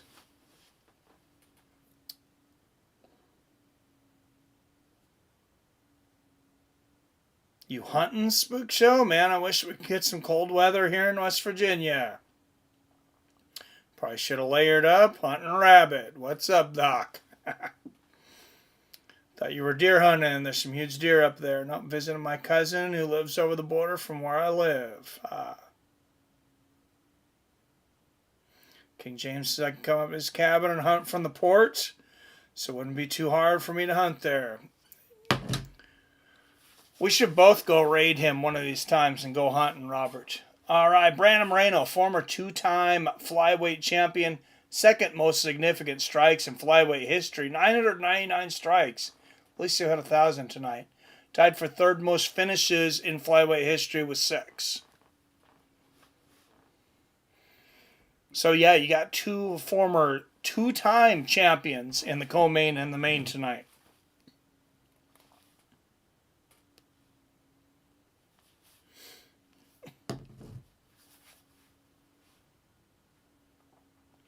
But Albazi is ranked higher, so Albazi will walk last.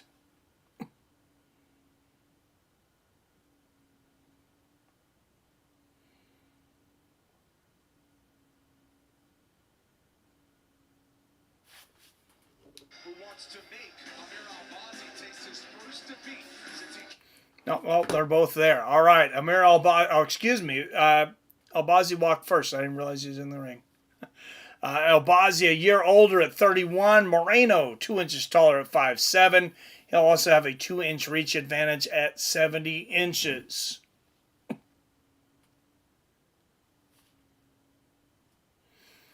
Good. I hate it when that former champion is announced second.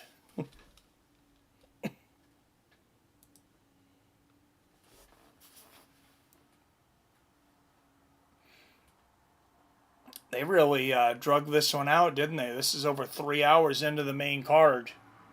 And we still got a whole 5-round bout.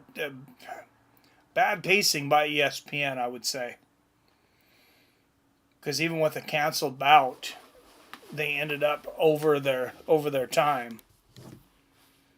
Fights with friends, hunting and fights, watch party. I'll be a Starlink. I'll bring a Starlink.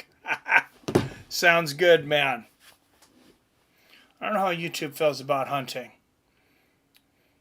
All right, guys. Brought to you by Robinhood, DraftKings, and the premium members of Fights with Friends.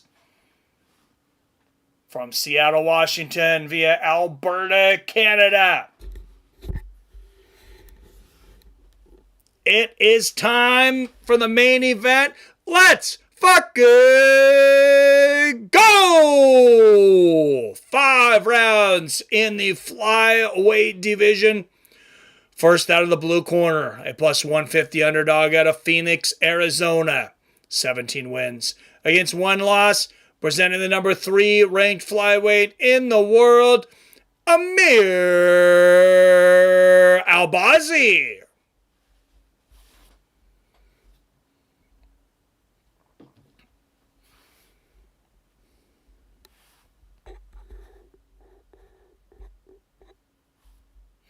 And he gets the good luck fist bump from Bruce Buffer. Better make sure you get it too, Brandon.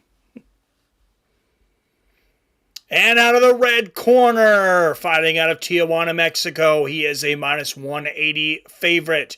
21 wins against 8 losses and 2 draws, presenting the former 2-time UFC Flyweight Champion of the world and the number 2 ranked flyweight in the world, Brandon Baby-Faced Assassin Moreno.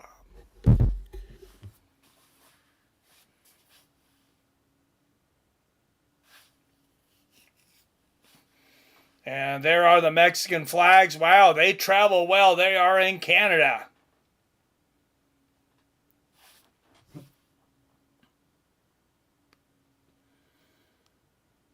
Seen some of those Hispanics with some red hats, too. Surprised ESPN didn't edit those out.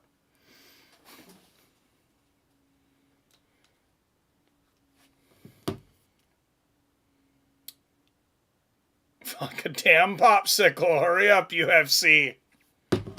Punch in place, Robert. Shadow box. While you're watching the fight, emulate what the fighters are doing. It'll warm you up.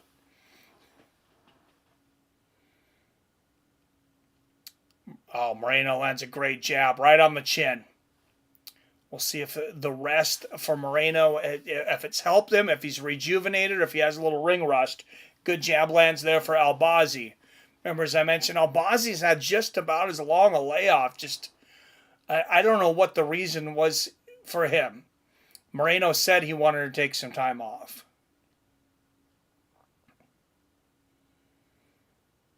Hard to imagine packing on much more muscle on a 125-pound frame than Albazi. Good inside leg kick from Amir. And Moreno misses with 3 shots. Gotta find that range. Moreno does have a 2-inch reach advantage. Just gotta get the timing down.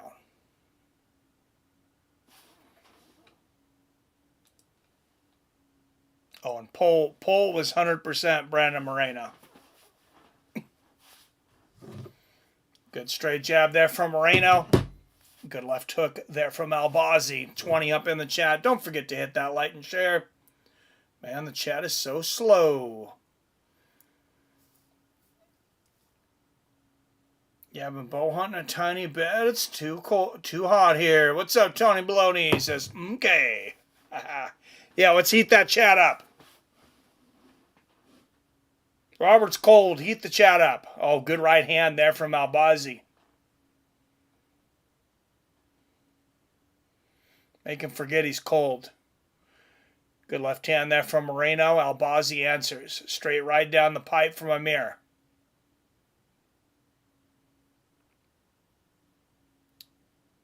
Moreno might need to circle more. It's been walking straight forward.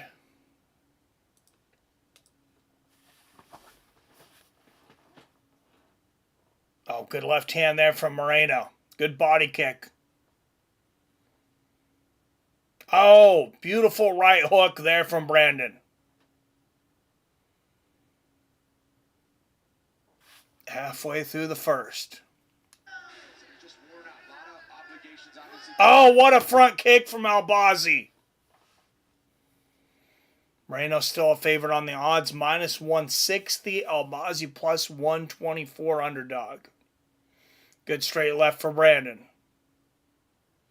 Oh, that low leg kick from Albazi just about floored Moreno. Moreno's got a very wide stance tonight. Good right hook there from Brandon. That tells me maybe he's looking to load up. So looking to load up or defend the takedown or both. Good left hook there from Moreno. Oh, 3-punch combination from Brandon. That was lightning fast.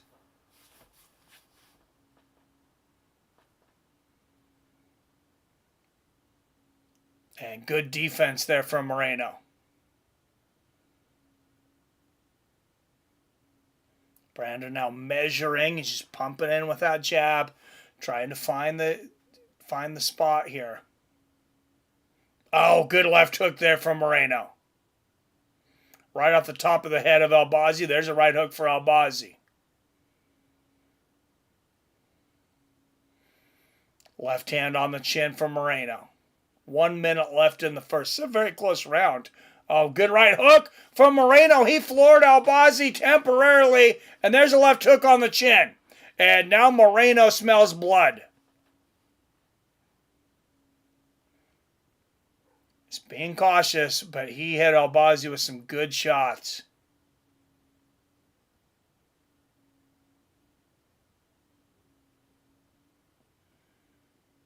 Coming down to 30 seconds left in the first. Brandon swinging wildly, misses both hooks. Oh, good left hook to the body from Moreno.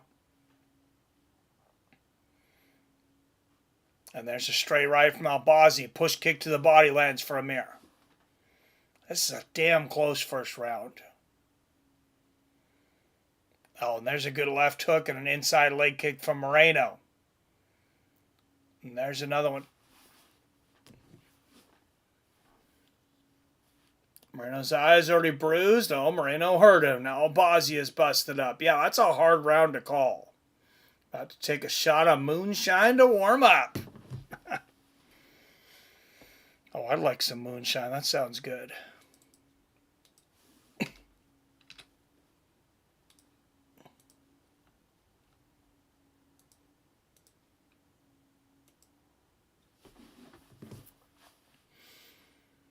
(10-9) Moreno's, Robert. Moreno has this. His cardio is insane and hard.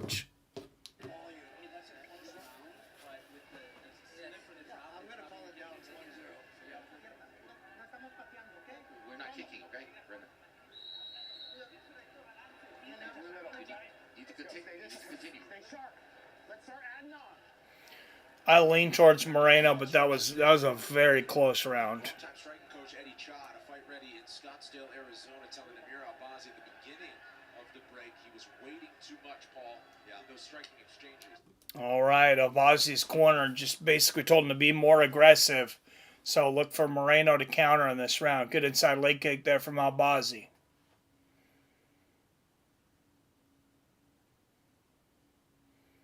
Yeah. Oh, the outside and the inside from Moreno. That was a really hard kick. Straight left lands for Brandon. Head kick from Moreno, and Albazi is shook. And there's a left hook upstairs on the chin.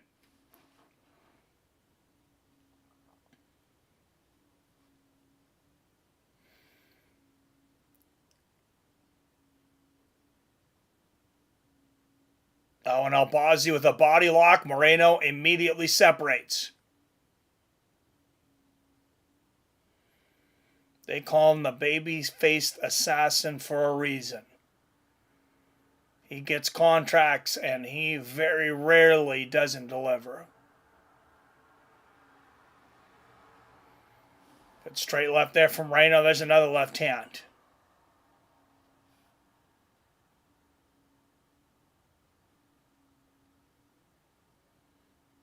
Oh, left hook right on the chin from Moreno. And there's a right down the middle. Left hook lands for Brandon. Seems to be finding his range. He's circling more. I like that. He's also swaying and moving more. He looked very stiff at the beginning of that first round. Now he seems more warmed up. He looks more like the Brandon we know.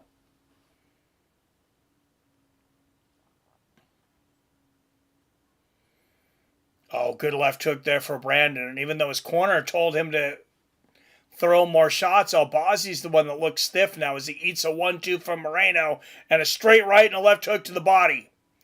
And Albazi shoots for the takedown. He gets it. Moreno immediately scoots and stands right up. That will count for almost nothing. I mean, his butt just bounced off the canvas. There's a jab and a 1-2 from Moreno. To me, that counts more than that takedown.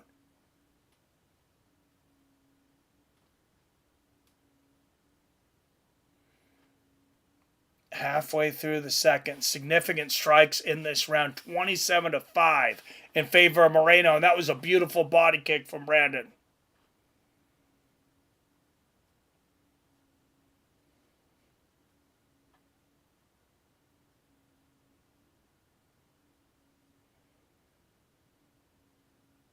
Brandon morphing into championship form in front of our eyes. He's got the bob and weave going. There's a right hand down the middle.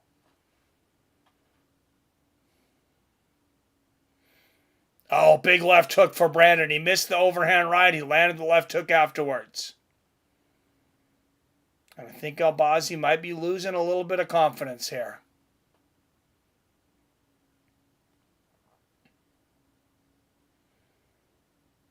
Brandon very relaxed. That's when he does his best work. Good left hand there from Moreno. There's another.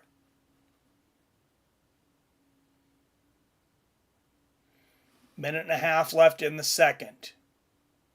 Albazi open for that body kick too. From the back leg of Moreno. Oh, good counter right there from Brandon. And there's the left hook lands. Inside leg kick. Brandon Moreno. Right hand down the pipe. Minute left here in the second.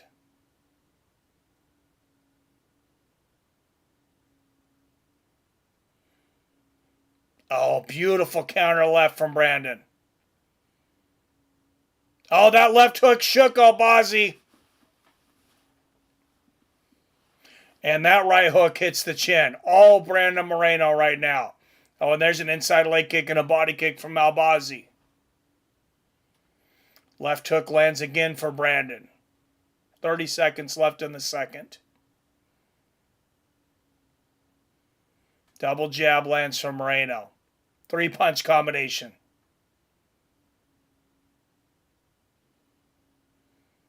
Oh, Brandon, another jab and a left hook. And there's the straight left. 10 seconds left in the second. Right hook, body kick combo from Moreno. And there's the left uppercut. Absolutely dominant round. 2018 Brandon Moreno. He underestimated Moreno. He hurt him with a right, too. I think you're right, man. I think Moreno will stop him. I think so, too. I think he's going to get this by knockout. So cold, my towel was about to die, so I plugged it in. Said due to cold temperature, it may take longer to charge. Damn, don't freeze your tablet, man.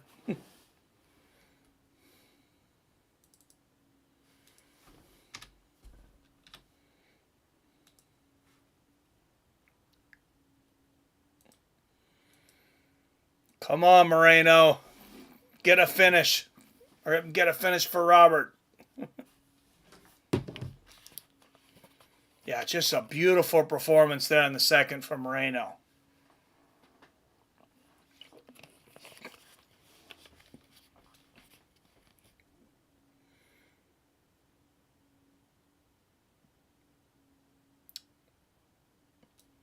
Albazi looks a bit unsure of himself right now.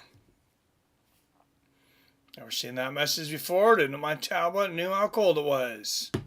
What's the battery inside? Oh, and Albazi lands a good left hook to start the third in a right hand. There's a straight left from Brandon.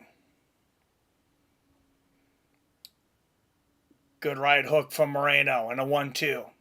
Now remember, Rose dominated the first 2 rounds, lost the last 3 to Blanchfield. It's interesting that Brandon also dominates the first 2 rounds. Another former champion.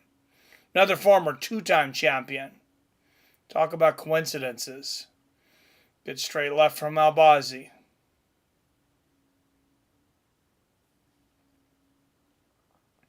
Oh, Moreno barely missed that head kick. Oh, what a left hook to the body from Moreno. That might have hurt Albazi. That was a vicious liver shot. And there's a 1-2 from Moreno lands. Moreno's loading up on his shots tonight. And Albazi's face is an absolute mess. Good body kick there from Albazi.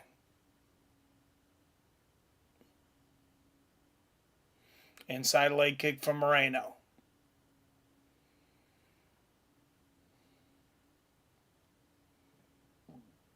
Left hand lands from Moreno. Oh, what an overhand right from Albazi, and Moreno just shook his head. Right hook lands for Brandon. Moreno's got to be watching and thinking, dude, I took much harder shots and about 100 of them from a dude named Divison Figueiredo. Nothing you can do that's going to hurt me. Good jab in the right hand, then the left hook for Moreno.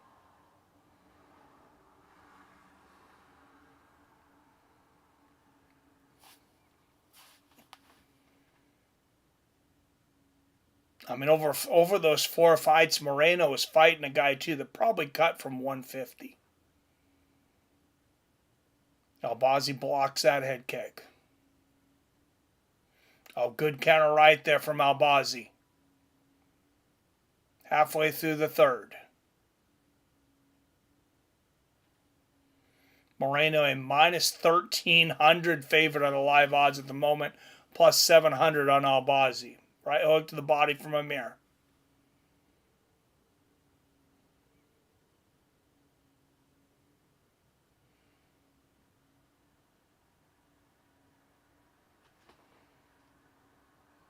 Good inside leg kick from Moreno. He fainted up stairs too, and he sold that right hand, landed the leg kick. Good left uppercut from Albazi.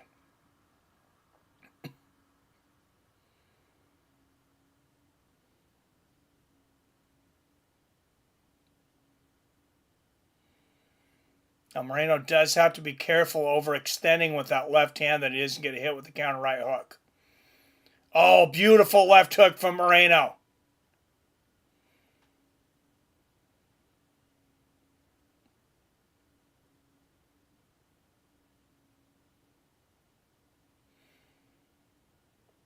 .120 left in the third. Inside leg kick lands from Brandon. And Albazi answers. There's that left hook upstairs again from Moreno. And Albazi dotting his eye. And there's a left hook head kick combo from Moreno. And Albazi has blood dripping into his eye. As if it wasn't hard enough fighting Brandon Moreno right now. Big left hook upstairs from Moreno. Now if you're Moreno, you got to be smart. You can see he doesn't look through that eye. Attack it. Attack it from angles. Throw hooks he can't see coming from the outside. Straight right and a left hook from Albazi. Counter left hook from Moreno. Beautiful left hook from Brandon. And another dominant round for Brandon Moreno strike-wise. 22-12 to this point.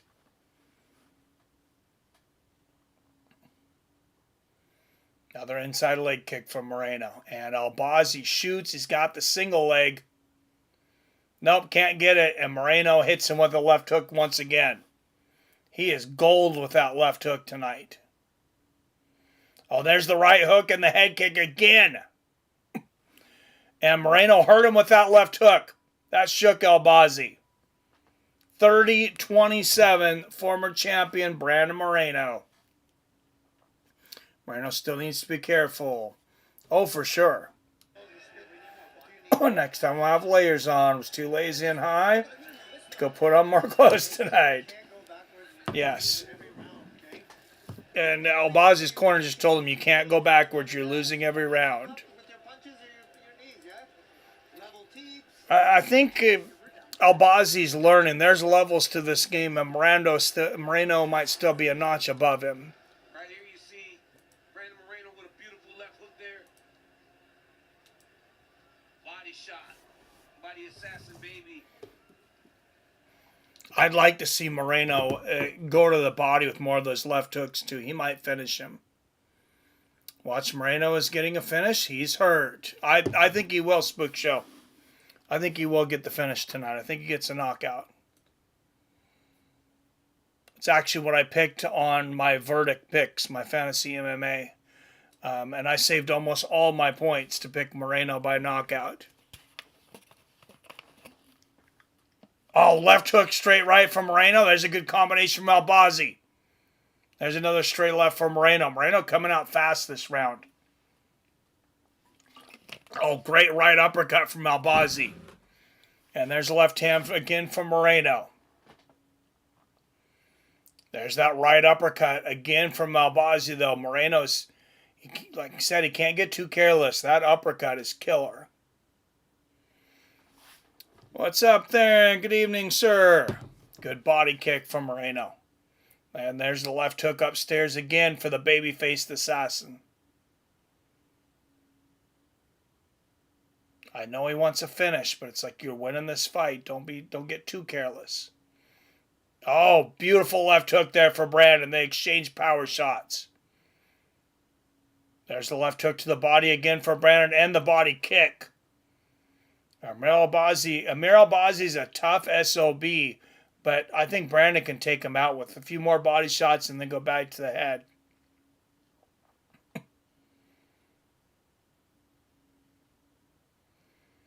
Oh, good straight left and a right hook for Moreno.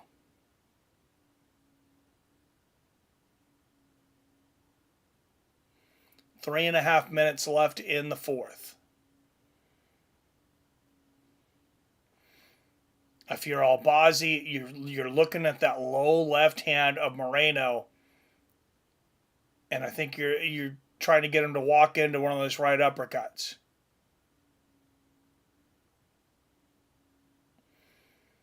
Good left hand there from Moreno.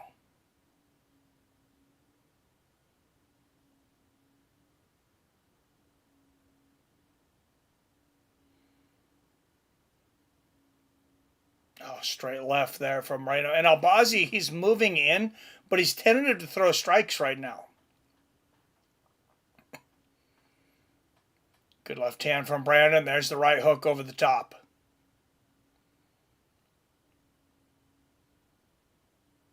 Good left hook from Albazi. Halfway through the fourth.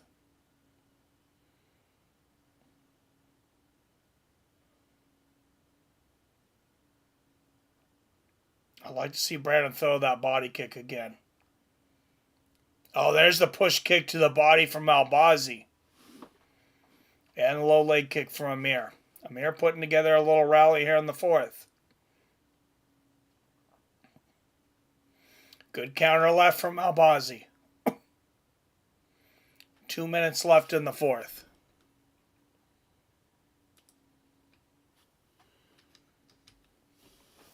Moreno minus 4,000 on the odds at the moment, plus 1,500 for Albazi.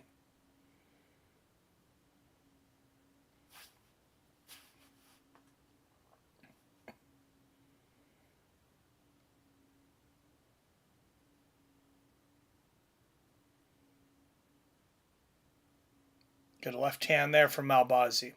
I'm confident Moreno's winning this fight. I am not putting up $4,000 to win 100 on anybody. A beautiful body kick from Moreno. 120 left in the fourth. There's a counter left from Albazi.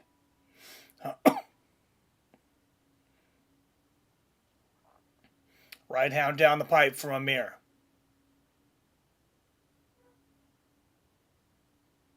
Oh, good knee to the body from Amir.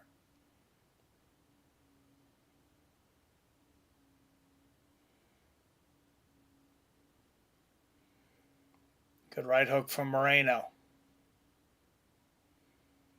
Has a left hand from Albazi. Definitely the best round of the fight for Albazi. Has he done enough to win it? Oh, straight right and a left hook from Moreno. And there's another sniper left. 30 seconds left in the fourth. There's a right hook right on the nose from Moreno. Just when Brandon Moreno gets in a groove, it is hard to do anything against him. And there's a counter left hook from Moreno. 1-2 from Brandon. And there's a left at the bell. 4 rounds to 0, Brandon Moreno. Absolute clinic.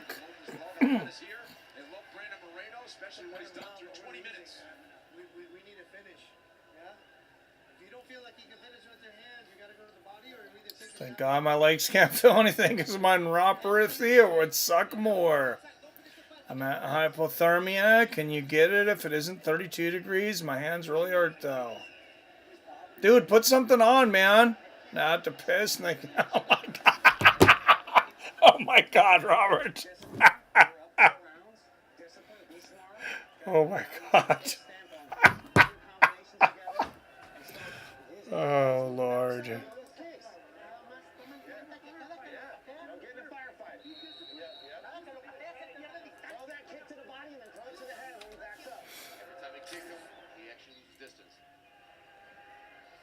Remain, Brandon Moreno getting cruise control from both.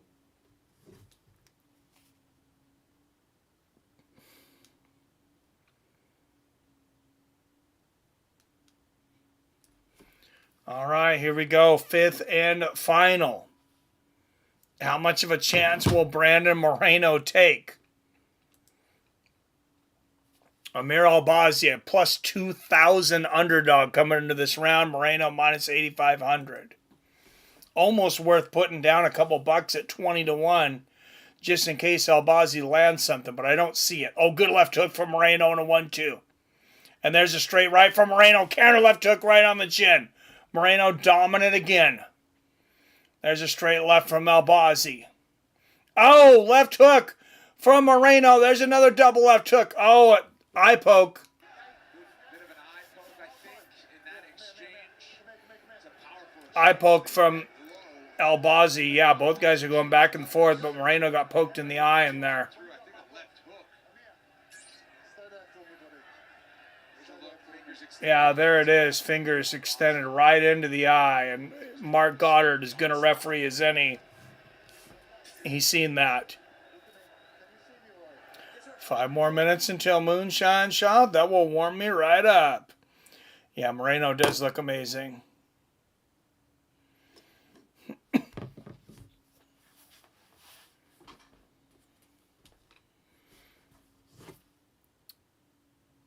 All right, I'll fix the fight clock here. They stopped it for the low blow, but we're almost at 4 minutes. 4:02, 4:01. Oops. There we go. Good defense there from Moreno blocking that combo. Double jab on the chin from Brandon, and there's left hand downstairs. Right hook upstairs. Brandon Moreno. And Brandon goes for the takedown. Albazi stops. Oh, there's a left hook from Moreno. He hurt Albazi again. A right hook and a left hand. Albazi bouncing off of the cage, rumbling, fumbling, stumbling. And Albazi holds on. Moreno is on the hunt, though.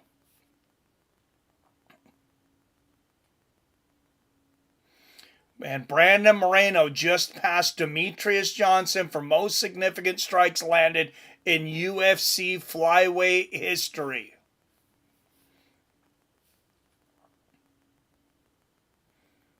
And both guys in the center in a body lock now.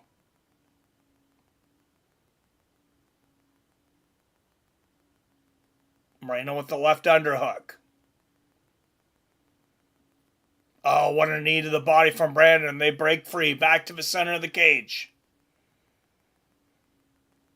Oh, and I don't know what Brandon got hit with, but his face is now covered in blood. Oh, right hook and a left hand from Moreno. Left hook lands for Albazi.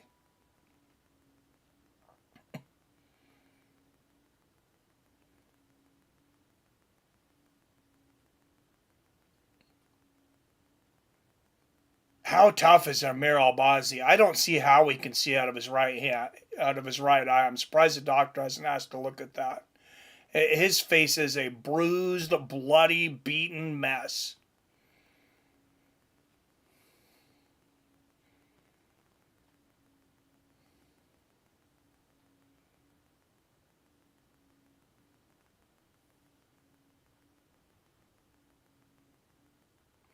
Oh, good right hook upstairs from Albazi. There's a left hook to the body, and the left kick to the body from Moreno, and now the left hand upstairs.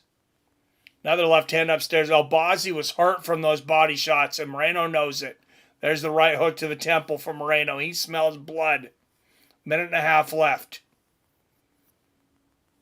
And he just blocked Albazi's uppercut with his elbow, too. Front kick to the body from Albazi. Good left hand from Moreno. 1:10 left in the fight. Can Moreno get the finish? Oh, what an elbow from Moreno. He ran up, he faked like he was going to throw a punch, and he landed a left elbow. And there's a big right hook from Moreno. He is punishing Albazi now. Another counter left hook from Moreno, and there's another left hook. Moreno's got to be thinking, what does it take to finish this guy? 35 seconds left. Oh, beautiful right hook there from Moreno. And Albazi just told him, he just did the stand here and bang with me. And Moreno says, let's fucking do it, brother. Left hand from Moreno. There's another, and the head kick from Moreno. Moreno winning all 4 rounds, putting it all on the line here. There's a knee to the head from Albazi. And Moreno with the somersault kick Now the body kick and a big combination and puts his hand up. A dominant performance by the baby-faced assassin. Give that man another title shot.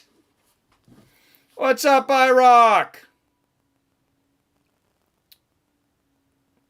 Hey, doing good, man. Recovering from a week in Florida, but enjoying some fights with friends action. Rock in the house. Better late than never. Yes.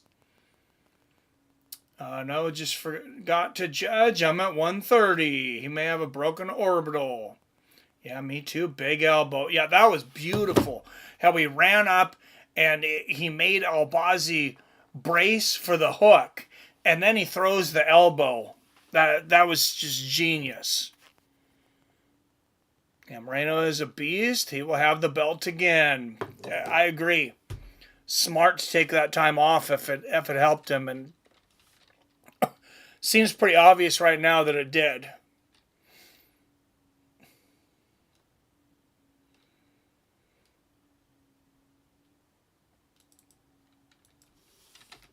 All right, guys, decision coming up, but I know we've been away for a few weeks, so I want to give everybody an opportunity to call in. 425-791-8730. Talk for a few minutes, or you can just call in and say hi and hang up. Had to work late. Work's a bitch, isn't it? Moreno's a beast. The belt. Damn, Moreno looked good. What's up, Robert Easley? Yes, he did.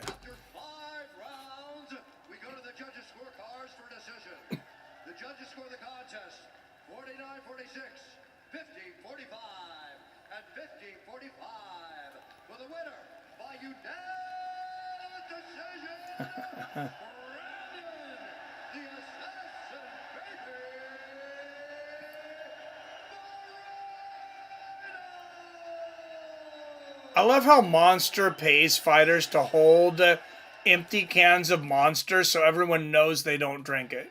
I'm here with the assassin, baby, Brandon Moreno.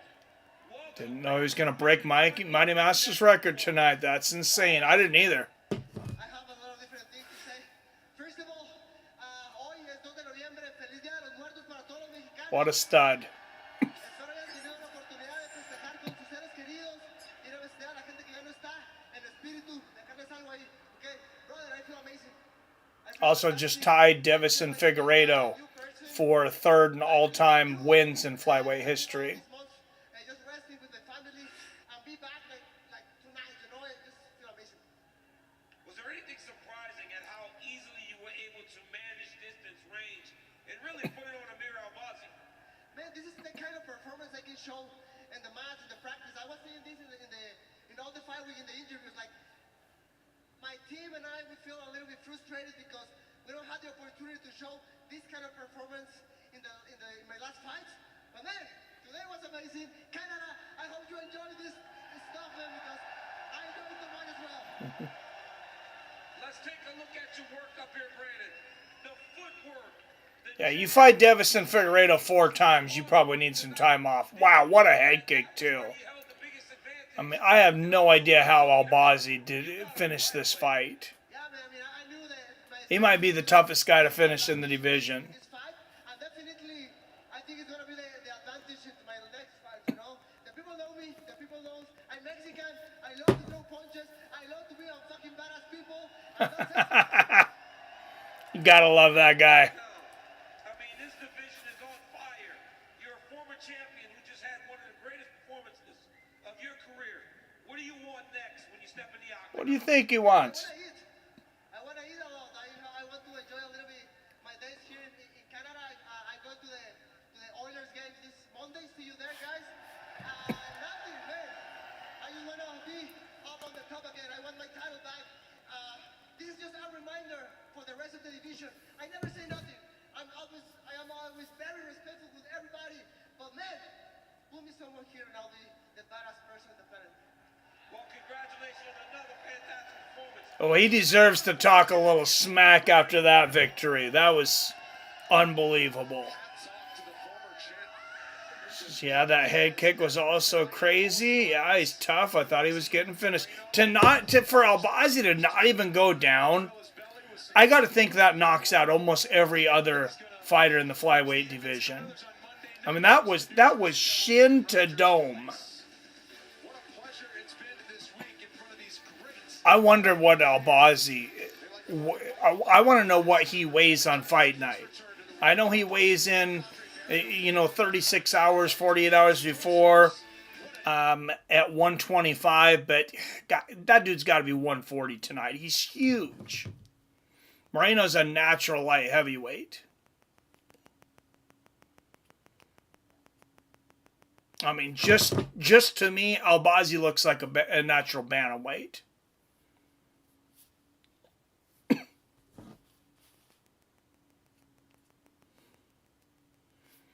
And, he fought the same kind of thing with Figueiredo, Spook Show, Devison, I mean, how many times did Devison couldn't even make weight a couple times? He was so huge.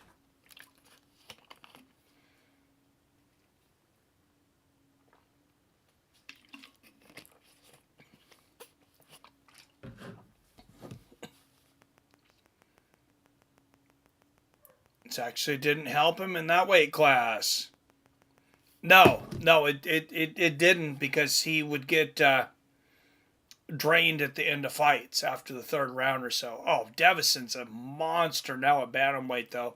I think he's got a good chance at being a two-weight champion. It's true, yeah, he always couldn't make weight hardly. Yeah, Devison's one of my favorite fighters, but I'll tell you, Brandon moved farther up on that list tonight.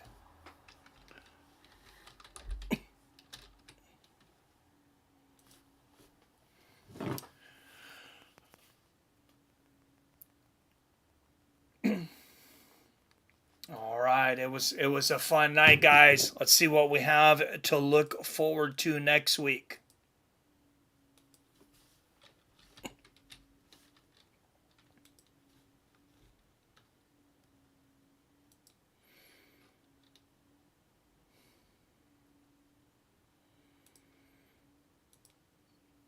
Remember, Jones and Miocic just 2 weeks away. Seems like we've been talking about that one forever. Well, probably because we have.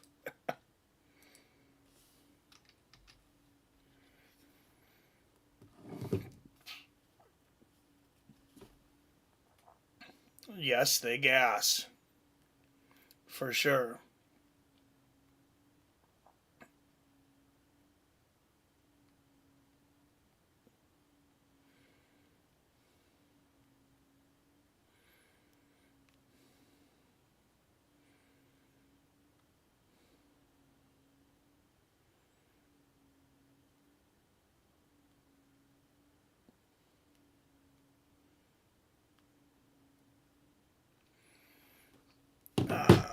Do we got this up for everybody? Yes.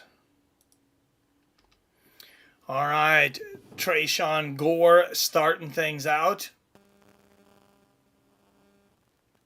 This guy's still in the UFC? No. Against Antoni Tricoli. Let's move up here. Cody Stamen returning against Damon Blackshear. I like that fight. That's a fun fight. Matthew Schemmelsberg coming back. Charles Radke. Dusko Todorovic. This guy's a fucking monster. From Serbia. I felt bad for Mansur Abdul Malik.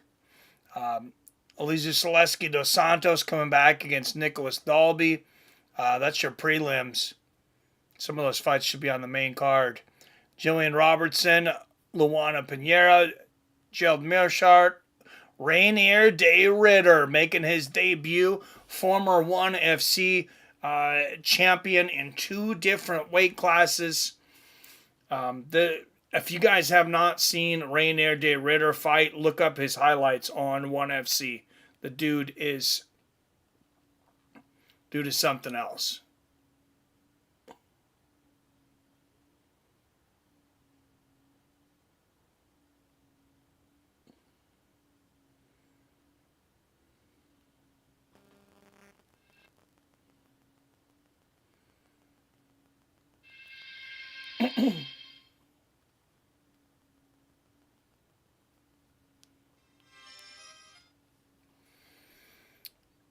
Ricky Teresio coming back. That guy's very entertaining against Bernardo Sopaj. Carolyn Kalakowicz. Denise Gomez. Oh. Robert Kerrigan in the house. What's up, my brother? What's up, Let's Friends family? Fucking freezing my ass off. Yeah, get in the house. Get some clothes on. Well, I went in the house and took a shot of moonshine, and I went back out to smoke cigarettes to call you because I can't talk on the phone inside the house. Okay. Dude, your comment is so cool. I can't find my penis. That had me busted up, dude. I actually got that from a comedian. It's an old joke. Have you ever been to the joke you couldn't find your own dick? Oh. Well, as long as you don't find somebody else's dick. You know? I was drunk and it's cold, so I couldn't find my penis. I'm like, where's that? It's somewhere down here. What the fuck?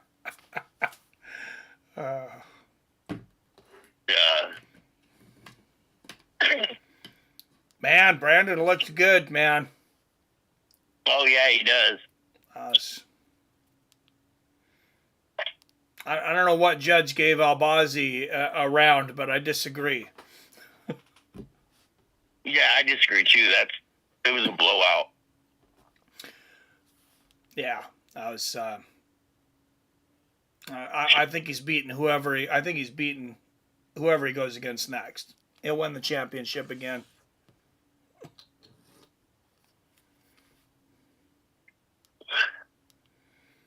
So I find out in a couple of days if my hearing loss is due to a tumor or not.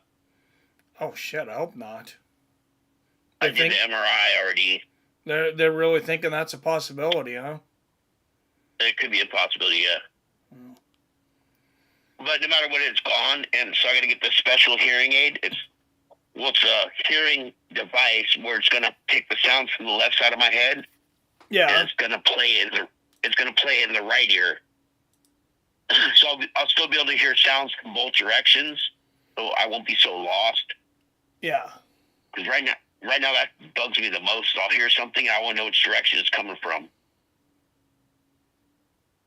And I'm already an anxious, paranoid person as is because all the shit I've been through as a kid with the gangs and everything. So, like, when I hear something, I gotta know where it's coming from, or I freak out. Oh yeah, I hear you there. But this hearing aid is supposed to help. Yeah. I go to that 2 weeks from now, and then 3 weeks from now, I got to go to the hospital for them treatments again, the antibody injection, IV treatments, the infusions. Yeah. 3 hours a day for 5 days a week.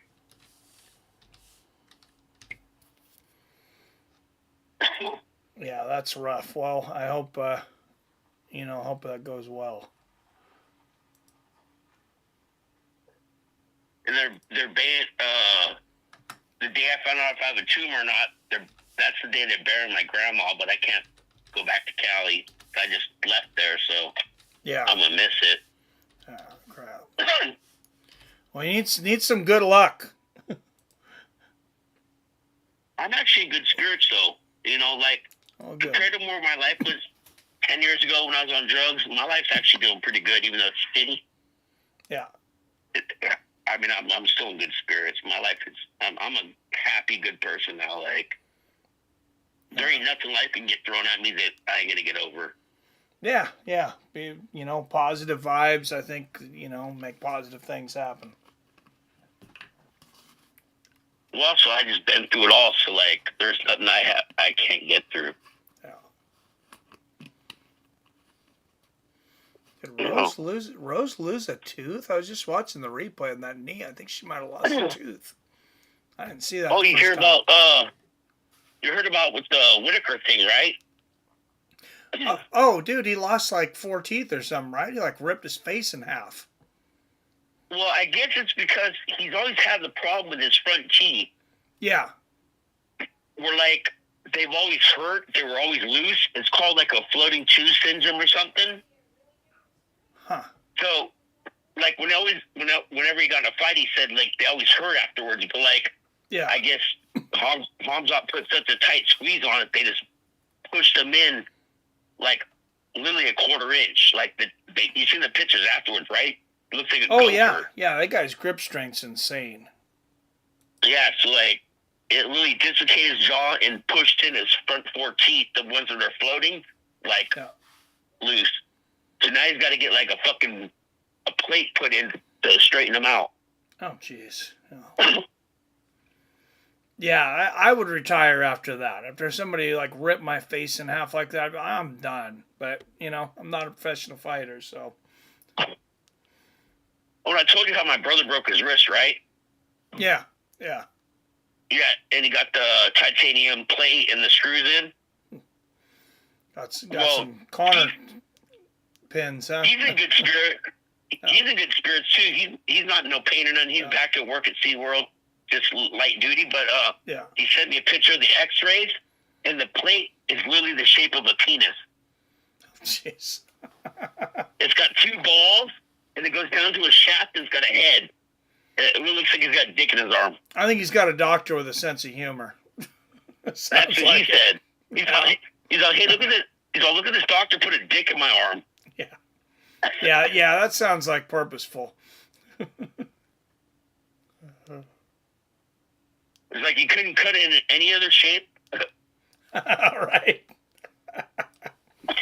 Walking around looking like a Brock Lesnar tattoo, huh?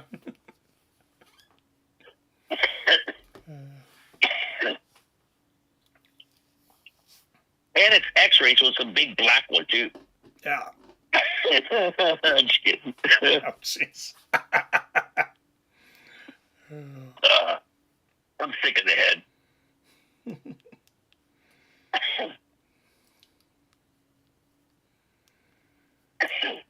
All right, I think I'm gonna cut loose though. I'm getting pretty tired. I just want to give Stan a chance to call in and we get down and get some dinner. Yeah. You sound like you're freezing your ass off, so. I'm freezing my ass off. I'm about to go crash out. All right. Hey, take care. Thanks for calling in. Thanks for being there. All right, no problem. Thanks for doing this. Of course, later. Right. All right. Thank you, everybody, for tuning in. Till next week, Saturday. It feels so good to be